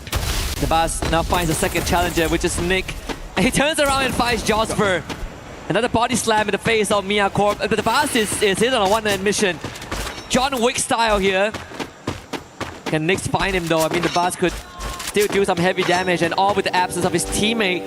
So can you imagine the amount of chaos they could rain on Mia Corp when the rest of Twisted Minds complete that rendezvous in that area? MIBR lost, playing on the outskirts this time, at the coastline. SAUL in front of them, and Rick B relays that information. The Dinoculus spawning slightly ahead, confirming the presence of no one. So now they can focus on the members of SAUL. Oh no, big trouble. SATL Esports already receiving big damage. And remember, lost are closer than they think. Rick B, he puts the player down. He knew what was happening. So he had already gotten closer to the haystack. And as soon as SATL decided to maybe go for a flank, the player instantly gets shut down. And Troll and Jack are now stuck in a building. Bunny way too far to help out. Troll will be taken down. Jack will be very soon found out. And Bunny, all he can do is run away, go for a revive. But Jack, he's thinking he wants to step out. Maybe look forward to an approach if there is save. But I don't think there is going to be a save button here for his teammate. All he can do is try to buy time for Bunny. Yeah. And as long as Bunny can get out and get that revive, his job is done. Jack putting up a valiant fight. The result goes over to MIBR lost 10 eliminations already. Just short of minute 7. We just see the standout player was Yago in the previous game, who clocked in 9 eliminations on his own. And so far, I mean, MIBR lost have been outclassing Fluxo, right? I mean, as much as, again, I'm big fan of Fluxo, big fan of the legacy. Recent times, MIBR lost, ever since the loss in Riyadh last year, has really fueled something in them. You see the fire burning. And not to mention with Yago's addition to the squad, this team has powered up. Big time. And we might be looking forward to another opportunity for MIBR loss. We saw the stage also talking about the same thing. But one team that I do want to see who have opportunity is going to be Lion. And now they spotted Joel. And he was just out in the open, running across these tracks like he owned it.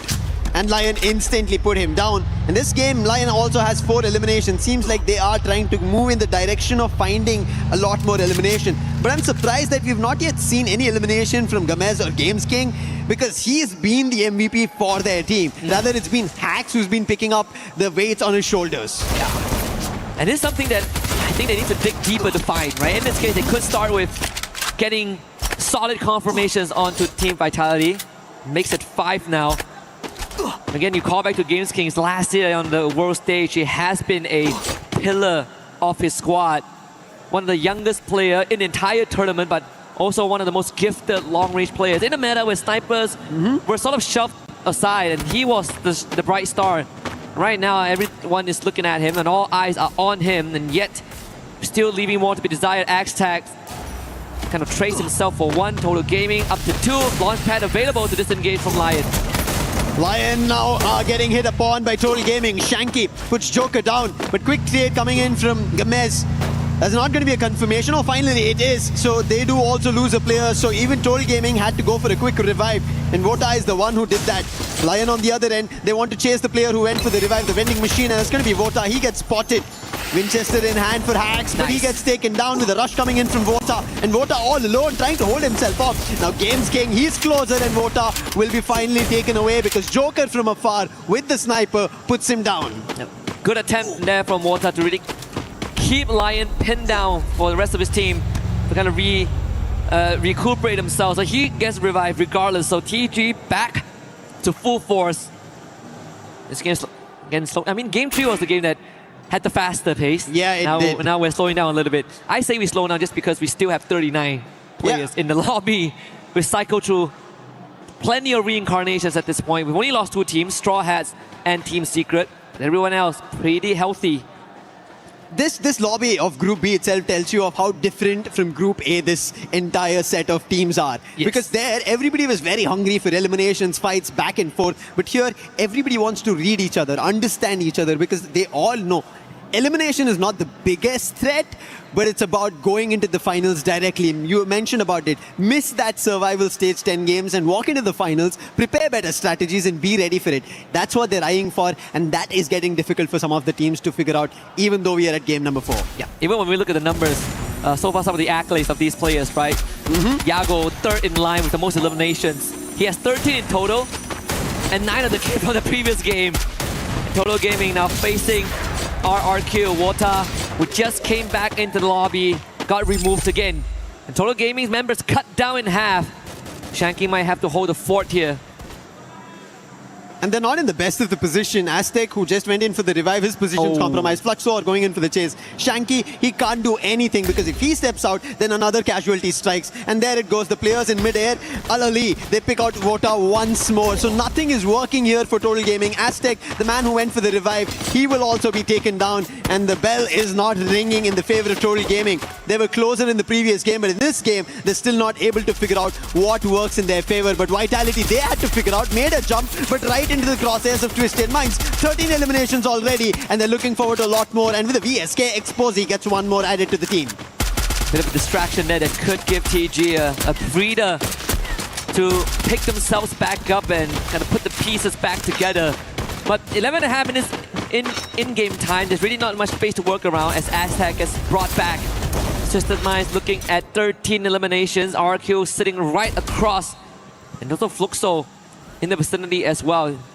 We did see the circle earlier on, centering around Boxing Gym and Deca Square, where MIBR Lost has basically hunkered down on the southern side of the safe zone. It could give them a good entry, get a couple of points under their belt, but I'm looking at Al Ali again. Yeah. Last game was the only game that they didn't make it that far, but now, in the 12-minute mark, Al Ali will have a good chance to prove themselves once more. Right now, before Al Ali, we have Fluxo, who have another challenge. They've always looked closer to a Booyah, but they've never converted yet. This is game number 4, match number 4 that we're witnessing, and they still are trying to figure an approach where they'll be successful. But look at Lion. They knew that the flight with Fluxo will not work out in their favor. They wanted to rather be in the circle, quickly take the vehicle. Whether it gets destroyed or not doesn't matter at this point. Get to a compound, call it a safe haven so that you can fight out here on Nextera, because as we still see 12 minutes of the game, it's about to be 13. The circle's now slowly about to close in the next 30 seconds, and every team is going to be forced to fight out, and it's getting closer to Deca Square. And if the fight goes to Deca Square, it's just open lands. Yeah, I mean, that's a gate crash if I ever seen one. But Lion keeps themselves safe, safely tucked in a compound that will keep them afloat for just a while. But this rotation of Twisted Minds might put them in front of MIBR Lost. Total Gaming in the fight with Lion. Oh, no. And the jaws of the Lion clams down. Total Gaming eliminated in an instant. This is the reason we were talking about the compound, and Lion were very smart to act about it. Total Gaming did start off, but it did not work out. And now, after Total Gaming, it seems Lion have found their jaws with a lock-on towards SATL Esports. The fight is a little too far that's happening, but they're still able to hammer them down. That tells you of what Lion's also looking forward to, a recovery of a game. But recovery is not yet happening for Mia Corp. Fluxo find the last man, and they put an end to their run. And now RRQ also jump into this flagship battle of taking down SATL. On one end there is Lion, on the other end RRQ. Bunny gets hit, Noor right now in trouble, and Jack becomes the last man standing. Can he be the jack of all trades? I don't think that's an opportunity for him to ask or even deliver on in such a small position with so many teams still surviving. You did say there's a risk of fights getting caught out in open areas when the circle shrinks, and it's currently the reality that some of these teams have to deal with. As the circle starts closing in, the blue will force the movements of Lion straight into RQ's compound. The Riptide Rhythm doesn't really dissuade them just yet, but big nade from Captain Dudes sets it up. Bobs also firing from behind with support from Gio on the high ground. Lion, no more. Jack at least gets one in that mix, an additional elimination for SATL Esports, but Cobbs with that M60. Brilliant stuff being done, but SATL, they're not safe yet. The last man standing, Jack, he was initially kind of seen by Fluxo, but Fluxo, as the zone's closing in, they know they're not ready for this fight with Jack. They cannot just try to pin him down. Rather, they just jump in front, and Jack, he is peppering them down. Bobs is also knocked. 2 players from Fluxo in trouble with a quickly recovery. Having that Thiva as an advantage does help you in the nick of time. But Gio was able to find him at the very edge of it. And that was enough to take him out of the equation as we go down to just 5 teams, but all of them have the full squad left standing. Right out in the open is Fluxo and RQ ready to receive and challenge them up front. Abai leads the charge, and instantly RQ finds himself in the thick of it with a couple of knockdowns. Runs also steps up to the occasion. And the Jitters completely eliminated, and so does Fluxo. RRQ, we were mentioning about them, talking about them, and now they place themselves in the top 3. This is what they wanted. They had placement. They did not have placement on their eliminations, but Yago, stop this madman from MIBR Loss. He is just shooting players down like they're standing still targets. One more, Remind gets confirmed. And now MIBR Loss in trouble as Maal finds General. Rigby close by, Rawan getting closer. Yago has to be the saving grace. He has to pull them from the jaws of death from RRQ. And I think it's very doable. Hawk could also be the X factor. Rigby gunned down again by Rans. Simox is there. Ali, we just say if they make it far enough into the game, they can be one of the contenders, and here they are in top 3. With lesser members to work with, but enough to threaten RRQ and give MIBR Law some breathing room.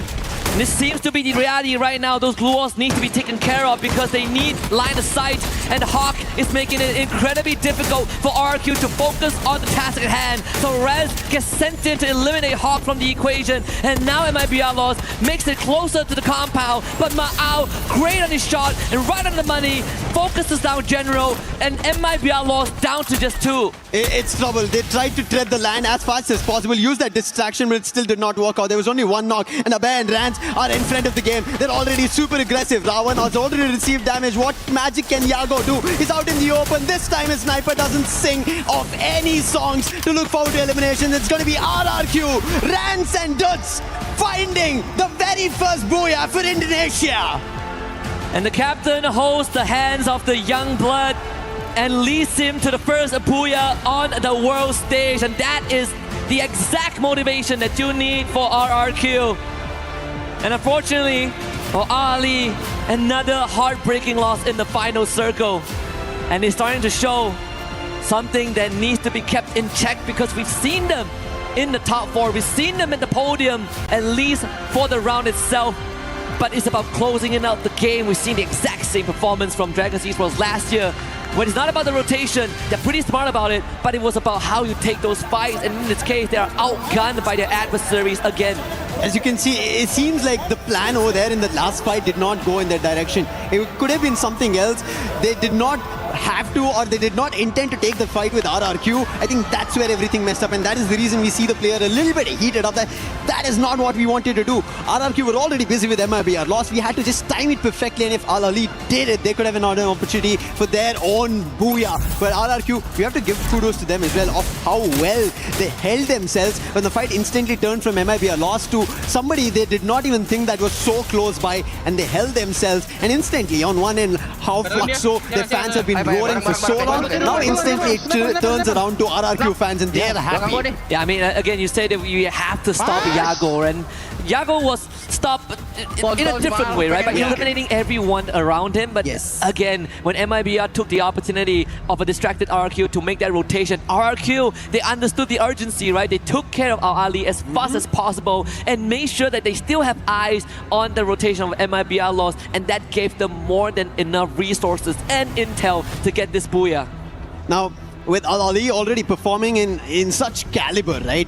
This is not a game they have to be upset about. Yes, emotions are high because everybody understands that every game is going to be crucial. Even Seven was mentioning, right? Consistency is going to be very crucial when you're in the group stages, especially if you want to make it to the grand finals directly. And I think that's what Al Ali thinks, and that is the reason we see emotions completely high at this time, especially of a game so close to a booyah. Nobody wants to miss or mess it up, and I think it does happen. That's what RRQ, for example, the first 3 games we barely saw them. 13 eliminations with the only explanation of RRQ being in the overall ranking. But now the booyah tells that there is chances of making a comeback. You have to just reset. Yeah, I think at the end of the day is how you kind of finish the run, right? There's still chances left, and speaking of chances, we're gonna give this team some room to take a breather and readjust themselves for the upcoming game. So don't go anywhere, stay with us, we got more to come.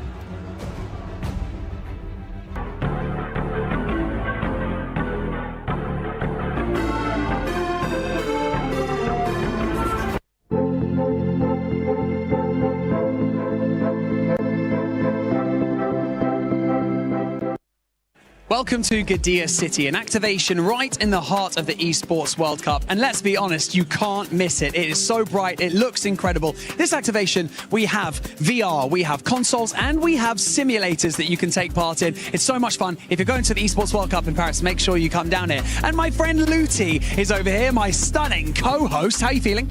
I'm into golf now because football is over for me.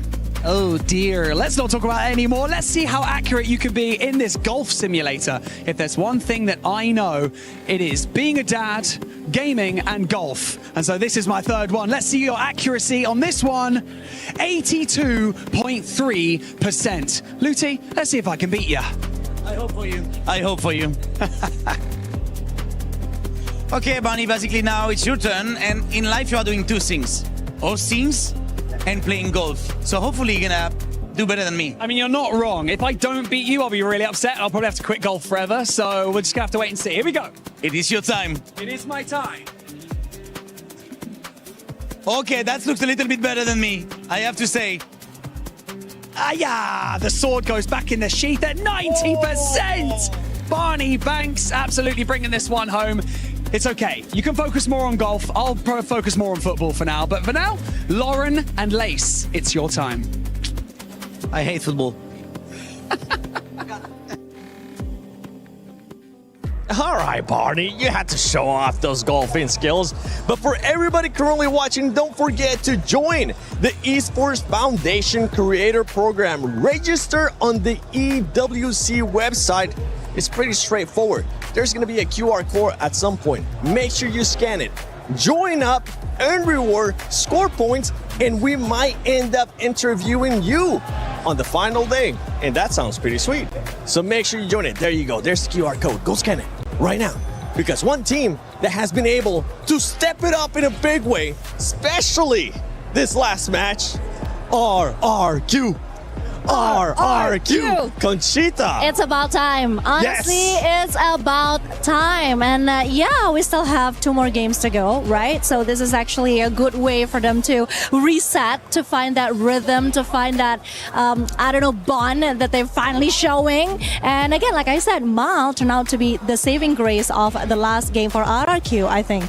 Yeah, exactly. I mean, Miles is one of those that at this point, I think even the pressure is not facing him anymore. Because there's so many times in the previous competition when he's going solo, he will just be going down that quickly. It did happen a few times from the earlier games, but now because he's the one who's bringing that energy to the table right now, I think there's a lot more that we can see from RRQ. Please don't talk to me about RRQ. Oh, no. They kill lows.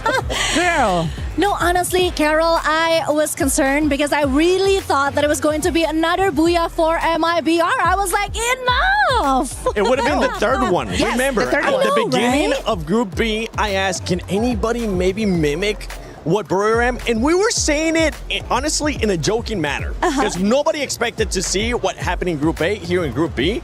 And Carol, first of all, thank you so much for joining us. The fact that that squad got so close, Brazil in Group B, they're looking good.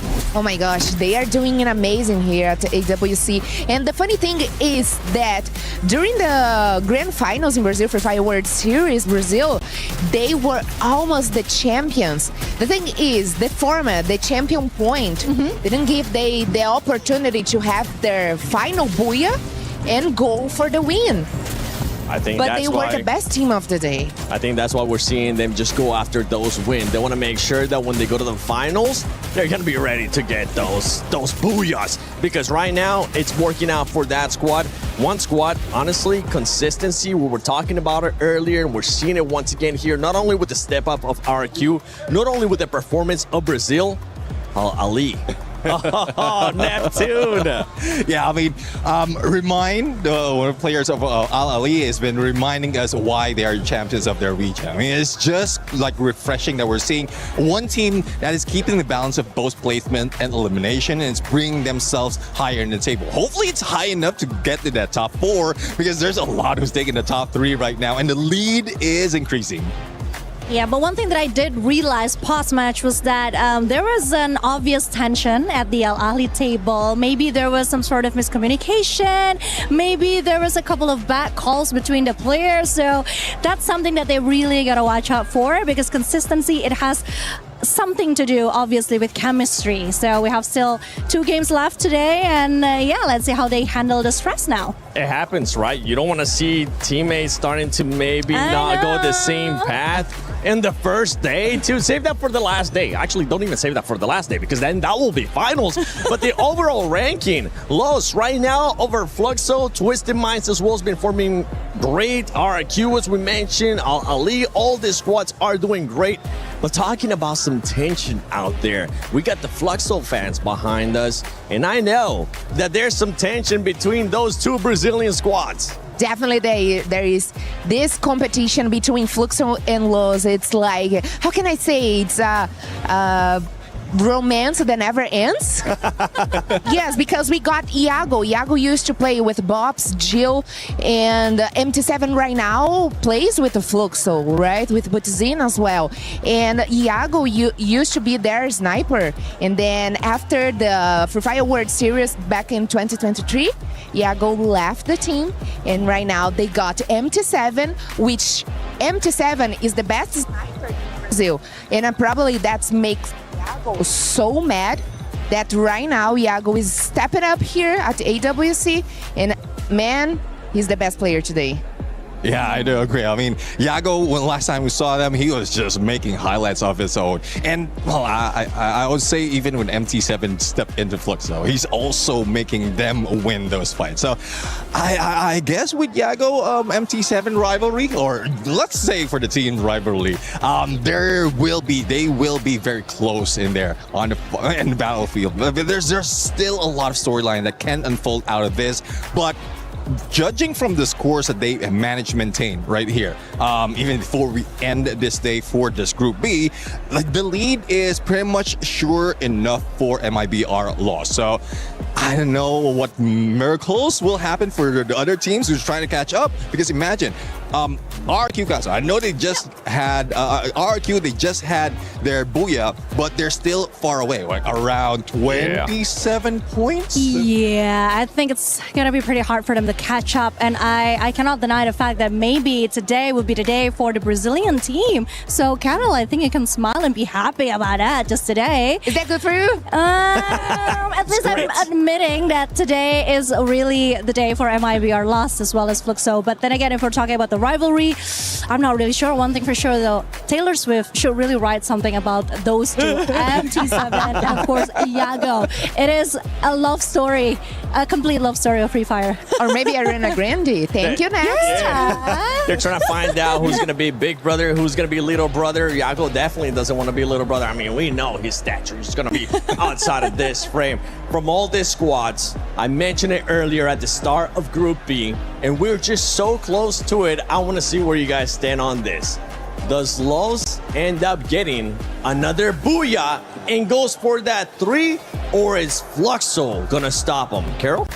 Man, I think Los is stronger today, so probably I would say they would go for definitely for the 30 Booyah. And one thing very specific about Fluxo is like they got this nickname in Brazil, the boogeyman of indie game, because they only go for indie game. What they are doing here today, going for eliminations, get more points for eliminations, that's not something they used to do in Brazil, because we like to say they do like skinny Booyahs. Oh. Because it's Booyahs with not a lot of eliminations, you know? So it's surprising to see Fluxo have this kind of performance here today, but definitely Los look stronger. Hey, I like that input. Now, quickly, Neptune, is it going to happen or is it not going to happen? I don't know, because so far for Fluxo, they did manage to get at the top 2 without any Booyah, but if they can steal it away from MIBR loss and equalize it like 2-2 before the final, by the end of this day, then there's a lot of things that can happen at this point. And Conchita, for you, I want a yes or no. Which one is it going to be? I think I'm just here for the vibe. I'm happy with either of them. I'm just here for the drums, the music, and of course, I would be happy to see any Brazilian team take this. Let's go. Well, let's see if it's going to happen. Husky, Lucifer, what do you guys think? Can Brazil, especially Los, can they get that 3rd win? 3rd Booyah or no? Well, I personally think yes. Vamos, go all the way. You know what? Screw the 3rd Booyah, get the 3rd and the 4th Booyah, right? Let's close it out. MIBR Los all the way. It's a day of celebration for Brazilian teams. Fluxo, MIBR Los, you name it. They are here to light up Group B. And now it is for every other team to prove that they are worthy of stepping up to the occasion and giving MIBR Los a worthy challenge. I think Husky's mantra in the entire day so far has been vamos. He is just rooting for every Brazilian squad out there. But I think there's a mix that RRQ just brought in the previous game number 4. And that one reason tells me that there could be a change happening in this game of Kalahari. The open lands of the Sniper's Haven and Nest that they love to target on in Yago. He's already been doing great, and maybe he opens up, but Maal, he's also finding his winning ways. Conchita and Neptune, they mentioned about it, so maybe RRQ, they get another booyah, back to back. I mean, we've highlighted Yago for the entirety of the Group B matches, right? Yeah. Most damage dealt, most eliminations so far, 21 for him alone. And then they have, Haone has 15, so 36 eliminations shared between two of them. Well, guess what? Yago is on the map again. But for now, it'll be Total Gaming against Lion. Fortunately, in the 1v3, Shanky stood no chance. So 3 points for Lion. Wait, what just happened? I mean, Al-Hali? Was it lost? I think it was lost. It had to be. Yeah, this is why, like, even they were mentioning on the desk, right, that, hey, that was a heated argument. There was something of a disagreement between the players, and this is what happens when emotions run high and you are not ready to kind of bring a reset. You instantly lose upon a good game that you are able to deliver. And now Al-Ali going out so early is a big surprise. Yeah. And I think on top of that is also, perhaps even when you get the reset, you get a very unfavorable drop, right? You get wiped out by a team like MIBR. That has got to hurt, so that's double the damage on the mental side. And this is the different part, the secondary part of competition at the highest level, right? We're not just looking at skill, we're looking at the mental aspect, the psych. How do you kind of recover from a loss? And I think, at least in this case for our lead, they have plenty of time to talk about that. But on the other end, Lion, while they did push a loss towards Total Gaming, now there's the Indian counterpart of SAQL. And they put the player down quickly. That's going to be Bunny acting on hacks and instantly confirming as well. So Lion, who thought that this position is completely clear, now there's another challenge. There's still one player here at Santa Catarina who is not yet giving his position away. That's going to be Games King, Games King. Can he change the fact, or does he call reinforcements here for Lion and look forward to something big? But something big that's done is going to be from Team Vitality's Koja. 4 eliminations already, and I think while we were talking about RRQ, while we've been talking about MIBR loss, I think Vitality need their end of a bargain chip where they can coin it and call themselves a one booyah game, at least for today. Yeah, I agree. I mean, they actually got off to a decent start, right? They took out 3 members of MIBR loss, who just got brought back, so that they did slow down one of the front runners of this lobby. They themselves now on the receiving end of a couple of lead, courtesy of their own comrades from Indonesia, RRQ. And runs a newfound confidence from the previous game, right? Like, Dudes able to lead him in the battle and kind of just reinforce the fact that he is one of the best. This is kind of what we always need from some of these newer players and their first appearance on the big stage, right? Just the fearlessness. And that's what Rans has brought. We gotta check out here. We did say that MIBR loss basically decimated our Ali, and it didn't even look close. Yeah, we just dropped. We were about to shift from the flight path, and this is what happened. Hawk, he's still trying to hold it off, but there's too many players from a MIBR loss, and now too many players even swarming Lion in this fight. They're trying their best, but they're unable to hold it off, and that's still a challenge coming in from SAQL. Yes, they've been dabbled a little bit of a damage, but they're able to hold themselves off. Hacks again will be confirmed. Jack picking off one more, and Joker, he is going to be the last player who also gets picked off. And SAQL Esports, off to a start that they needed to eliminate a whole squad. It finally happens for them here in Kalahari. On a map that usually has a slower tempo, we lose 2 teams 4 minutes in. Again, the volatility of this lobby continues to rear its head. A hit list put out. Vitality onto GU. Team Secret, we will revive for now, but they won't have time to kind of get the plans together with Twisted Minds dropping by. And Diamond is on the hunt. A couple of Team Secret players nearby. Diamond might get sandwiched by Exposy on the low ground. And Huang Nam getting tagged as well. Nan7 dropping down to join with the rest of his team. Twisted Minds actually keeping quite the distance as they call down the storm. Whenever a fight between Twisted Minds as well as Team Secret happens, it doesn't go in anybody's direction. They end up having casualties, and eventually both of them get eliminated out of the lobby. So I am a little wary about this action. Twisted Minds are actually gearing up, getting closer to Team Secret. The position is known. And especially for Team Secret, the trouble is they lose PLS1 and then there is a lot going wrong. But right now, PLS1 with the Mach 7 puts the bus down. He tried to make a jump and it doesn't work out. And now he changes his weapon to take players from afar, pushing the side of Twisted Minds back, and Diamond had to go to the vending machine, revive his players, but he's completely surrounded. He cannot do anything. However, he puts PLS1 down, but before going down himself, he gets a whack to PLS1 as a confirmation. Yeah, greeted out a little bit. Would have been better to use that primary, but at the end of the day, still getting the job done, and at quite a hefty cost. Total Gaming, on the other hand, Shanky will need a bit of time to patch himself back up. We have Tro on the other side of the open field with him, S8UL having one of the better starts today. Same as TG, both with 5 eliminations. And in fact, with TG, they're a lot more spread out. Mach taking some shots as well, but also doing some reconnaissance. Make sure that the rest of his team can follow him. There should be confirmation that Tro is nearby. After their game number 1 and 2, I think finally we are seeing a little bit of a change in Total Gaming. They're picking up eliminations a little more proactive, they're looking a little more confident. A little mess up happened at Santa Catarina, but we can brush that away. It does happen to everybody in the initial drops, but they managed to recover. But S8UL, they managed to recover even bigger, and that's the reason they are not caring of who's in front of them. And yes, they don't know who is, but they will look forward to eliminations. They're a very elimination-hungry team, and so far they even pick up 1 player from Total Gaming. I think proactiveness is the key word here, right? A lot of teams, if you play not to lose, you're eventually going to lose the teams that play to win. And it's going to be an oxymoron for majority of the time, but it has been a reality, and that's why, you know, winning these gunfights are eventually going to be the cornerstones of getting that booyah and maybe a trophy lift at the end of the journey. And the end of the tunnel right now for Team Vitality is that they are in the center of the circle, right? They have Bayfront that they can control, and a map like Kalahari, having Bayfront under your influence is actually a pretty good area to kind of park yourself under. What surprises me is that RQ didn't immediately go to Refinery. Exactly. Right, they're actually playing on the outskirts of that area. Both Refinery and Command Post are almost looking empty. No teams are taking control of it. They're letting others try to get close by.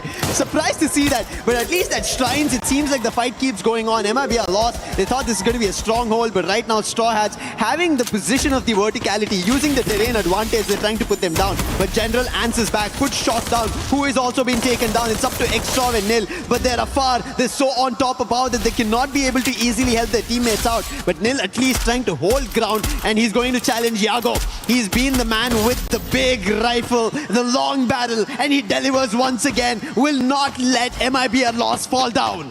Not at all. And at the cost of no casualty, they should be able to retrieve Rigby in time before he bleeds out. So MIBR lost with 8 points under the belt, continues with a full squad. Aztec is brought back for TG. Fluxo now under the storm, having to deal with the Mia Corp. West quite made a bit of noise in the previous game. Didn't make it until the end, but does draw some attention to them and reminded that they are also part of the competition here. But in Santa Catarina, it's going to be the hard one with the stronghold basically controlled by Fluxo. Especially Bobs here, who is going to take that move to join up with Butchers in. They could now go for the push. Carol mentioned, right, they're the boogeyman, but they're a skinny boogeyman, if you would want to talk about. Are they going to get closer to that? Fluxo have always been a step in front of the race for a booyah, but they've never gotten closer to it. They've always missed those last opportunities, even if they have a man advantage. But right now, they are troubling Mia Corp. However, Kappa and Diplik, they put players from Fluxo down. They're turning the tides around. It's working out. They confirm players as well. Butson has to go on this 1v1 and win it out. MT7 on the other end. He is troubling S8UL. A little bit of a wayward approach coming in from Fluxo, but they're still able to hold off Mia Corp. Yep, and it goes back to what Carol mentioned earlier on, that MT7 was regarded one of the best snipers from Brazil. Today still outperformed by Yago, but has some moments of brilliance, and that was one of it. Fluxo is beaten and battered, only half the roster remain, and S8UL shows up, Butchers in, getting chased left, right, and center for to fight, but there was no way out of this one. Jack and Tro with a couple of eliminations on their own, and MT7, the star of the show, now sent packing. With a vending machine right in front of them, but with multiple members of Mia Corp gatekeeping that area. The approach of taking two-pronged fights is always a problem. You end up sending your resources in 2 different directions, and if both of them fall, you are left completely alone. And that's what's happening here to MT7. Mia Corp on the other end, it was only Fluxo they had to fend off. They were able to. They got the player back up as well. So MT7 in a very varied position. He'll not be very comfortable in even going towards the vending machine. Kappa right below him. And he and his entire squad is relying for MT7 to get closer to the vending machine and get that revive. And he does. He gets Bobs. Kappa could have held the vending machine, but he doesn't now. MT7 has an opportunity, runs right to the weapon of Niggs and having, come on, an SMG in such a close range, you can't do anything against a weapon that plays the sniper role. Yeah, there was no way out of that one. I honestly thought that MT7 would just hold that spot and try to take a 1v1, right? So probably didn't have intel of where the second member of Mia Corp is, but at least the captain is brought back to lead the team, in person again on the field. Team Vitality with 5 eliminations and 4 of them from Koja. Yago able to sneak through, but that shot ringing through the eardrums of MIB Outlaws. It's gonna give them a bit of intel of a secondary enemy nearby. And it's important information for MIB Outlaws because they will have Twisted Minds to contend with in just a little bit, as the Indonesians now might clash. And the last time they met in Kalahari in EWC last year, it was Vitality that denied RQ of a trophy lift. Now it's gonna be some of that rematch. It feels like deja vu from a year ago. Team Vitality, they've been getting closer to the titles but never been able to lift it off. And this could be an opportunity that they might have to write on their own. Yes, it is tough, especially in stages like this. At least when we had the last EWC season, it was 18 teams, but now the competition is even tougher. 24 teams, you are just put in one group, you have 12 games to play, and Team Vitality have still not picked up enough to get to the top 4. So the distance is more compared to RRQ. If you talk about it, RRQ are even further down because they messed up in their initial games. Yeah. I mean, both teams have come second a couple of times, but RQ has been there more often. It's definitely a sour spot to be in. Mia Corp actually being in a pretty good position in confinement. There is the blue that they are baiting in right now, but we see the binoculars used on the southern end. Gets to just cut through the open field, but completely avoid Fluxo, who are on the lookout. This could put them in a spot. If they continue that rotation now, they could end up intercepting Team Secret or maybe S8UL. I think a team to watch out, especially here in Kalahari, is S8UL Esports. They've been taking proactive fights, but this time now they're getting a challenge, and that's going to be Team Secret taking a jump. As the circle shifts dead center, all the teams are getting forced to be close to each other. 9 teams in total, 12 minutes so far in the game, 36 players still surviving. Fluxo have only 2 eliminations, but we spoke about this. Team Secret, they were the ones who tried to go in for a bang on a surprise, and TQ is able to deliver. He's trying to put the players down. He wants to look forward to another player from S8UL, but the glue wall blocks it. Jack will be able to recover the player, but can they find another knock? No! Jack and Noor say no to the players of Team Secret. Start confirming them one by one, and now Team Secret are in trouble. Team Secret funneled to a choke point and entered the shooting gallery of S8UL. Bunny does get dropped, but S8UL have more members as Tro gets called in. It's a 3-4v2 PLS1 and none. Getting cut down, Tro sliced them into ribbons. And S8UL with a hell of a performance on Kalahari, 13 points and counting. That was big to hold off, and this is the reason I said here on Kalahari, watch for S8UL Esports, and they are now delivered. They slice and dice through Team Secrets, but now they have another challenge, is their own counterpart. That's Total Gaming. But seems like they're deciding to move in 2 different directions, and that is maybe the best for here in Kalahari. In the meantime, we spoke about it, RRQ, right? Their initial games did not work out, they messed up, but right now they've taken the lead on the overall ranking compared to Team Vitality. And Team Vitality, it feels like they've been holding far too long and not getting a lot of points, whereas RRQ, they've been delivering. I mean, if you want to talk about a team that moves faster overall, it's always going to be RRQ, right? They sort of get the engines warm out slightly faster and a bit more consistent, whereas Team Vitality, it really comes down to what the weather feels like. It gotta be a sunny day if you want Team Vitality to put out some numbers. And so far, the sun still shines as Joe takes off Yago's head. But no confirmation on that just yet. The rest of MIB Outlaws now have, again, intel of multiple teams in front of them. And look at this bird's eye view. This is going to be a nasty fight, waiting to implode on his own. Diamond even popping a shot onto Bunny, but again, no confirmation there for Twisted Minds. Look at how the circle moves. It's just moving center to the entire big zone itself. It's never giving an opportunity for any team to take it as an advantage.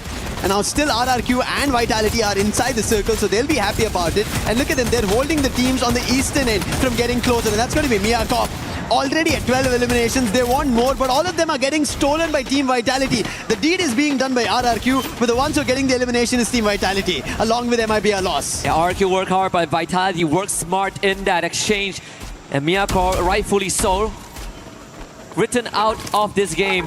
I mean, Twisted Minds, this is a slower game for them, right? 4 eliminations and counting. You have Vitality on the second floor, and that glue wall is the separation that prevents chaos. And RRQ continues to put on the numbers, this time with help of MIBR loss, taking down the members of Fluxo. Total Gaming shows are getting blasted mid-air. It's Aztag loses the exchange to Bunny, and Bunny will get his third. Total Gaming, they don't have the zone. The zone's closing out. They don't have enough space to work with. Whereas SHUL Esports, they've looked so confident in this very game. Fluxo, the last man standing, gets eliminated outside the zone. Did not have anywhere to move. MT7 going out. The entire squad of Fluxo is done for. This is one of the first games where Fluxo do not make it to the top 4. This tells you of how cutthroat it's become right now as the zone's shrinking. Mafia also gets eliminated. Players from Total Gaming are falling, but SHUL, they're able to hold their own, and now they've gotten to the same building as RRQ. We're talking about potential of dreams. Total Gaming came close in top 3. Now SAUL in the same position, 6 teams remaining, and they are ever so close to that first big step. Of course, for Total Gaming, they have lesser members to work with, so the odds are slightly lesser. Yago removed as well by a grenade from Twisted Minds. As Vitality, they're going to share the same building as Twisted Minds themselves, and now we see that clear separation. But guess what? Where the circle is moving, the Indian teams, they're going to have a good chance to rotate.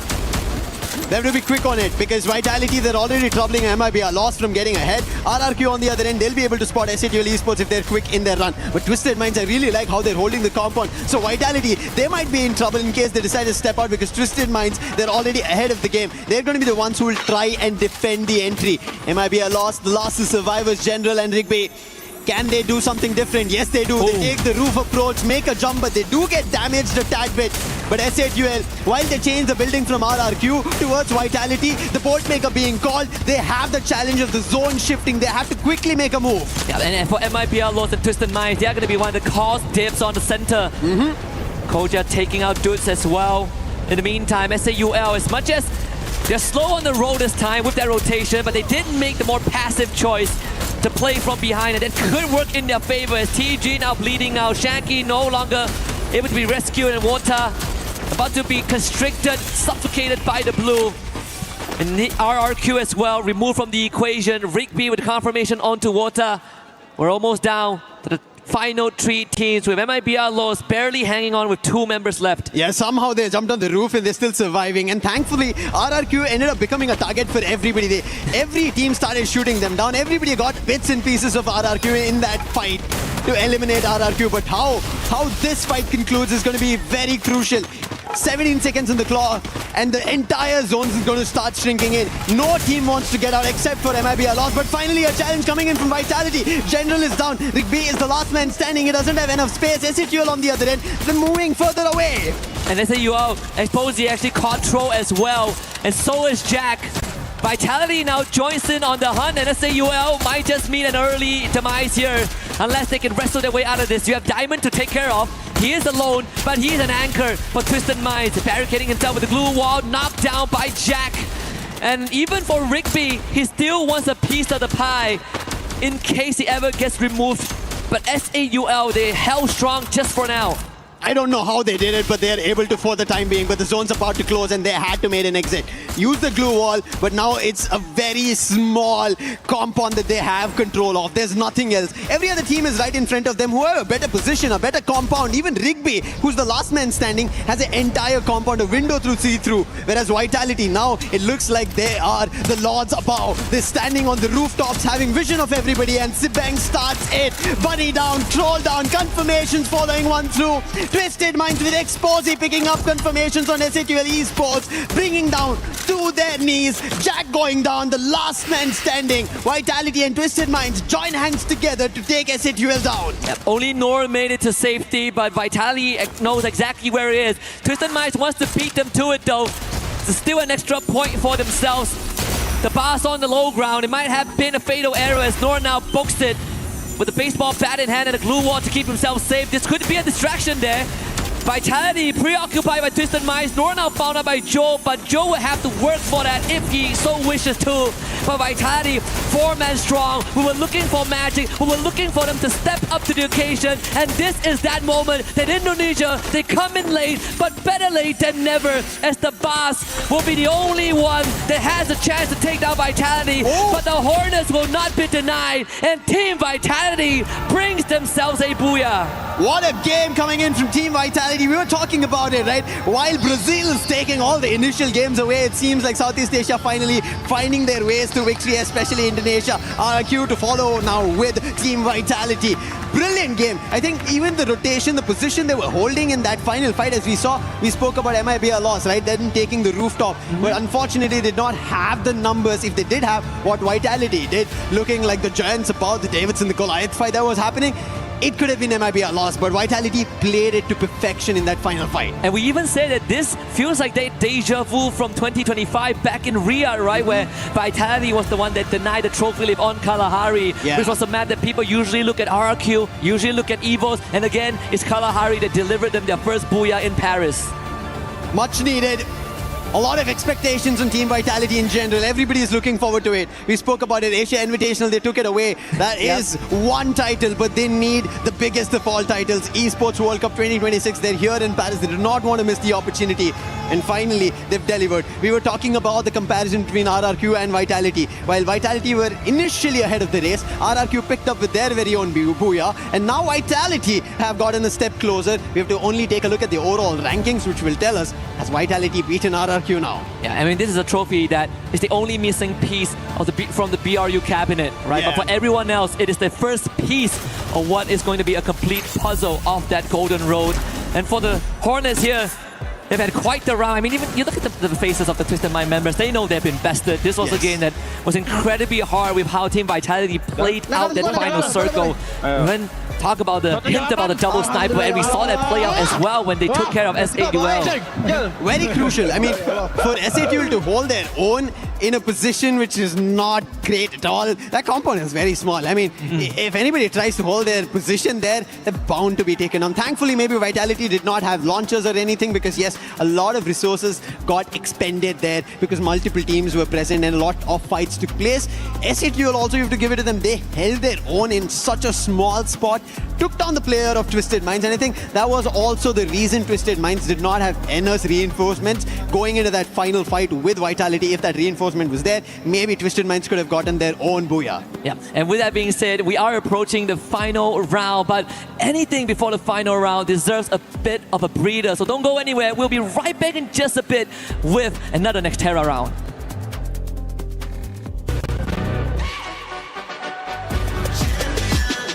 This ain't no regular thing. Came for the ring, you know what I mean. You see my name in the lights. Better get right, I'm champion.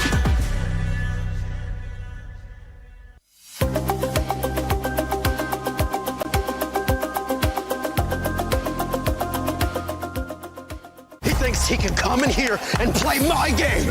He knows nothing but go! Tyler 1, you're done. Raw energy. Off and blow the house down.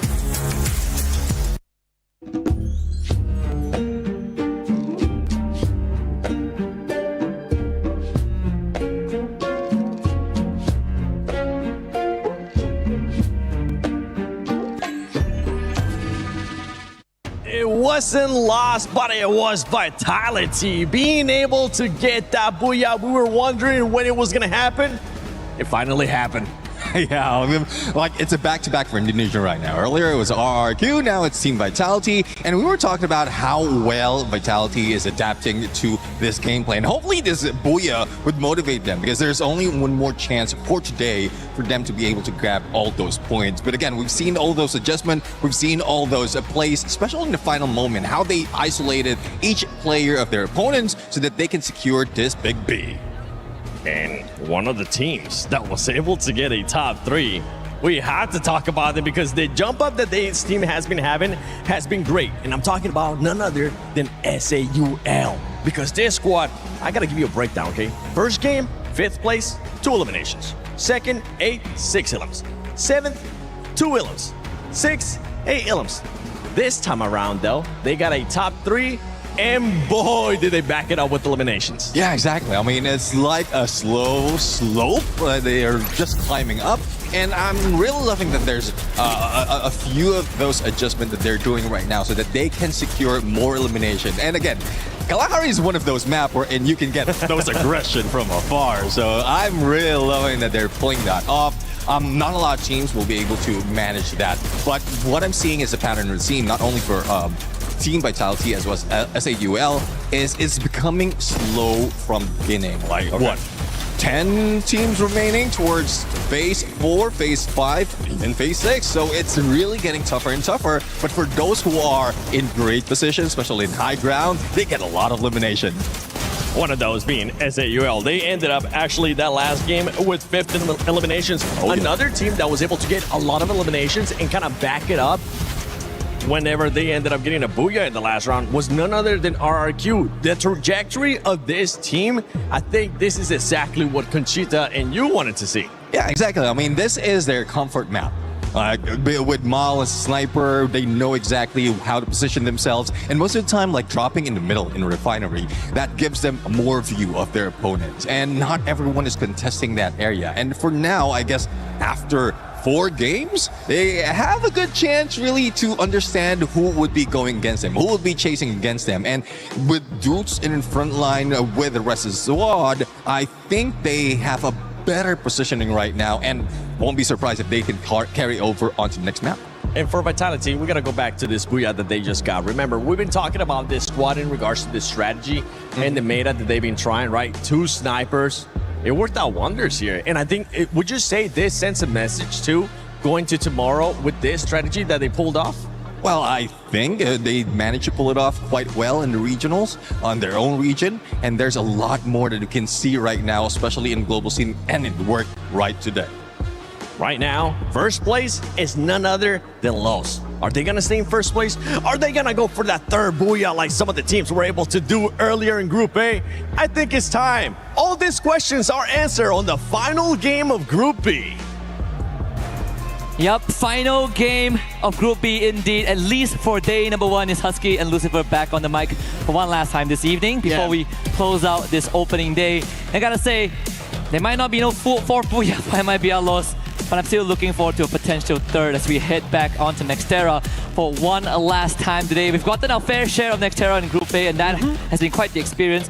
But with how Indonesia teams have been stepping up, let's see if they can keep the train going. Maybe RRQ will get the 2nd. Maybe, but I would want to take the trajectory just like how the map is moving a little towards the east, towards the right hand. It's not something to teams to be worried about already, but still, I want to see another team get a booyah just to even the competition. The overall standing already looks close by in this group compared to the group A. So that's the reason I want to see another team pick that pace up. But let's see if there's any fight. And already, as you can see, Deca Square is being lit up. Boxing Gym, again, being a fighting arena in itself. Yes, irony is that it's a boxing gym, but we also see people trying to pack a punch, and Straw Hats might be in the middle of it because Twisted Minds have looked better in their fights. So last time in Game 4 when we saw the Intellect Center draw, it was only Lion, right? Now we see TG there as well. So it's going to be some early clashes here. We'll see how that one pans out because Lion, they kind of got close in previous 2 games, but that was the most that we've seen. Twisted Minds also comes under a bit of that pressure, I think courtesy of Fluxo, who actually dropped Diamond out in the wild, and Exposy is also already gone. Twisted Minds, they're picking up players from Straw Hats. This was a surprise. And now Al Ali is also in the mix of it. Straw Hats don't know where they have to run in the direction of. Shock did get the revive, but will not be able to turn the corner. Sifo, he's going to be quick. Al Ali, they need to recover. Their games early on were too good. But after what happened in Kalahari, it was a big mess up. But now they would want to recover. And recovery is something even Lion wants to do. It's not working because Total Gaming, they understand that day 1 has not been the greatest yet for them. They started well, but they're unable to close it out. I think it's going to be some reassurance if we can get rid of Della here, who actually got a spray down there. No way to retrieve Joker though. So Total Gaming can still look for the finisher. Water, the opening doesn't have line of sight. Actually, the timing slightly off, and Aztec gets brought back. In the grand scheme of things, right, the past 2 games, if we want to talk about teams that are looking to kind of recover in this final game, I want to see Al Ali bounce back. Oh, Like, yes. They came close on Nextera, and that was Nextera as well. They came close, finished third. The thing got a bit messy, didn't go according to plan. The last game, it was a no-show because they got completely decimated by MFBL loss. But now we're back on Nextera where they finished top 3. Wota just passing by Della, who held his breath. Wait. Okay. He has no idea. And Della did not take a fight. I think he was worried that maybe there might be more players from Total Gaming following Wota. But Wota, he's on a hit list. He has to be worried about it. Mia Corp are close by. He's just trying to run. Oh, it's not on Wota. It's going to be on Mafia, the hit list, and they have to protect Mafia. But Wota is nowhere close to his teammates. And there's the final revive. Shanky also brought back to life, meaning Total Gaming are a full set of 4 players, but nowhere close to each other yet. I think it's also a smart choice for Della to not take that fight, because what if you lose, right? And you're out of the lobby. You know, a strategic move there. Team Secret against Vitality. This came off a massive round, and Team Secret looks to quickly extinguish that flames by taking out half the roster. But still, I mean, Team Vitality themselves have 6 eliminations already in the bag. Sabang holding back on the trigger finger. No clear shot just yet. So survival is imperative. Team Vitality at this point, so Team Secret gets to walk away with a couple of eliminations under the belt. I believe it's 5 for now. Even Straw has getting into a bit of a fight. RRQ coming out on top, and Rance gets a quad. Straw Hats all the way from Boxing Gym, try to keep running away, but it's not been working out. RRQ, they find them at Deca Square. So as of now, RRQ looking forward to going back to their winning ways, what they did in our game number 4, get themselves a booyah. But in the overall ranking, we just saw both Vitality as well as RRQ both sitting with a total of 77 points. Neck and neck, these two, whenever it comes to competition. The rivalry is cutthroat between these two giants. But hey, it's about getting to the top 4. Today, you don't win anything. One thing that you make sure of is you're in the final for the hunt of the trophy, for the hunt of that shield, to put your coin in and smash every other key out. And take 3 bags as souvenirs. Oh, yes. Don't forget that part. But also to give yourself a big lead so that you have a cushion to lay back on tomorrow, right? Correct. Let's say if you kind of blow 2 rounds in a row, at least you're not out of contention.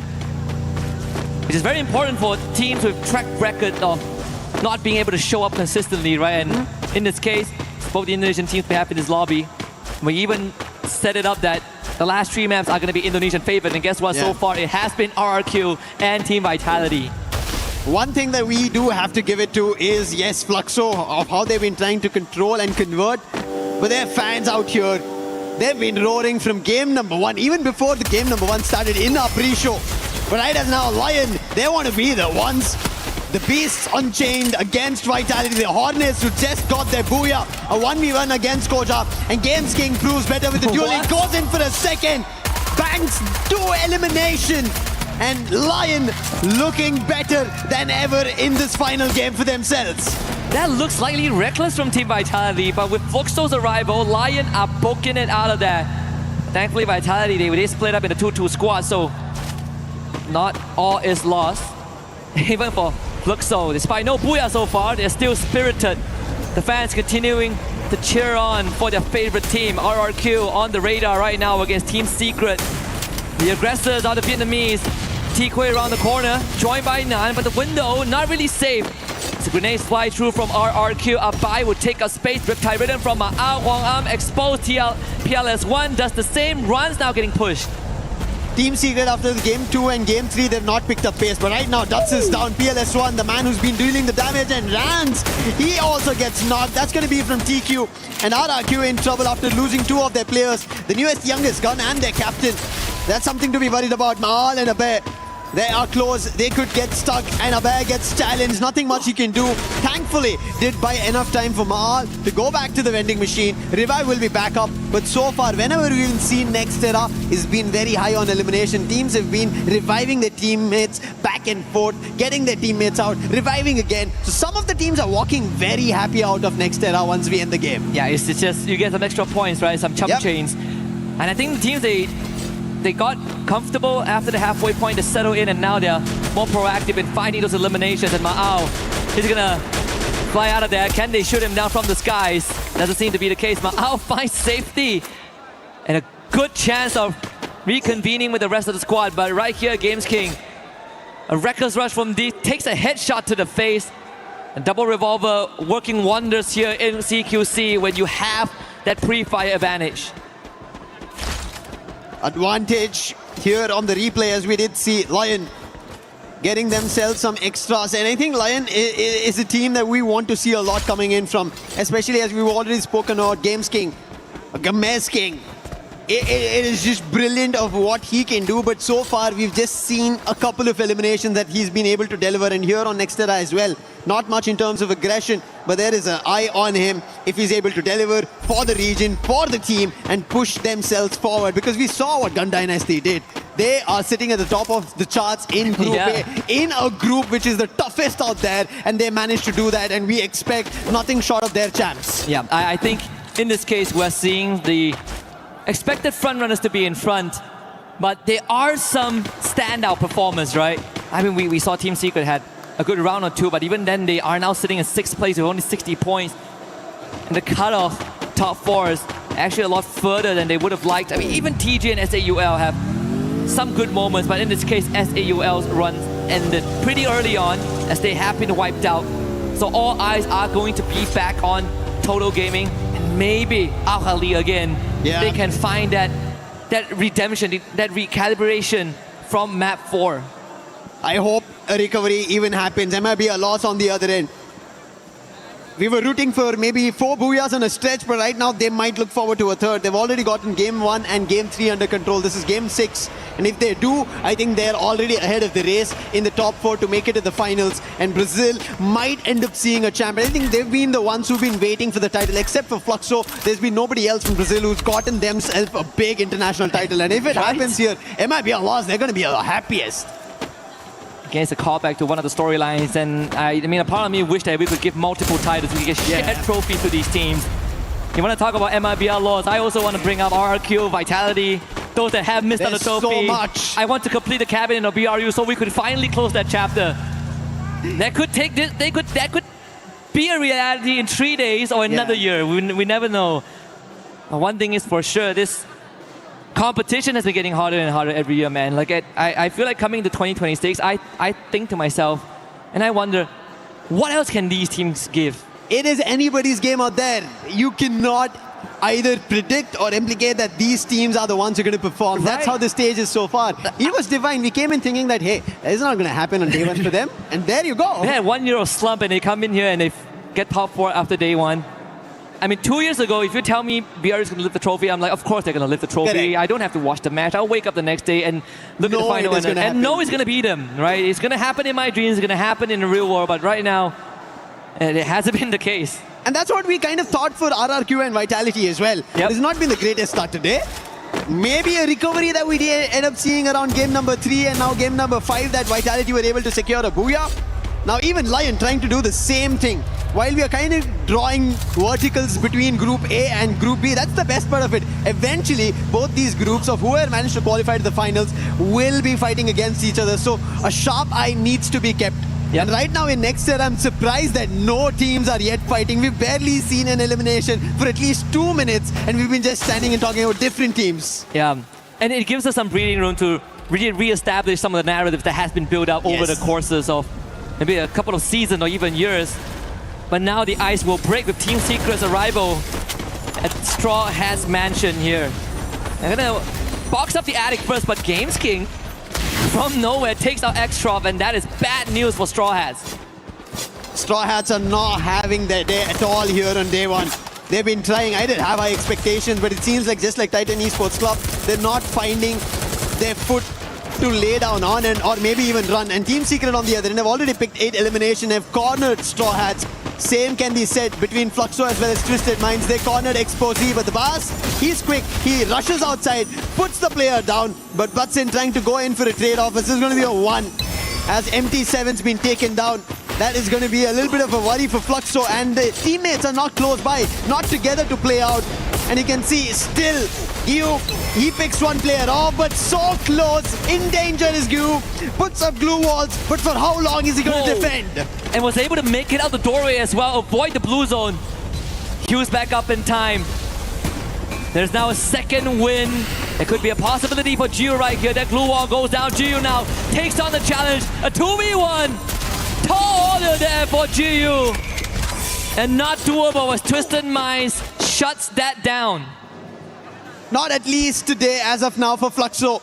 Tried their best, but they will get eliminated. Twisted Minds, they are looking forward to their booyah. I think they are kind of the underdogs, the underrated so far. They've been always been in the circuit, but they've not always gotten closer to the title from Thailand. And that's what we've sort of established at the start, right? Like they were the last team we talked about. And we went through every single team before we arrived at Twisted Minds. And you look at any official circuit, they were never the last. In fact, they were the ones that is upsetting the balance. They were the ones that when they show up big, suddenly they take away all of the spotlight, but it goes just as quickly as it comes.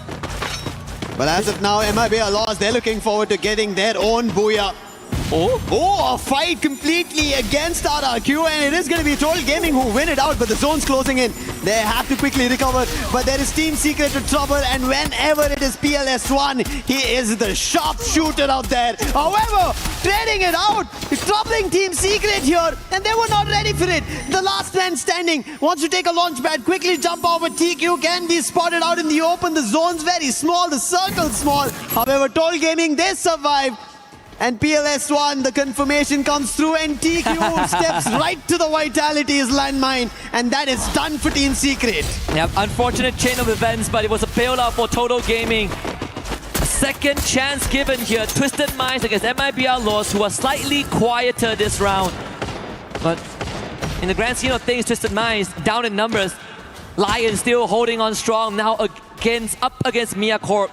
Vitality also in the circle with a good building to control. We've seen that in the previous round on Kalahari, where they play these compound fights very systematically. TG under the bridge, looks for the bass, finds the trade. They were quick, but the problem's still not done. Jump is still surviving. He's been able to deliver one knock, and now it comes down to the player, Shanky, the last man standing, and he gets cleaned off. That is trouble for Total Gaming, and it is done. Game number 6, they couldn't find much. And thanks to Lion also being there, they ended up helping out Twisted Minds, and Jump will still make it across at the 6th spot, and he still has a lot more chances now. Some of these teams that wanted a second chance, we talk about Lion, we talk about Mia Corp, who have something to prove, but Al Ali, full squad remaining here. As we go into the top 6, Al Ali now has to go to this battlefield and gets completely blown up by Haone. The one major problem in Group B that we've seen is multiple teams taking hit on just one single team. They're getting forced on those fights, sandwiched on those fights. They're getting minced, and now Jump, the last man who gets eliminated. That's the end for Twisted Minds. But look at Mia Corp. Of all the 5 games we've seen so far, they've made it to the top 4 the very first time, and this looks good. It seemed like a recovery for them. You want an underdog to root for, you have 2 choices now, Mia Corp or Lion, Latam or USA. And Lion looking good, double digits. Games Kings finally coming online with 8 eliminations as an individual. Rigby now take on the challenge. You see Lion on the high ground. MIBR Lords is going to get pushed in just a little bit as Mia Corp shows up, taking down the Hornets. There's 2 bodies drops the bank, trying to fight back with whatever he has left, but you have the blue zone to contend with, and Kampas is not going to let it happen. This is Mia Corp's fight. This is theirs to take, but 2 of them still goes down. The blue zone takes all of them out, and Mia Corp ends up falling victim to the system. Unfortunate for Mia Corp, such a brilliant battle that they were able to deliver, but now it looks like MIBR Lost might be looking forward to the 3rd booyah of Group B. Looking unstoppable so far, but Lion, can they stop them? A 1v1 duel is what they decide to take, but Yago and Rigby 1 by 1 take down Axe and Della, and Lion are losing players one after another, and as that happens, even Dix gets eliminated, and Games King was the last man standing. And it is going to be MIBR Lost getting the final booyah of Group B's Day 1. Matching BRU's achievement in Group A, 3 booyahs. As and you shall receive, MIBR Lost delivers it on a silver platter. Thailand might have dominated Group A, but Group B is their closest contender for the longest of time. And it's not Fluxo, it's MIBR Lost. I mean, Yago back on the trail of being Group B. Highest in terms of sniping skills, best in terms of dealing damage, looking forward to eliminations. And MIBR Lost, I think, as soon as the zone was about to shift, right, the approach they made to get ahead of it, that sealed the game for themselves. They blocked every other team, and right now they end up holding it off. Even that final battle, Lion did have an opportunity, but we've spoken about this. You split your resources, you split your approach, it becomes difficult. If both fall, both the fillers are down, the entire building collapses, and that's what happened for Lion. If they were together, maybe there wasn't a chance. You're only as strong as your weakest link, and unfortunately for Al Ali, this was... We saw the recovery, right? It was in action. They put the plan into motion, all to get intercepted by MRBLOs on the cross. But it's something that is unfortunate. I think, you know, all things considered, they did achieve what they wanted. Yeah. They still have 6 more games tomorrow, and worst comes to worst, 10 more. আজকে guys already প্রতিটা টিমের match শেষ হয়ে গিয়েছে already. তো এখানে স্ট্রহাটের 6টা match and DC তাদেরও অলরেডি 6টা ম্যাচ শেষ। তো কালকে হবে এগেইন দুটো টিমের এগেইন 6টা করে ম্যাচ। দেখা যাক তারা কি কামব্যাক করতে পারে কি নাকি ওখান থেকে বাদ হয়ে যাবে, সেটা দেখা যাক। গাইস যতটা মনে হয় এখন তো ম্যাচ শেষে দুইটা টিমেরই অবস্থা প্রচুর খারাপ। লাস্ট প্রতিটা টিমের বটম টিম মানে 11 এবং 12 এ গ্রুপ এবং বি গ্রুপ থেকে এই দুটা করে টিম বাদ হবে। বাদ হওয়ার দুটা টিমের চান্স, বাট যদি কালকে কামব্যাক দিতে পারে তাহলে হয়তোবা কোয়ালিফাই করতে পারবে। তো গাইস আজকের জন্য এতটুকুই, দেখা হবে কালকে ডে 2 তে আবার 6টা ম্যাচে।